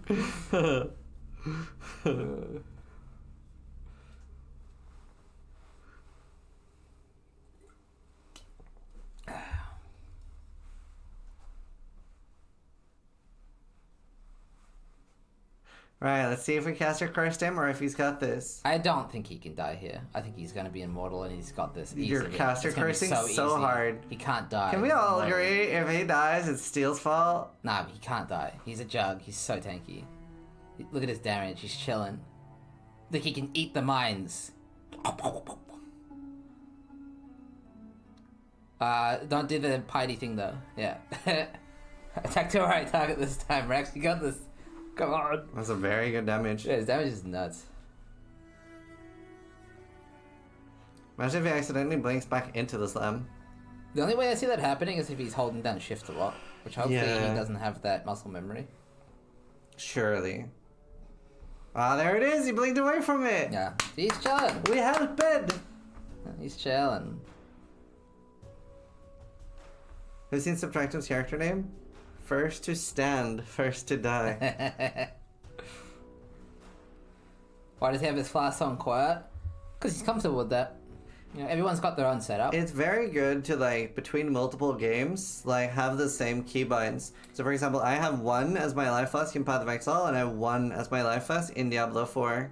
Yeah, and the reason why I have my weird keybinds, have you ever seen my keybinds? It's because of World of Warcraft, if you can believe it. It's from WoW. That's why my keybinds are so weird. Oh, you dock leaving. World of Warcraft.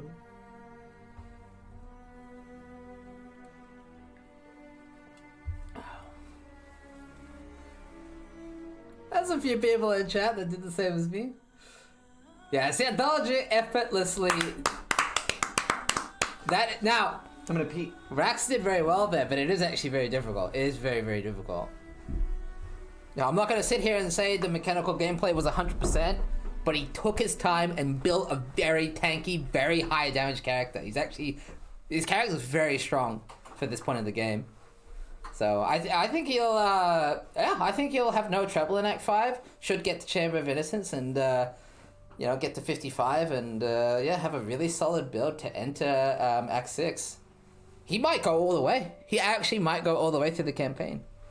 And as a reminder, his first ever hardcore character in Path of Exile. He has played hardcore in previous games, but first time trying hardcore in Path of Exile in the Gauntlet, which is insane.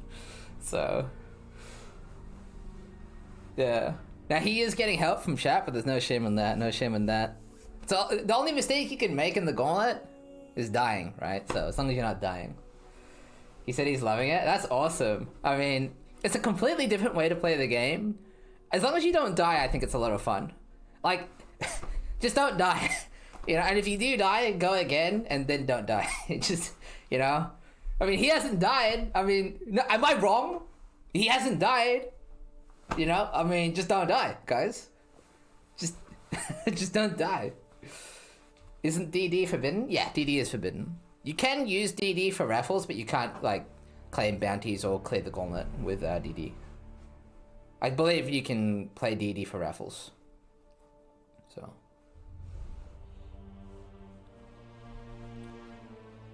Ziz, can you mute Steer for 5 minutes? He's gone! What do you mean? This is gone. It's my stream. Look, see, look. It's my stream now.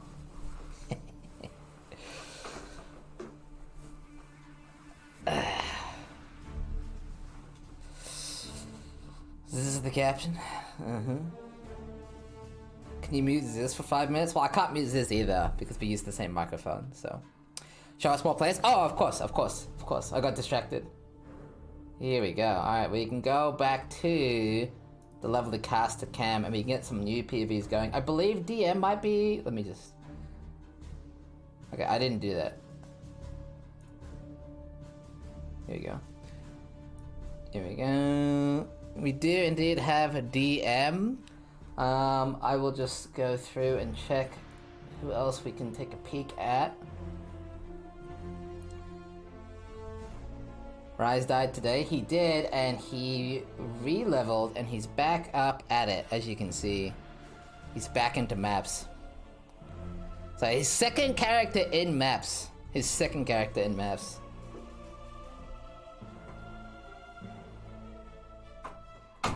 Should have blocked the slam. Yeah. Hey, look, Vera subbed with Prime.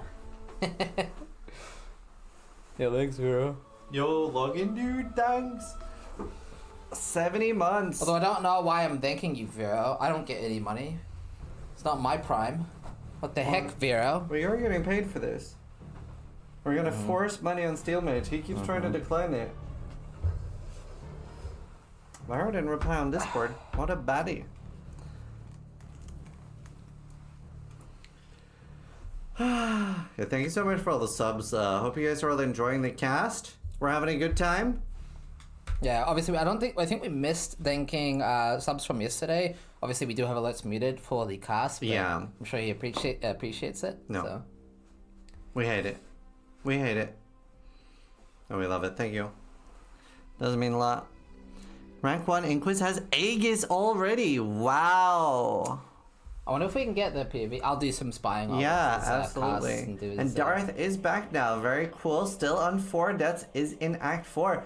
I am very impressed by how little Darth is behind ranks. So obviously seeing like a little bit of a... He's rushing a little bit more, which makes it more likely to die. Maybe he has slowed down now and will overlevel a lot more. Don't know what build he's playing. Well, he is a bow build on the champion. A very bold choice.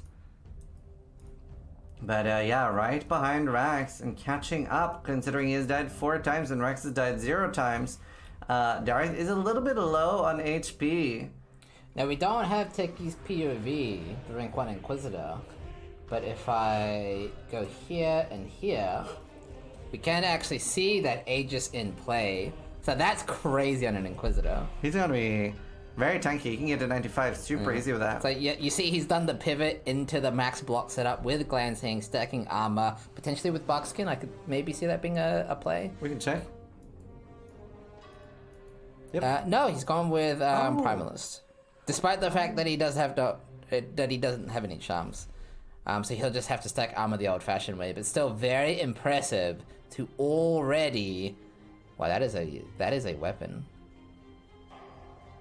Yeah, very impressive to already have an Aegis. So Very good. 2 deaths was in Hillock though, so that's very little time from that. That is true. I believe DM's already in Act 4 Belly as well. So we'll get. Did you say that or something? Yeah. So I'm doing. No, you're good. You're good. So I was saying that he's like basically caught up, even though he does have deaths. It's very impressive. Yeah. So we'll see some DM content upcoming. Steel Mage, it's okay. Just sub to your channel so you get something out of this too. You don't have to do that, don't worry. I just I just like doing this, so it's fun. It is very good, and he is getting paid for this. We are forcing him. Steel Mage did just buy his 3rd Lamborghini as well, which is very cool.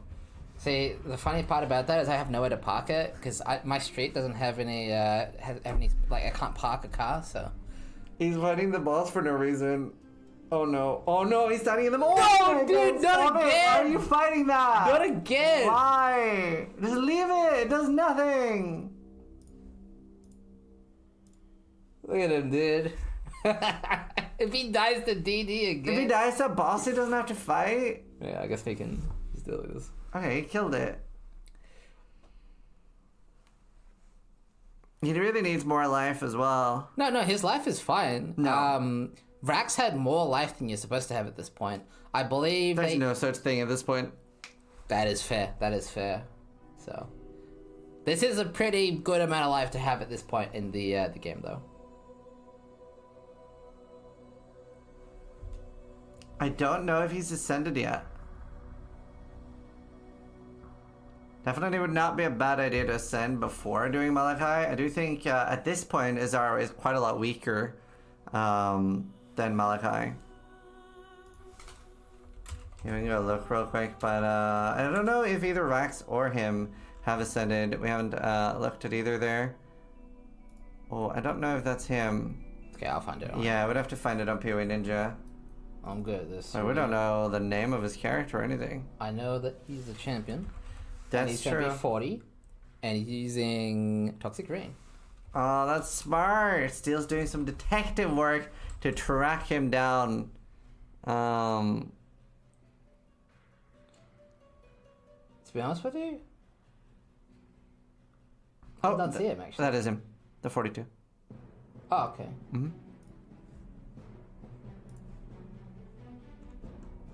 Yeah, you're right. All right. So, bit of teamwork there. We do have some gear to showcase. So this is Darth's character here. He is rocking pretty much no bow at all. He has Toxic Rain, so it's not actually a big deal, but basically a white bow. Yeah, his bow does nothing. His chest is basically also a white chest. He could get a very big damage upgrade by going back to Act 1 and picking up a white short bow and alteration crafting attack speed on that. Mm-hmm. Honestly, I mean, the ring's decent, but the most basic gear possible. He's just got the levels. Amethyst fast though, very nice. His Ascendancy doesn't do anything either. Honestly, going Adrenaline early, which we saw a lot of other players do, is definitely the play here. yeah, he cannot get Fortify on a bow skill, so until he does that Cruel Lab, he's essentially unascended. Yeah. So.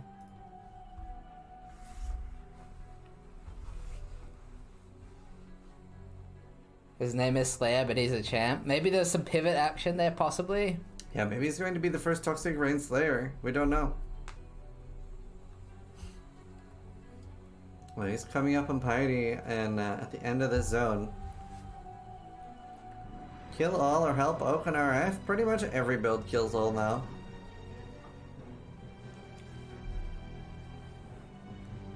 Now, same as Rex, if he manages to get through this part of the game, although it's going to be very, very hard, but if he manages to get through this part of the game, he will get to that Chamber of Innocence and maybe he can get some gear going. I would highly recommend getting and some this gear at build that will point. benefit a lot more from overleveling than for Rax because he Of the gains gem so much levels. damage per level, and he will in that area be at the point where he's going to be getting like fairly okay item level Grove bows, which there's a big chance that he will actually get a +1 bow gem level, and maybe with attack speed.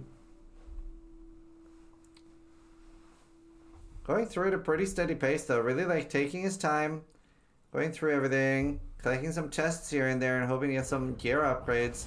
And things aren't doing that much damage to him. He is rocking that Amethyst Flask. We've seen a few people as well employing that Decoy Totem. For those slower playstyles where you want to be a bit more methodical and, take each pack at one at a time, the Decoy is really, really, really strong. We saw Tati, the Totem Bloat, he was using some Decoy tech. So, and obviously seeing Darth use it as well, so that's nice. Until he fights Party, I can go back to Quad React over here. And we can maybe grab Exile so we can have rank 1 POV on the screen as well. So Exile has overtaken Ben. He went to bed a bit earlier, woke up a bit earlier, and he currently is now rank 1. So he has overtaken Ben. And the way it works is Exile will be rank 1 all the way until, like, you do need to hit that next level. So we did see Exile, even though he was about to hit 93 first, was being displayed as rank 2 because the points, it's not like 0.3 and 0.5, 0.7. You do need a full point to go above somebody else. Jungron's build seems fun. It's very interesting. Tati says Hara is the tankiest ascendancy because of Decoy. Yeah, Decoy is good.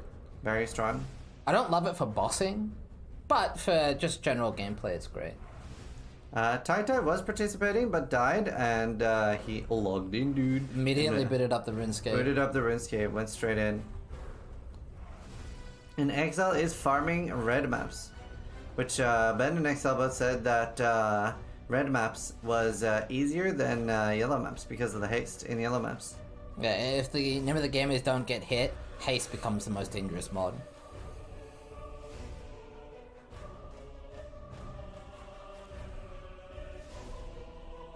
So the special thing about Jung's build, it is just Frostbolt Ice Nova, but a lot of people, myself included, didn't realize that it is a lot stronger this patch. So they removed the functionality from the default Ice Nova and replaced it with the Trans Gem. However, they also buffed it when they did this, so kind of went low-key underlooked, because obviously I just saw the default functionality was shifted and tucked it away, but apparently it did get buffed. And Jung was saying it's roughly twice as strong now. And he is it's farming already very Wildwood. good. So maybe there's some uniques or anything he's looking for. He could also just be looking for charms. There's so many good ones you can pick up early, like surprisingly early too. So something we might see people do early is farm the desecrated area in Act 10, because you can get really good charms there. It's basically like that area will give you all the things like reservation, I believe you can get there, and spell suppression. So very strong charms. However, later you'll be able to get all the rare ones like the Jug Ascendancy and things like that do appear at higher levels, which I believe you need tier 14 maps and above. Always surprised by the builds Jung finds. Yeah, he's very capable at finding those clever interactions. And then people like me, we just yoink it and then make a build out of it. Our build now. Yeah, I'm good at min-maxing a build, but I'm not so good at finding those clever interactions. But Jung, he's very good at finding those interactions. Yeah, it's cool that we do have people like that in the community.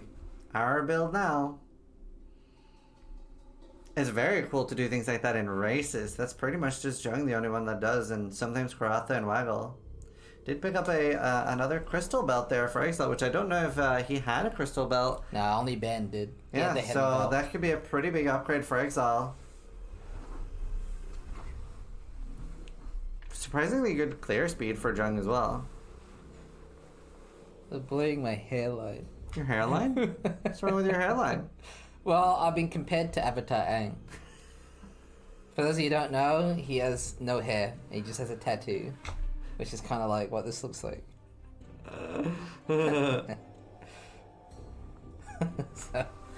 Yeah, I remember I had like a period on my stream where people started pointing out my hairline was thinning and stuff, like 2 years ago, and I was eating like so much takeaway and I wasn't drinking any water. Like I was drinking, I'd say like 1 bottle of water a month roughly, and other than that just soda.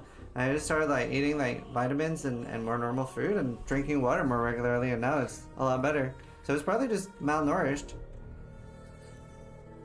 When Steel needed the hairline the most, it vanished.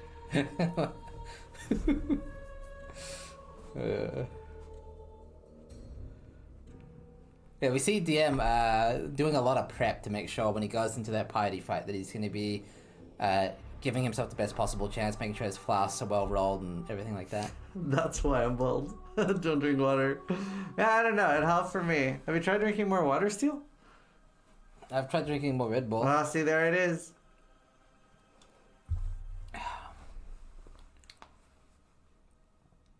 This is actually traveling right after the Gauntlet to America. He asked for me to come, but I'm lazy. Yeah, he literally declined for no reason. Mm-hmm. He wants to play Palworld instead.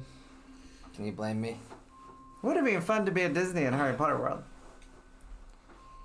Well, it's gonna be fun for me. It's gonna be great. I'll send you pictures and make you jealous. Yeah, chat pointed out you're traveling to a PvP zone, so... That's true. Yeah, it's basically like we're having our second kid, first daughter. So my wife will be able to go on holiday for a while, so we're going to Florida to check out Harry Potter World. To be fair, I will be able to go on holiday while she watches our kids, which is great.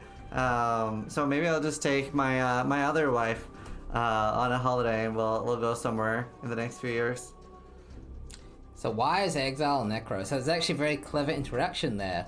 So because he's no longer Ignite, Elementalist is no longer needed, and Necromancer goes back to those classic D&D playstyle of scaling corpse life.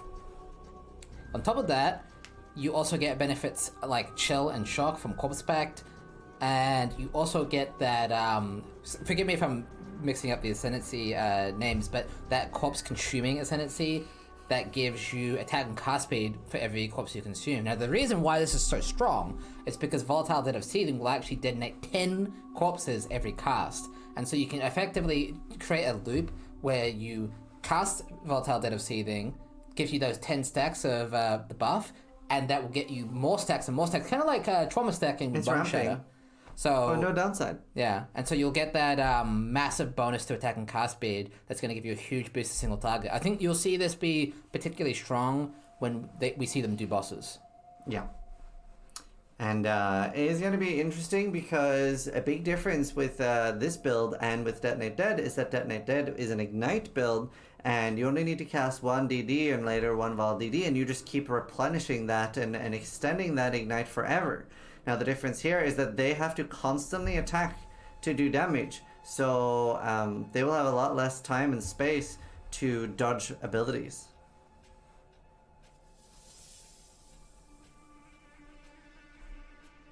He's in level 80 maps now.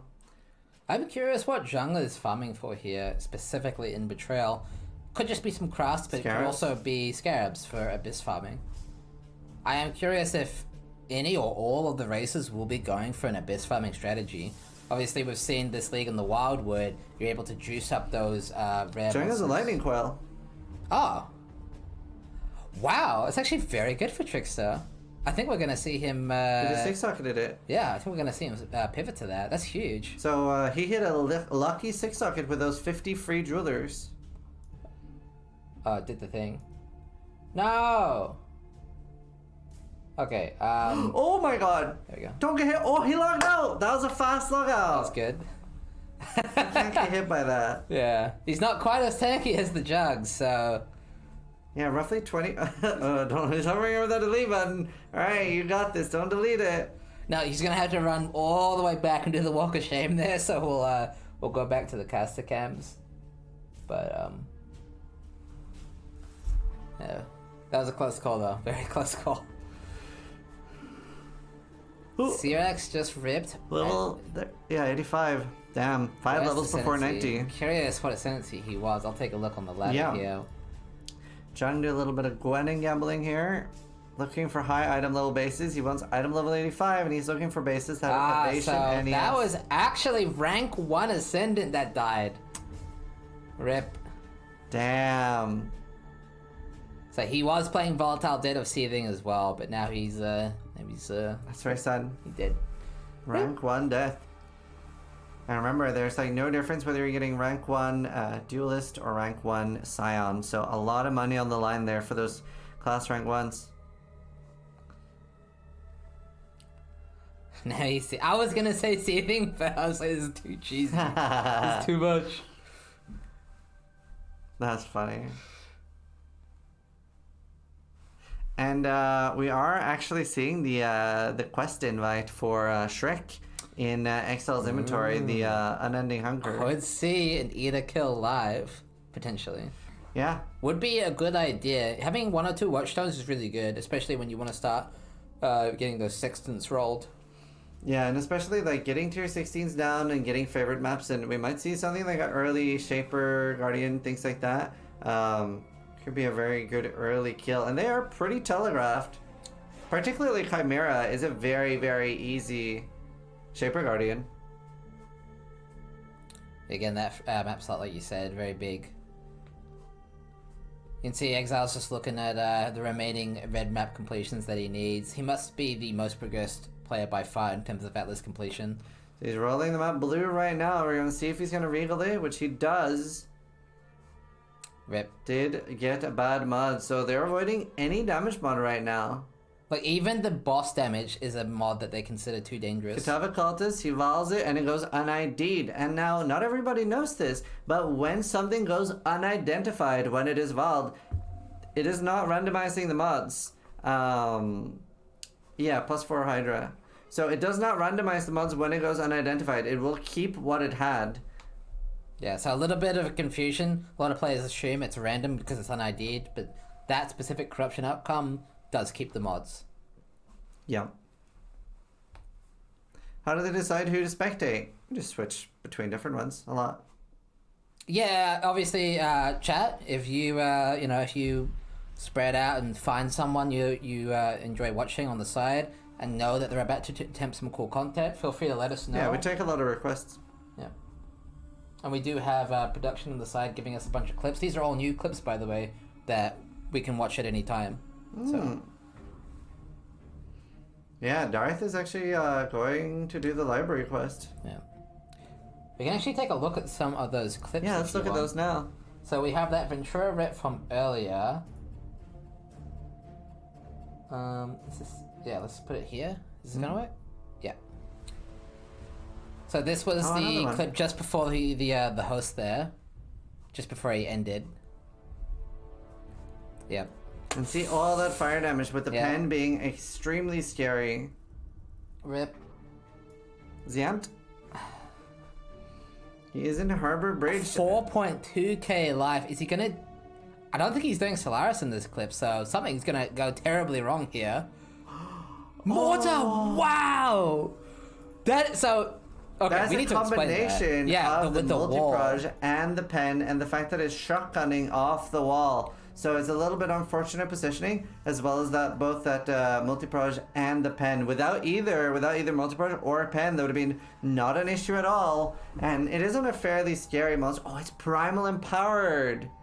Oh wow! So everything is probably it was probably a crit then as well. And he had 84 max fire at this point. We had a Khan close call. No way. No way. So this is tier 6. It is going to have those yellow mods. Is that primal empowered too? That looked like it was empowered.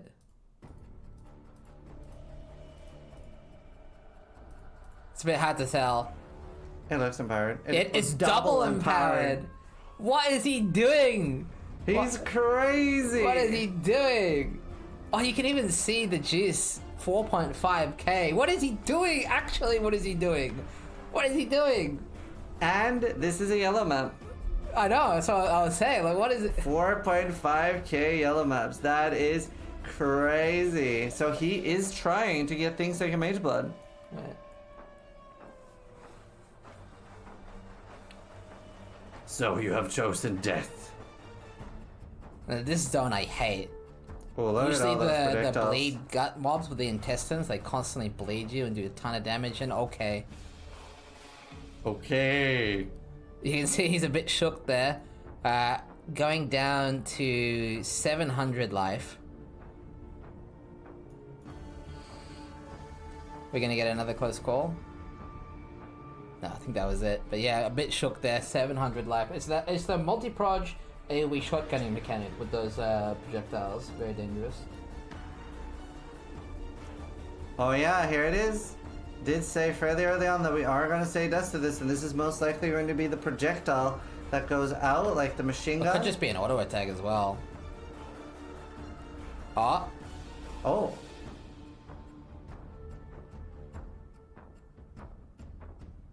Oh, just on the edge, mate. That is the slam. Just on the edge, mate. On like practically one life as well, dude. Look at that, look. Oh my god, it literally Oh. so Smacked close. his butt, I think. Yeah, so there's a lot of dangerous mods. Honestly, like everything that boss is dangerous. The barrage that bursts you down can absolutely slay you very quickly. The slam, as we just saw, can one-shot you. So it might look very, very easy when you're seeing Ben, Exile, and others go through the Gauntlet, but it is still incredibly difficult. And there's probably a lot of people in chat that have been thinking this Gauntlet looks quite doable and quite agreeable. And then maybe not having that experience when they try themselves. So he just got just bonked by those changelings. I think they would have DD'd. We saw another clip exactly like that earlier. So It is not. Nobody thinks that. yeah, I was gonna say. I mean, Well, I'm thinking we maybe well, he should... sees Exile and Ben alive, and that's enough for him. He's like too much alive.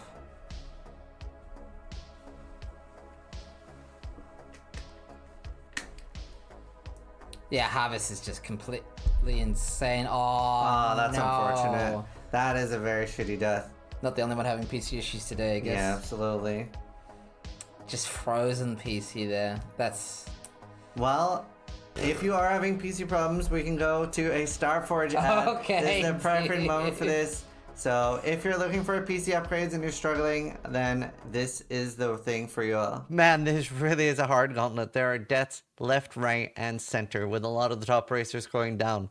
And you know what always has your back in a hard gauntlet? Starforge will make you both ferocious and strong and be able to run Path of Exile at the highest performance. Whatever your needs are, Starforge has both affordable and top-of-the-line PCs. There it is. There it is. It is what it is. And yeah, the logo is exactly what you want in a PC as well. Really good. I'm using one. I've had no issues so far, which is nice. No issues so far. From what I've heard, I know like a lot of different things have reviewed Starforge too, and said that especially their like live service help and stuff is really good.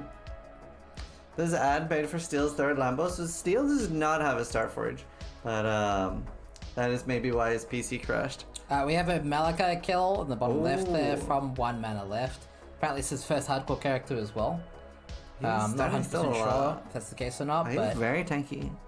Not that much life. Maybe a lot of armor. he is a jug, so he's probably got lots of armor fortify. Reminds me a little bit of Matt Damon. I don't know why.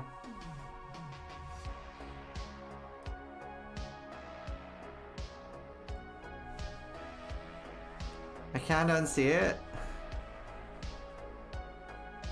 We also have a Katarina kill in the top right from Jung. Oh, yeah. Multiple Connect windows Wow. on the screen. I'm seeing 1 minute left just tanking those barrages from Malachi, making use of those guard skills. He's actually manually guard skilling. So normally you'll see hardcore players, they'll use the guard skill on casting damage taken. However, he's opting to self-cast it to give him those damage windows of opportunity. Makes sense actually. I guess Bone Shadow is an exception to this rule, because otherwise you'll constantly delete it. Yeah. Also, I forgot to mention, since we aren't splitting, that music is safe, right? Yeah, this is, Okay, cool. well, it was safe. Well, this is it's a mix, but I'll go back to the Pee-wee one. Perfect. Not that song. That was creepy. True. There we go. That's perfect for him fighting Katarina. Yeah. We had some technical issues earlier. Look at that damage from Jung. I don't know what level Katarina this is, but... I wonder what kind of DPS he has on that build. We'll end up doing a day closer to... Oh, it's a 72 Katarina. Yeah. We'll end up doing a day closer to when people like have more finalized characters. We'll maybe do a little bit of PUB and see what kind of damage numbers players are rocking. Because it looks like Jung has... Let's delete Exile and get Captain Lance up there. Instead, there's so much happening right now. I wasn't expecting there to be that much. What did he get as unique there? Is that the staff? No, I didn't even see. See in a second. It was There's the the staff. Could be some Could sort be of very pivot interesting for a angle, cold yeah. character. If someone was going to make use of a rare can of the Kulamak, it would be Jung. Absolutely. Fine, chat. You asked for it. He just wants to show off the t-shirt. True.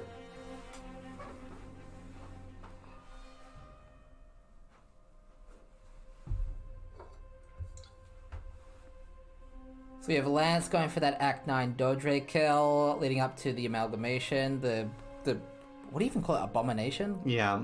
And then we have 1 minute left, finishing off that Malachi. Vrax Oh, just here we go. in a break. Support gems. Cast speed. Double damage. Ah, it bricked. rip It bricked. straight to the vendor. Rip.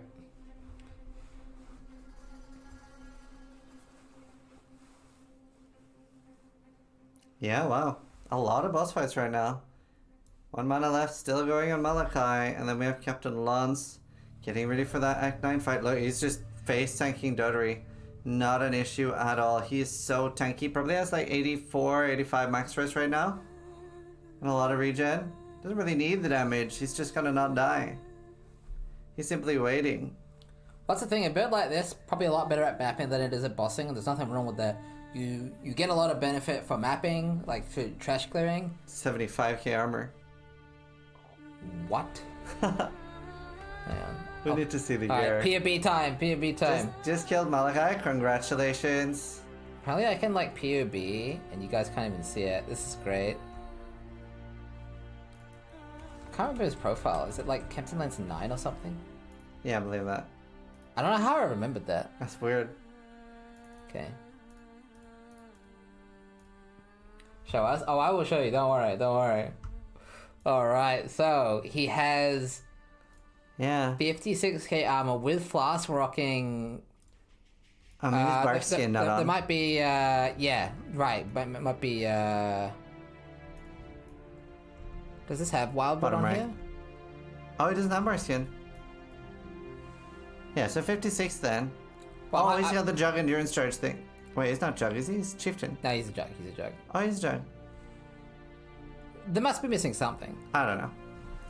No gems 81 and max gems. press. Well, Oh, Mountain Shaw being up.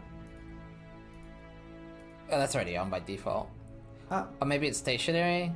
I don't know. That don't make calculations. that doesn't matter. He's got a lot of armor. He has a lot of tank. armor. He's a lot of armor, and that's obviously going to work with that Unbreakable, giving him a ton of the on any of those smaller hits. And you're only really going to have those smaller hits during the campaign. So it's really funny to know. The day before the Gauntlet started, when I was like fundraising for the bounties I was doing, one of the people that donated for help was a level 95 character with a headhunter, and his Fizz max hit was 4,000 or 5,000. So this character is 18,000 in Act 4. So PUB fixed a bug recently where the empty chest didn't double for Jug. I'm not updating it. I'll update it later. Don't worry. No, I'm not updating it. No, I'm late. No. I'll update it later.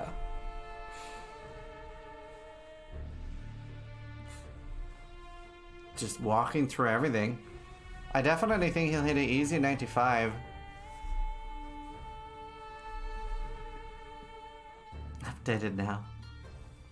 He's going in for Maligara. Shouldn't be a problem. Should basically be able to stand still Didn't see how much like Chaos Res he has, but I'm assuming we do see the double amethyst there. Untainted on Jung Roan. I'm not sure if he's gonna run it. I doubt it. He's looking for the corrupted maps. He's doing the tech. He's doing the tech. So right now, if he finds a rare corrupted map that exists at a high tier and gets it, even though it's not a red map, he will actually get that red map completion. It does need to be rare and corrupted, but he will actually get that completion. And like, look at Gavin Lance, he's literally just standing there. Mm-hmm. Do we actually have a way for chatters who have maybe had a moment in the Gauntlet to post those clips? Do we have like a... If they have recordings and stuff and they can get them online on YouTube or something, we can see them. No, but I mean, where would they link those? What is a good way for them to do that? Madiki, any suggestions? In the PV Racing ladder, in the Discord, and in here. True, you can submit them through the website, although that might not be the most popular method to do that. Racing Discord. There's a RIP channel. Excellent. Yeah. Yeah, we would love to see more of you die.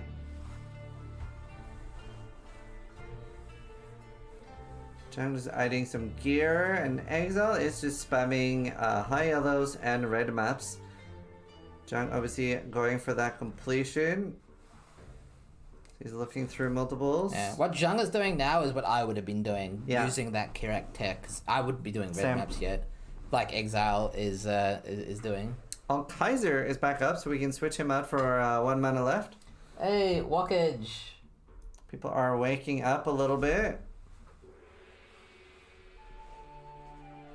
So Khan slept as well, actually. So really? After only like 24 hours. That is actually really good, and I do love that we see in the Gauntlet that people aren't going for very long sessions. A lot of the softcore races have people go for literally 40-hour sessions. Sometimes Karn has done 50 plus. I think 57 hours is the longest stream Karn has done without a break. We also see how Kaiser actually trying to fight the incarnation of agony. This should have been a bounty, actually. Now, he is very tanky. I believe it's a physical... I'm not 100% sure, but I think it does physical damage. So he doesn't take too much damage. He's mostly killing himself, probably, to his own bone zone. He is trying to get the totems to do the majority of the damage, but it does teleport every time it takes damage. So you can see it like blinking away. And gotta remember, while he's standing within range of that red circle, he can't heal, he can't leech. So it is like that rare mod that you might be used to. Yeah, as you can see, you can kill it. It just might take a while.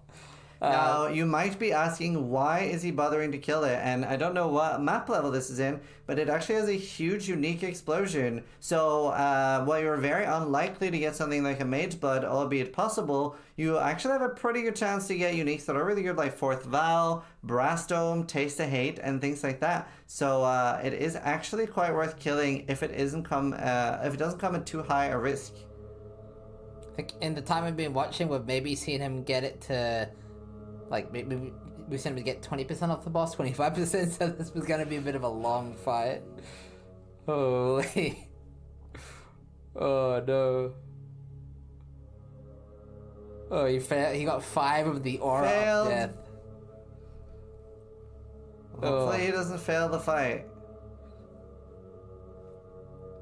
Alright, well, we will see a kill in a minute. Just give it a minute.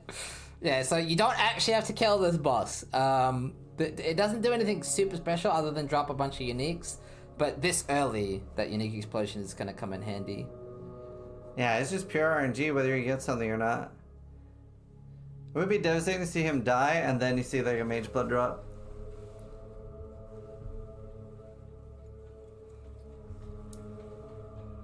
Pulse champ, there we go. Maybe?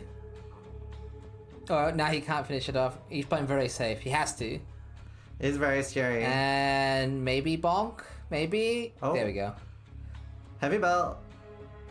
Nothing too crazy. Nothing too crazy. Best thing he knows of venopuncture. He's not too happy, I think, with that. But anyway, back to the... He's doing that at the start of the map too, so we are seeing a lot of players actually buffing the Wildwood. He does have 3.2k purple and 1.2k yellow, so definitely not something to discount. Now, a little unsure what map tier he is in right now. Robin? I want to just sneeze. All right. But I'm like, if I sneeze, so normally I mute, but I'd be muting you too. Lance is just standing there.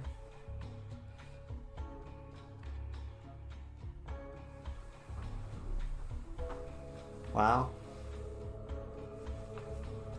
Let's see, what's Jung doing? Jung is still just working on his completion. Don't hold your sneezes too. True. Look at ExilCon. Yeah, it looks like the Act 9 boss is going to go down, and killing the Act 9 boss is a particularly huge milestone in this gauntlet. The reason for that is one of the Merc Club trials is tied to Act 10, and it's very safe to farm Merc Club for gear. So if you're able to get that done, unlock the trial on next character. If you die, you are able to farm Merc Club. When are you supposed to go into the Wildwoods and get Barkskin? Most people do that in the Kraton zone at level 16. I saw a lot of people doing that. Yeah, and there's a lot of betrayal farming as well. Getting like a +2 AoE, +2 projectile helmet could be good for a lot of builds, and it does have a lot of strong unveils both for damage and support. And we've seen a lot of people rocking endurance charge and endurance charge on kill on a ring, even if the rest of the ring isn't very good. Is Barkskin better than Determination? So no, you use them together. So Barkskin's going to give you that flat increase, and then Determination's going to give you that base armor, on top of that more multiplier. So they work together. Why is Lance on a 3 links? Right now you can see that his chest and helmet had no sockets in it, so he's using that Magi to get double armor. That's part of why he's so tanky. There will be very little outside of degens and stuff that can actually kill him during the campaign, so he doesn't really care that much about his damage. He just cares about being as close to immortal as possible. So some things that could kill him now in Act 10 would be Valente could absolutely kill him, and the Desecrated Chamber boss as well, I would assume, could kill. Quick explanation of the Gauntlet. Friendly, noob friendly, quick. How would you... Like, 10 seconds or less. Go, Gauntlet. Oh, and the entire Gauntlet, it's the hardest version of Path of Exile, where it's a event run by me and Viro, and GGD supports it. And then, yeah, we just have loads and loads of damage mods. The prize pool is a little bit over $30,000 right now, total. Yep, it's over. That's it. And it's very hard. There you go. Very hard money, GGG official. Well, GGG supported. GGG supported. Zizaran official.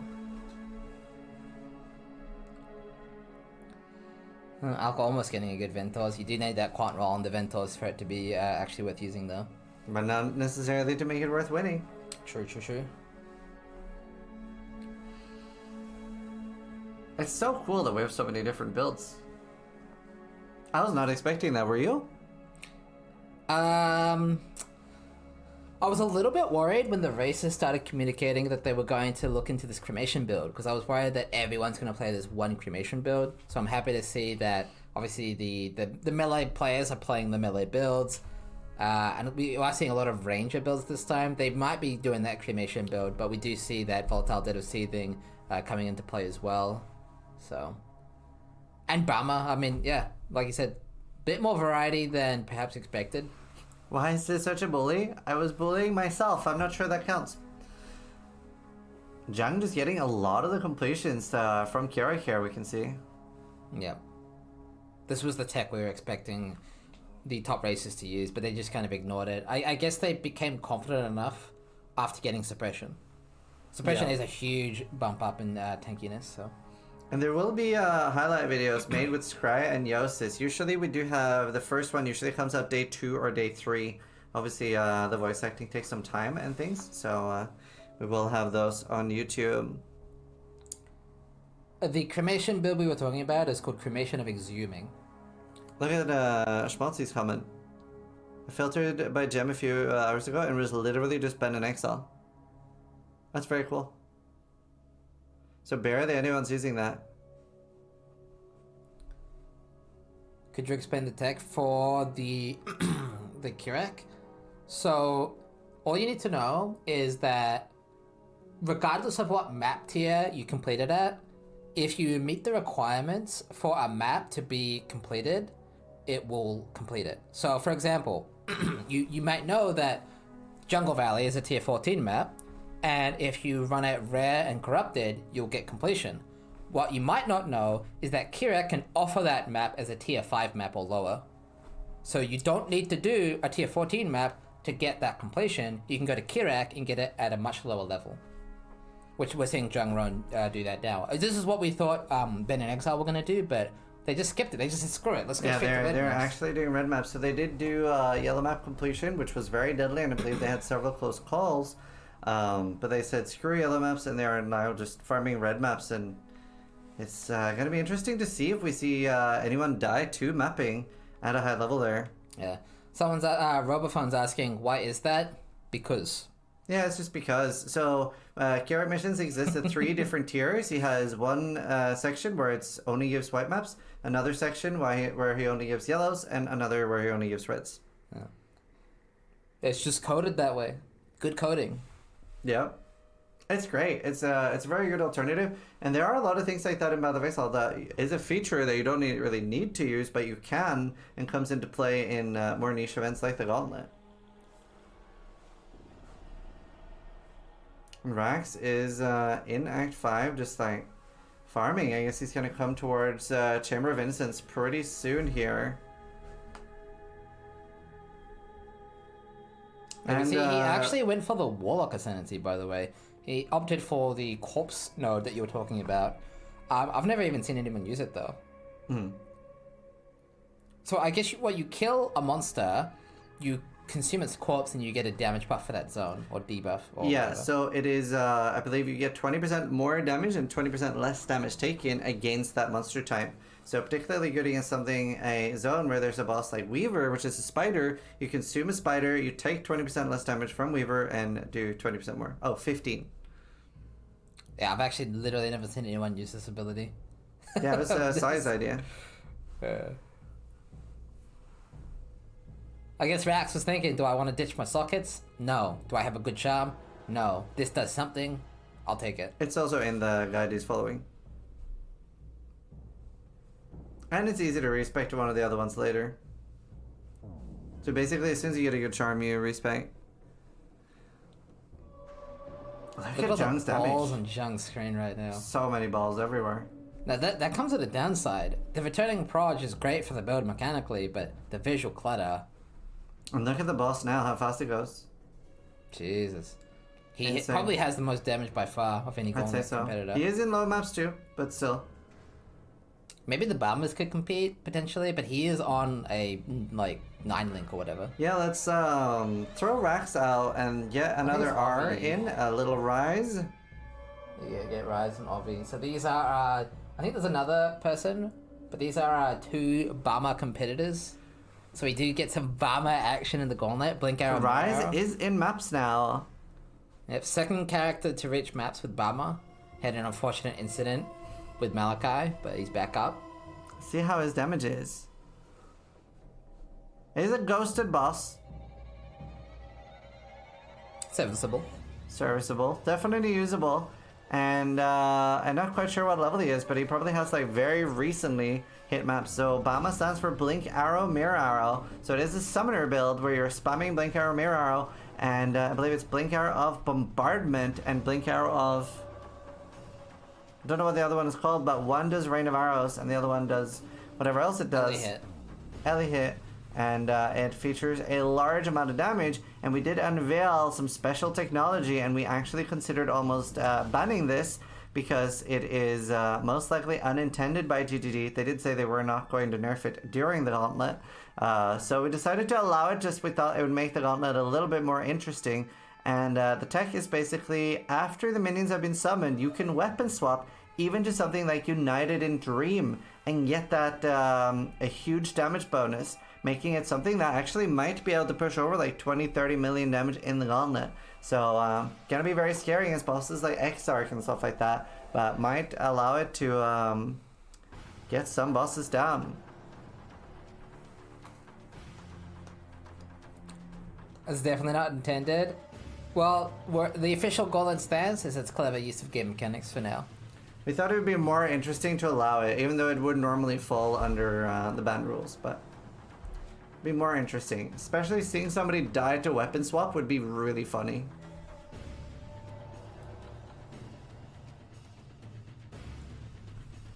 Can whip out the Gauntlet ladder here. You can find this on the ladder command on PoE Racing. Just to get an update on the ladder, as we already said, Exile has overtaken Ben while Ben is Bedge.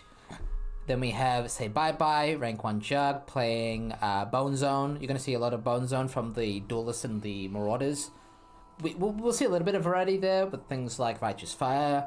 But yeah, it is going to be the dominant build, Bone Zone of Complex Trauma. Yeah. Then you're going to see Khan also, like I said, on Bone Zone. The Guardian playing SRS. Very, probably one of the most new player-friendly builds for the game, both the regular and I would say Gauntlet as well.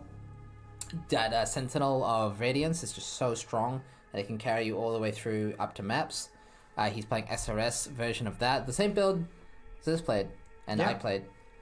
You can see incredible build diversity and Sensi diversity, with actually a Marauder being the most played here in the top 22. Yeah, I think that Armor ES, the Armor Ellie node is just going to help a ton. We have an Inquisitor, rank 8 Techie. Now, rank 2 Templar, he is playing... Gosh, he had an interesting build. Let me double check here. That's right, he had the Righteous Fire with Inquisitor with the Aegis. He had the Aegis drop there. It's a very we can lucky open drop. up PoE Ninja too, because it does pull the Gauntlet stats, so we can actually see. I wonder who has the most damage in PoE Ninja in the Gauntlet right now. We can take a quick look at that. I'll just go to this screen. So because this is passed, like this was saying, if we hover over here... Now, this is not going to be the highest DPS in the Gauntlet, but it's going to be the highest passed, at least, that can be tracked. Karn! It's actually Khan. A lot of Bone Zone. Well, I believe this is because I've heard Quinn rant about this before. Mm-hmm. It shows you at 10 stacks of Complex Trauma, which is impossible. But yeah, it goes to show you at least it pads out the PoE Ninja very nicely. Yeah. So... And obviously, Zhang only shows it having 50,000 damage or something, 100, and but he has a lot. Yeah. So.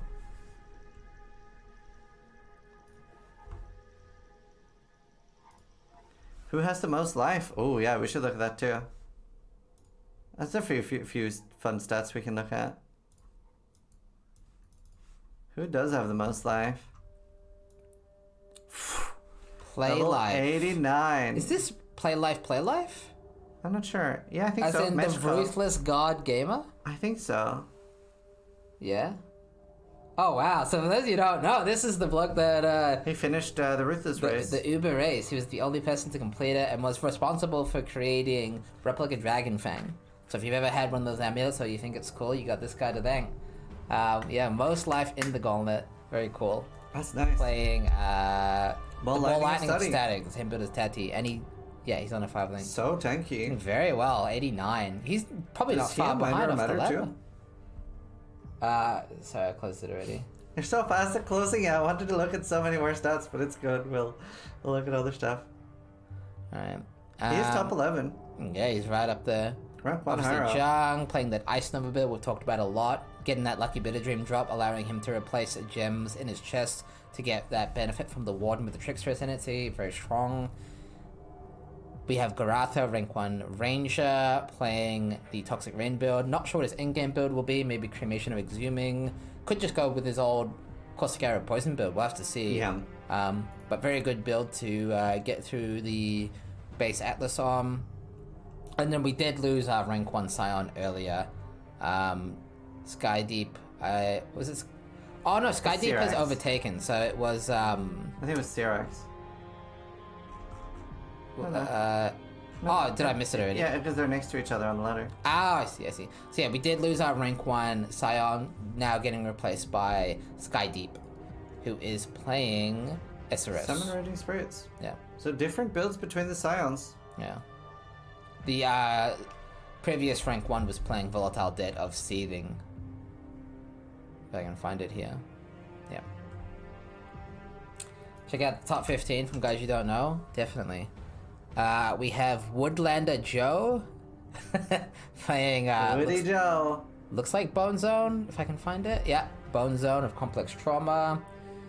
We have Soul playing Volatile Debt of Seething. So we are seeing Volatile Debt of Seething come into play as a top Gauntlet build. Curious if this was just a known build that we didn't know about. Yeah, we haven't seen a lot of that during the league. I've only This is seen really the Waggle first and time. Zhang try it, and they kind of... Waggle seemed a bit disappointed by it, and the clunkiness of it, and Yeah. Zhang managed to make it work with custom crit, but quite complicated to pull that off. Yeah, so that's a part of the reason for why it's allowed in the Gauntlet, and we're clearly not seeing a lot of people use it. So very balanced, leveled, even playing field right now. We have Driz playing Explosive Trap of Shrapnel. Very cool. Which one is this? I'm gonna throw that real Smaller quick. explosions, no worries. So I've never actually seen this skill being used before. Obviously we have, now obviously PoE low W, but there have been a lot of new skills added to the game in the form of transgens. So I've never actually seen someone play Explosive Trap of Shrapnel before. I've literally never seen it. I have no idea. Explosive Trap is AoE. It's just double damage. Yeah, well, like I said, I've never seen it being played before, so that's really cool. That's very cool. We have Dr. Dexa, who might even be streaming. I could double check. Here we go, production. He actually is. I can put him on the screen in the bottom left there. So Dexa is playing SRS. He's playing Elemental SRS actually, which makes sense because he's the Guardian. So he's playing Guardian SRS, but a little bit different version of it. Hi Dexa, there he is. Infinite stream glitch. Oh, because he's got me on there.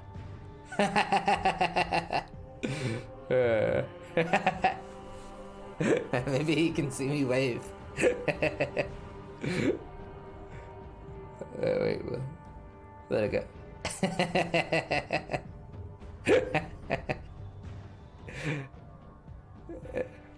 That's funny. So yeah, anyway, now the Bone Zone, I assume, yeah, Bone Zone, very popular build. I think it might be the most popular build of the Gauntlet, actually. If I go to PoE Ninja here, and go to stalling, I think it's actually the most popular skill of the Gauntlet. So what's Bone Zone? Yeah, I should probably call it Bone Shatter of Complex Trauma. I just call it Bone Zone. But oh, it's followed by, so SRS is the most popular skill, followed closely by Bone Shatter and Sunder. Although I am expecting the Sunder players to swap into Bone Shatter, so please don't nerf Bone Zone. I asked my friend Khan. Khan is the Slayer main of the Bone Zone. What he would do if GGG would nerf Bone Zone, and just the question was offensive to him. Just the mere question was offensive to him.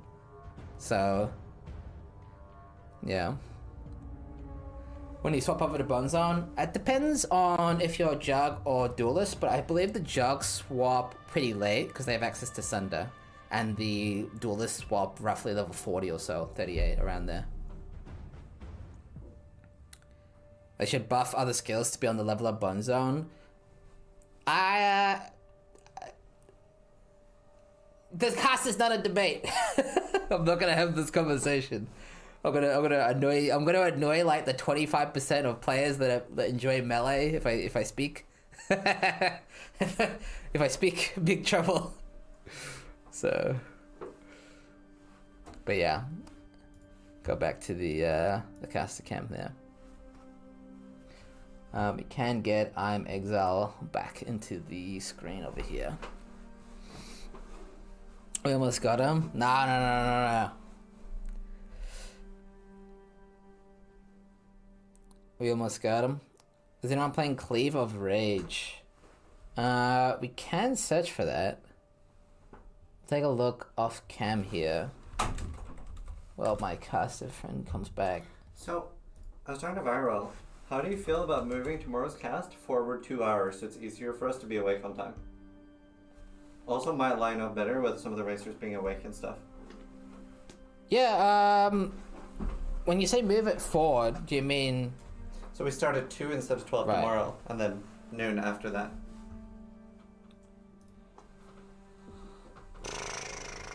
I'm done. I suppose you want to announce it now, right? So people know. Yeah.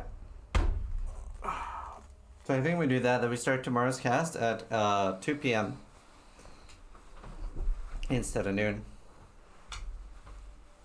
Music up? Yeah, it's just at a okay. quiet part of the song. Oh, okay. Well, the way I see it is there's two realistic ways forward. We either stay awake until the next cast, No, there's no show. We'll be so tired. or we do the 2 p.m. thing. Yeah. So. Rain from NBA Extreme. Nice. Is he alive?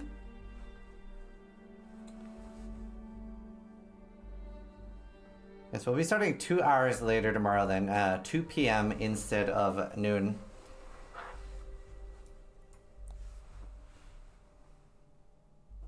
Oh, we do have DM and Tempting Piety, actually. Ooh. Going for it again. We can full screen that. NN being the first character to do Reeve. Oh my god.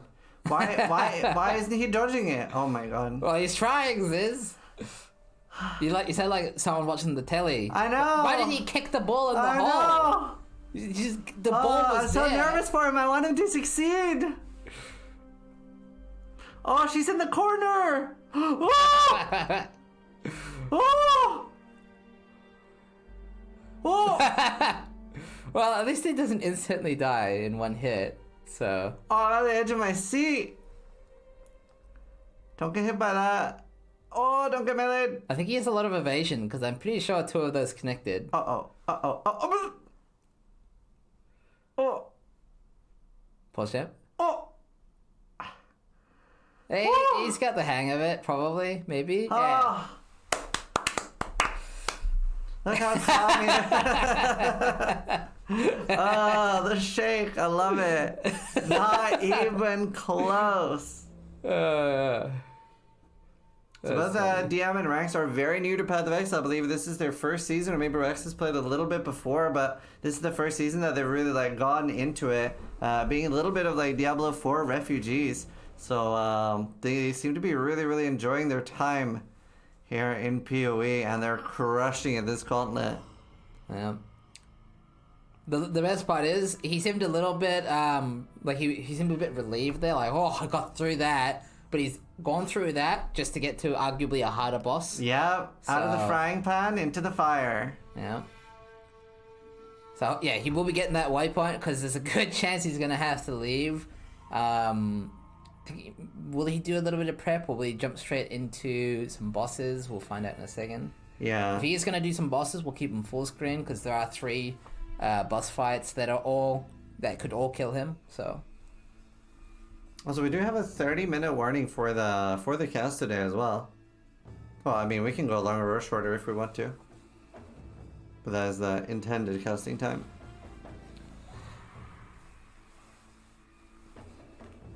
Excel leading while Ben is sleeping. Yeah, so Ben is overslept maybe. Or maybe he's just chilling and being fully rested. He went to sleep just before the cast started, so... Oh, okay. Yeah, so it's about right. Yeah. So probably people needs do rest. rest quite a lot during the Gauntlet. It is very important to be fully awake, making good decisions, and playing very efficiently, as opposed to a lot of the softcore events where we see people stay up for 40 to 50 hours in one session, because there is no penalty when you die in the same way. You're coming up on one of the first bosses here. This is a fairly balanced event and a little bit healthier. That's the worst one. He's gonna eat balls. Yeah! He's gonna eat balls. He's DP. I think I can hear what he said. A fair fight? Oh, come on, horse shit!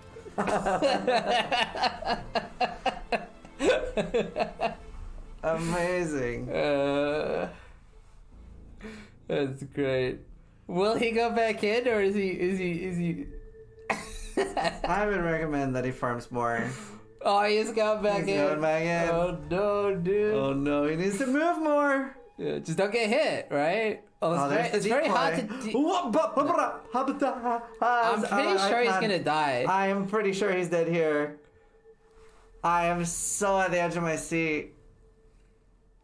I don't. Oh! Oh, And that can one shot him. Those 3 hitting can one shot. But he has no potions left. Oh! Did he live? Oh my god! Oh my god! Oh, This is my god! Oh no, dude! Oh no! My heart cannot handle this. I don't know what he's gonna do here. Let's pop the decoy down. Every time he attacks when she's attacking, he can just get hit and die instantly. Every single time he attacks when she's attacking, it's like... Now the problem is, he might not know that she does consume curses. So if he curses, which I believe, I just saw that purple shine, that means that he most likely cursed, which means that she does even more damage. I mean, she is dying. He is using those pillars to avoid getting hit, but... What's really scary is if he gets stunned by that into the second one, he's 100% dead if he doesn't pot through it. That is such a scary thing to do. Like, you do not gain invulnerability while that loading screen is there. You can get killed on loading screen.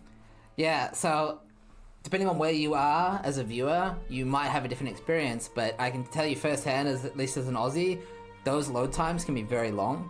Yeah, so not everybody knows this, but anytime you're loading in Path of Exile, you, no matter where you are in the world, you first connect to the either Texas or Washington server. I can't remember where the Handshake server is. So that's why people that live in Singapore, Australia, etc. will have a far longer load time than anyone in America, because it always connects to Texas first. So Americans will load very quickly and get out of the zone. Yeah, so you'll see players like myself will actually double click. We'll click the portal, and then we'll click away just to keep moving. Yeah. But luckily, DM does not have this problem. But luckily. He would have been dead. Yeah. Clutch American. No, I think he's gonna kill Oh, her, no. but this is like... I can't! I can't! Oh, I have not been so stressed during this cast. My heart! Yeah, the Gauntlet isn't just about the final bosses. Even just getting through the campaign is its own little gauntlet. Bye! The best part is, it's not over. He's gonna do Malachite Oh with my the same God. bullshit shotgunning mechanic. Now imagine if he takes a break for too long and the instance despawns. He's almost out of portal scrolls as well, unfortunately, so... yeah. That is very hard. So Chevron is slightly harder than Dodori this time. So normally, once you have Dodori out of the way, that is all you have to worry about. But we have seen multiple deaths to Chevron because of the new pen. And there is a Revenant he's fighting here, which also could take him down. Rax is doing Innocence. Oh, we should look at both then. Okay, I'll just not go full screen, and then we'll have Rax as well. We'll go full PoE mode.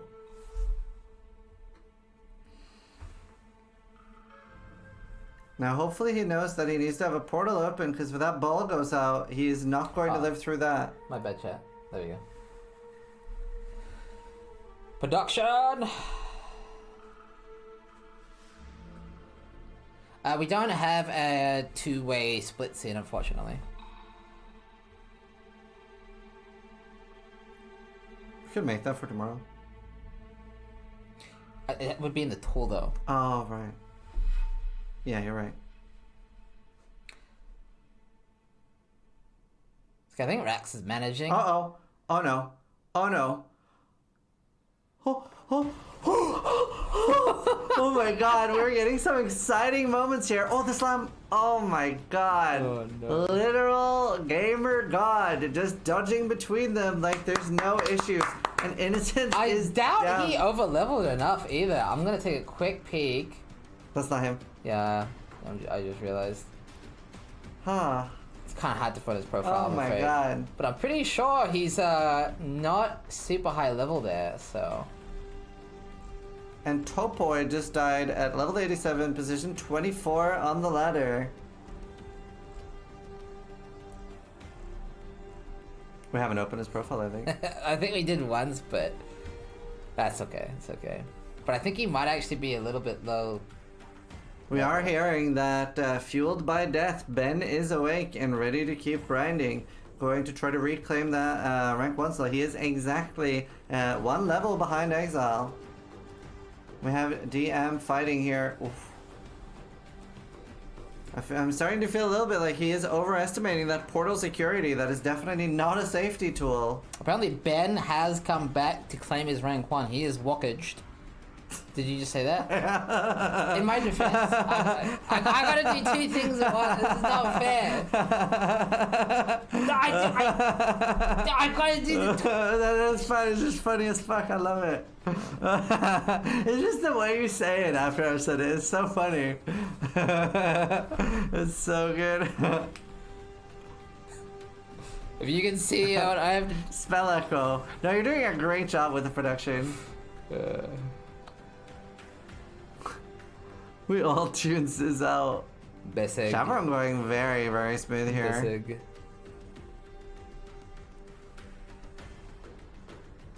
Oh. Yeah, she's angry. And he's out of portals, by the way. Last portal. One Now, more that portal. ability she just casted will still be there, but invisible. Oh, not always invisible, I guess. There's a big chance when you... Oh my god.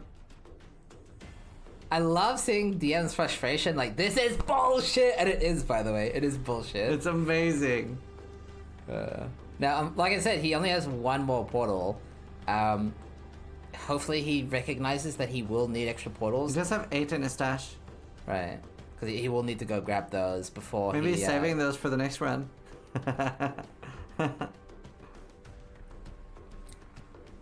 He basically has no ascendancy, literally.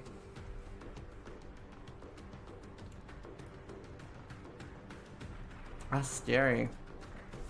I do wonder what level Rax is. Definitely should over level. Apparently he's like about 50 or 49. So Oh. he did not over level for Innocence. Yeah, definitely should level more. He's gonna look at DM as well. We can get... is Ben live? I guess I can check. I'll be a good boy. He is. Indeed he Let's is. get him in. Get out of here, Rax. Alright, Benjamin and Exile, rank 1 and 2 are on.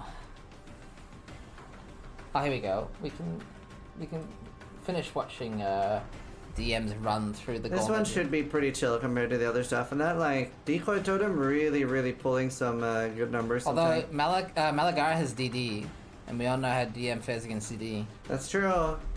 Uh-oh.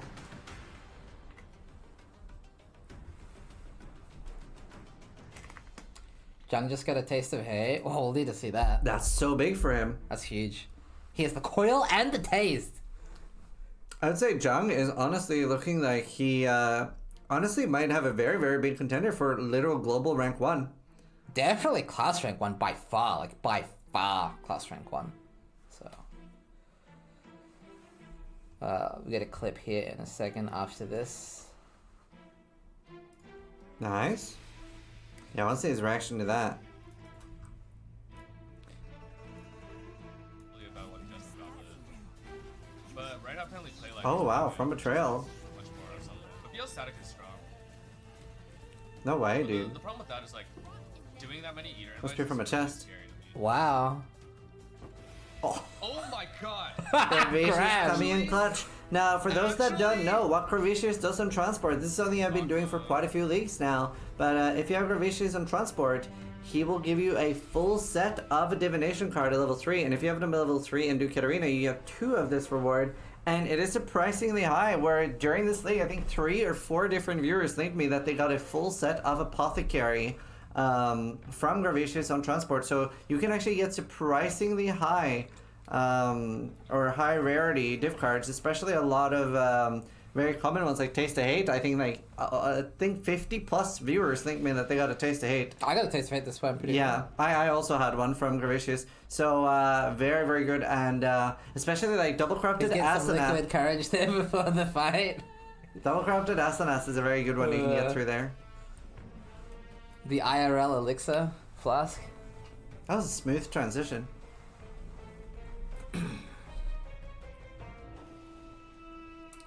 Maybe you heard you say absolutely one more time. Did I say that a lot? Absolutely.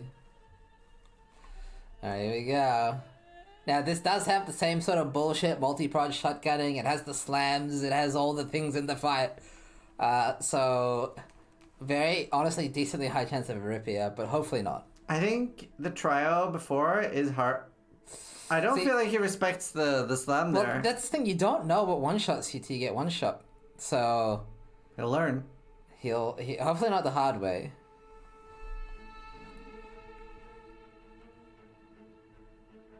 It's so nice seeing like new players play Now, on the. I think he's out of Portal Scrolls unless he... No, he restocked. He did restock? Okay.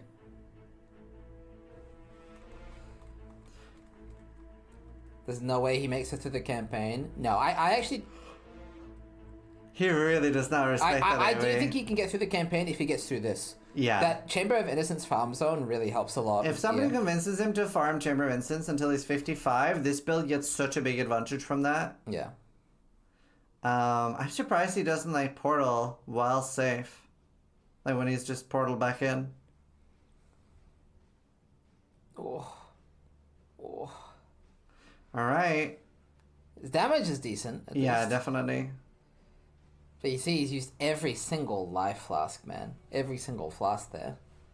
Just the mad, like, you know, just madly pressing the keys there. Yeah, he also gets a huge boost from Crawl Lab. He essentially double the same. If he gets to Crawl Lab, I'm pretty confident he can get through the campaign. Especially if he overlevels like 8 levels. Pretty confident. Yeah, Toxic Rain does have big mana problems. You do need that Enduring Mana Flask, but if you don't have it, you don't have it. Yeah. I mean, he is coming up on a very big farm zone here, so he will be able to just stay in Chamber of Innocence for quite a while.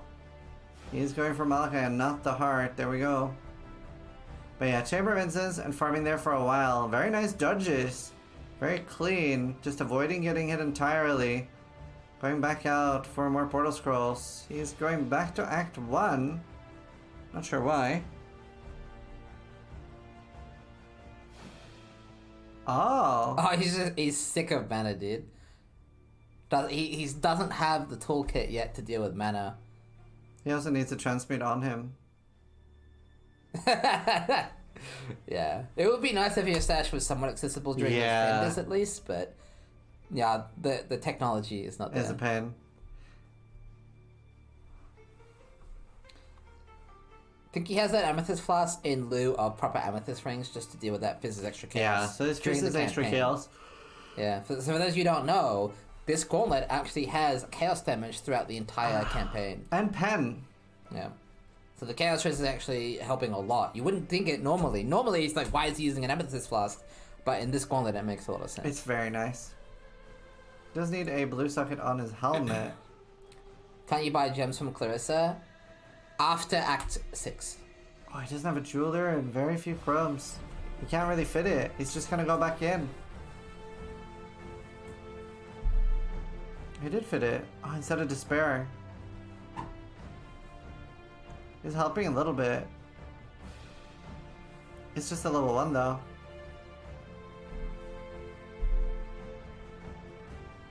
Getting a lot of damage there. Now he's getting ready to portal out. That was in range. He dodged it. Like, he evaded it. Like, he stood... I honestly don't know if it's an attack or a spell. Maybe it just has a it's probably an attack. weird animation. I've never seen anyone actually get hit by it, so... Huh. What happened?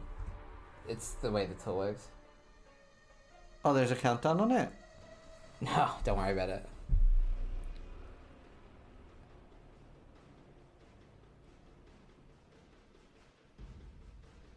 It's kind of laggy on the thing.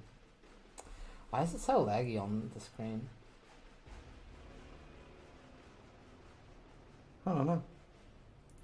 Is this gonna be less laggy?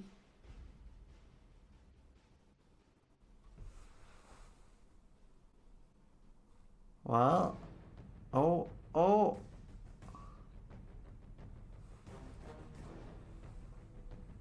1 heart left. He's so CDPS though, so his damage is actually quite okay. I gotta remember that there is a minus 30% damage taken as well. But you do have to focus so hard on your defenses. Well, there you go. It doesn't one-shot. I guess, you know what I think? I think he didn't realize that does damage. Because he hugged it. He was like...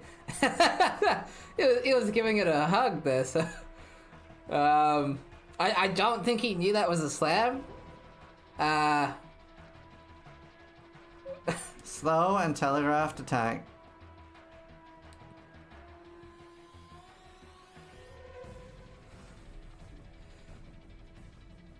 Wow.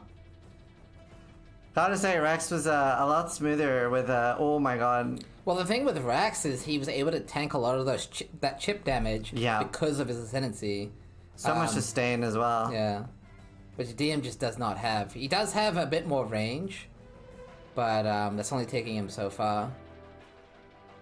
Alright, the heart goes down. He just needs to get Malachi down one final time. Yeah, he knows now. He's teleporting out of that now. He's aware. Yeah. I love the playstyle difference when he realizes, oh, never mind. His cat is fighting for mouse control. So he's getting IRL aggro as well. 1 portal left.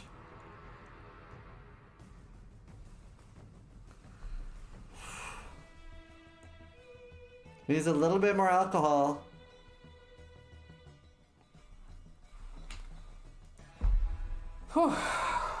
DM's first ARPD was D4. Yeah, he's killing it. No, it was actually the Yellow Immortal. Oh. I don't think that's a game.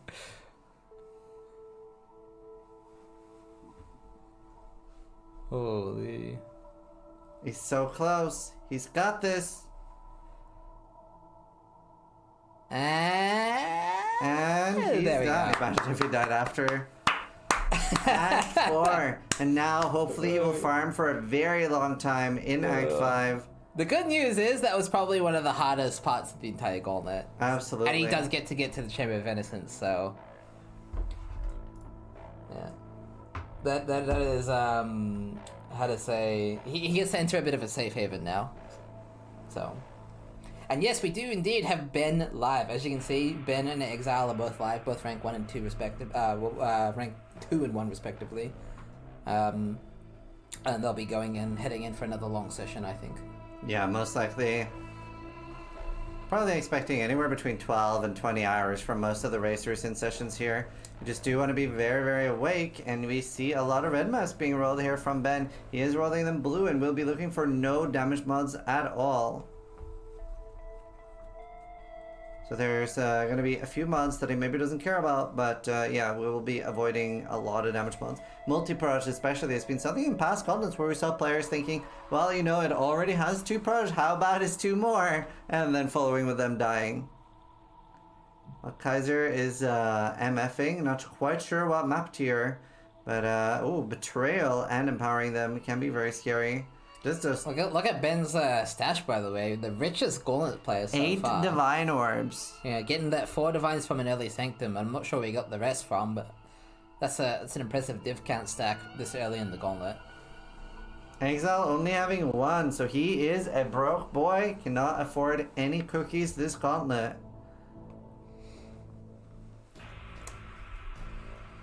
Can you go over Ben's gear? Yeah, so Ben probably is the most geared. Well, I wouldn't say so. I would say Jung.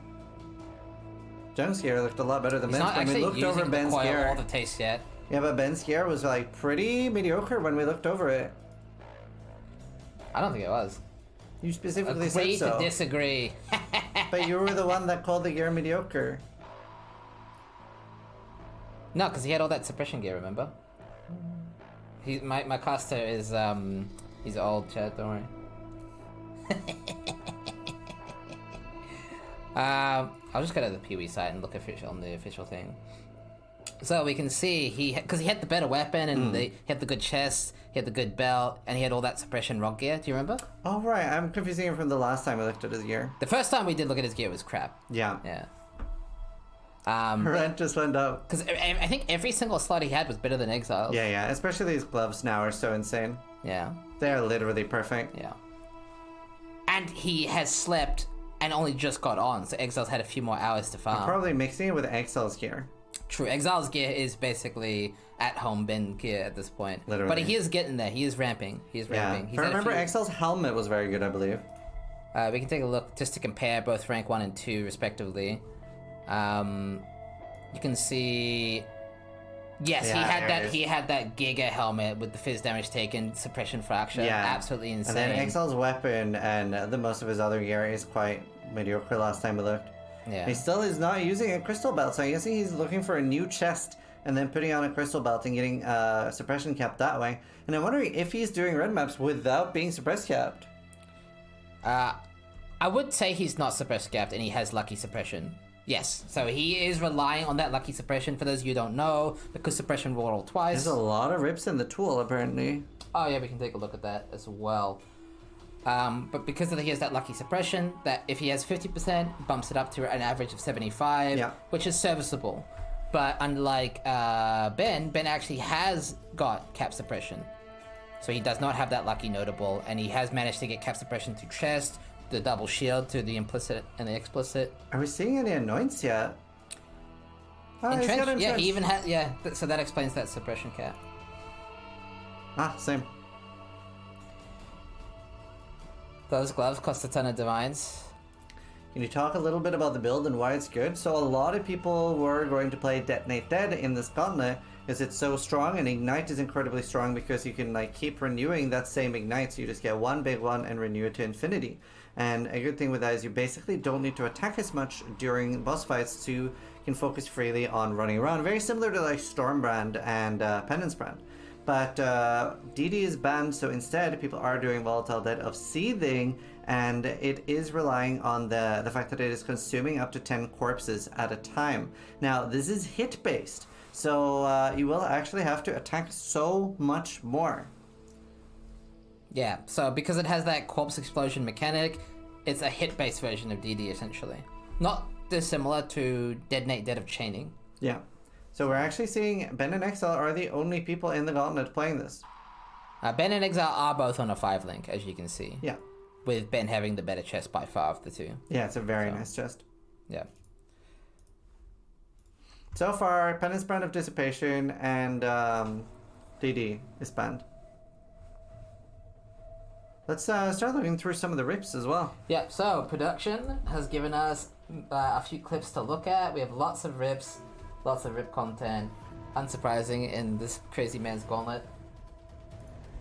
That's what we want. Ben This is did have a 6 link. CC. Death's 1. First meal died.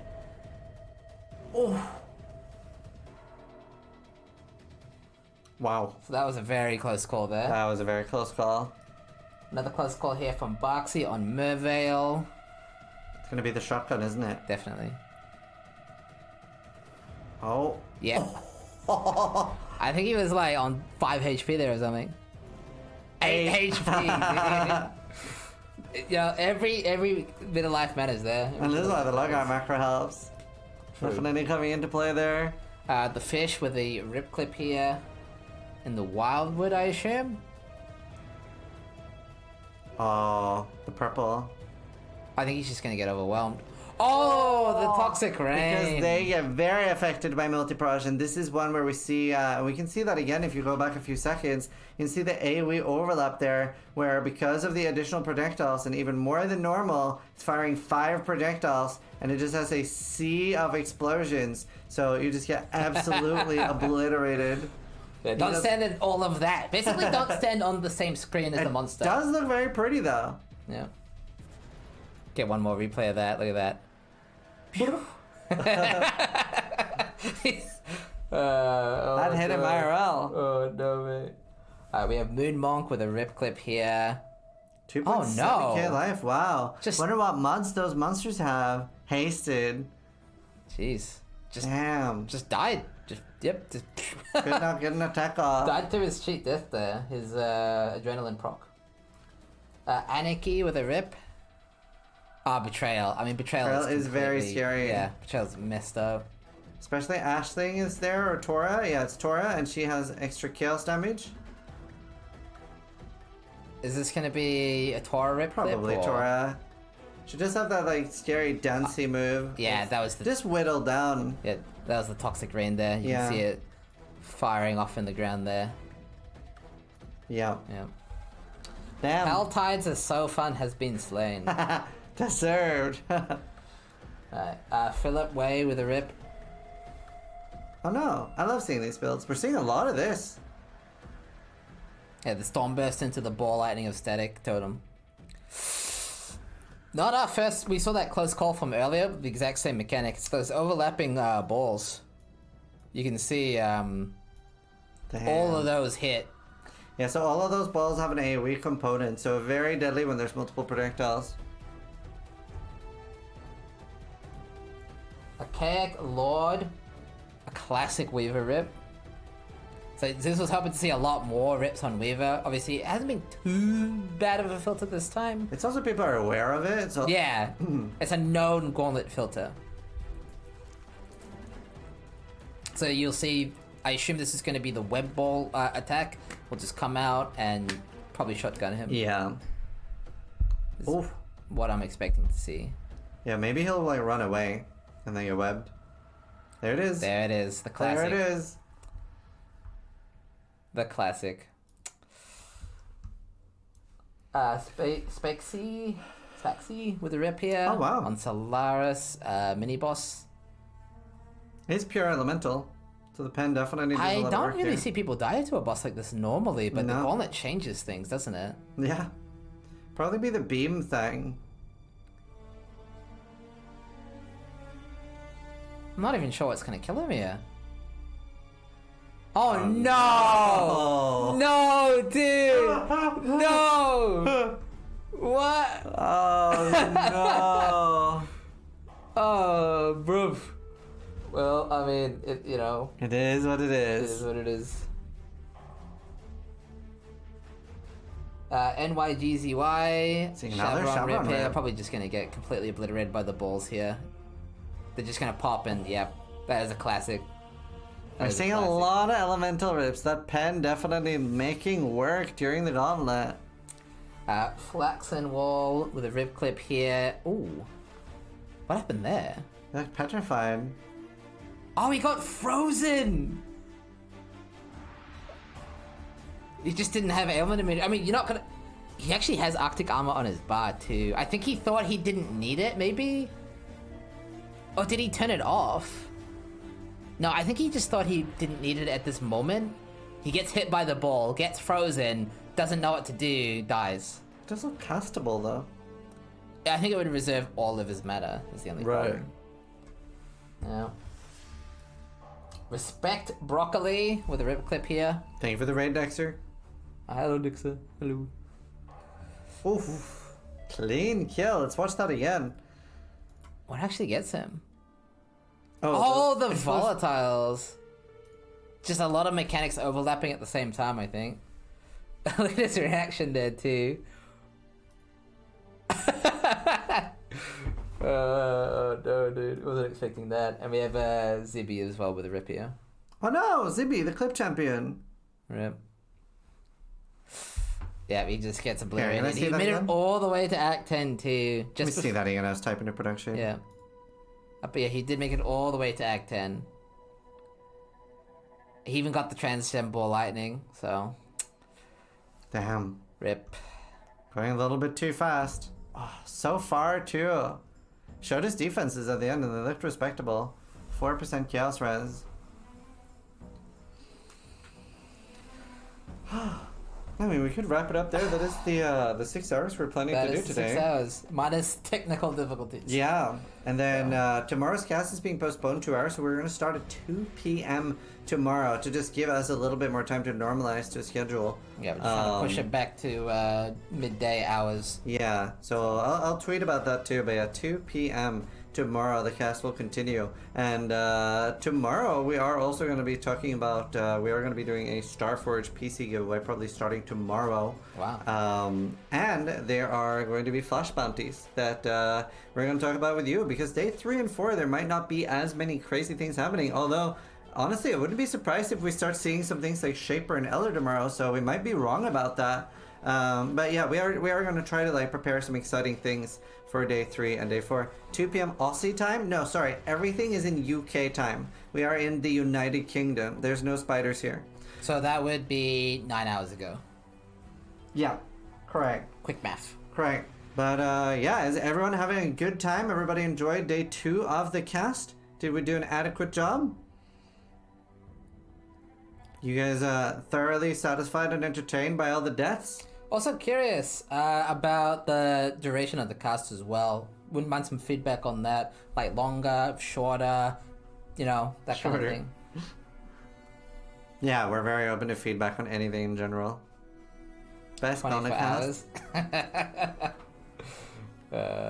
We'll definitely do the occasional definitely, long cast depending on what's happening. If things are happening a lot tomorrow, I'm definitely down to cast for longer instead Yeah. of just 4 hours. Yeah, like if we see some, maybe some Eater, Exarch content, we can definitely Absolutely. go longer.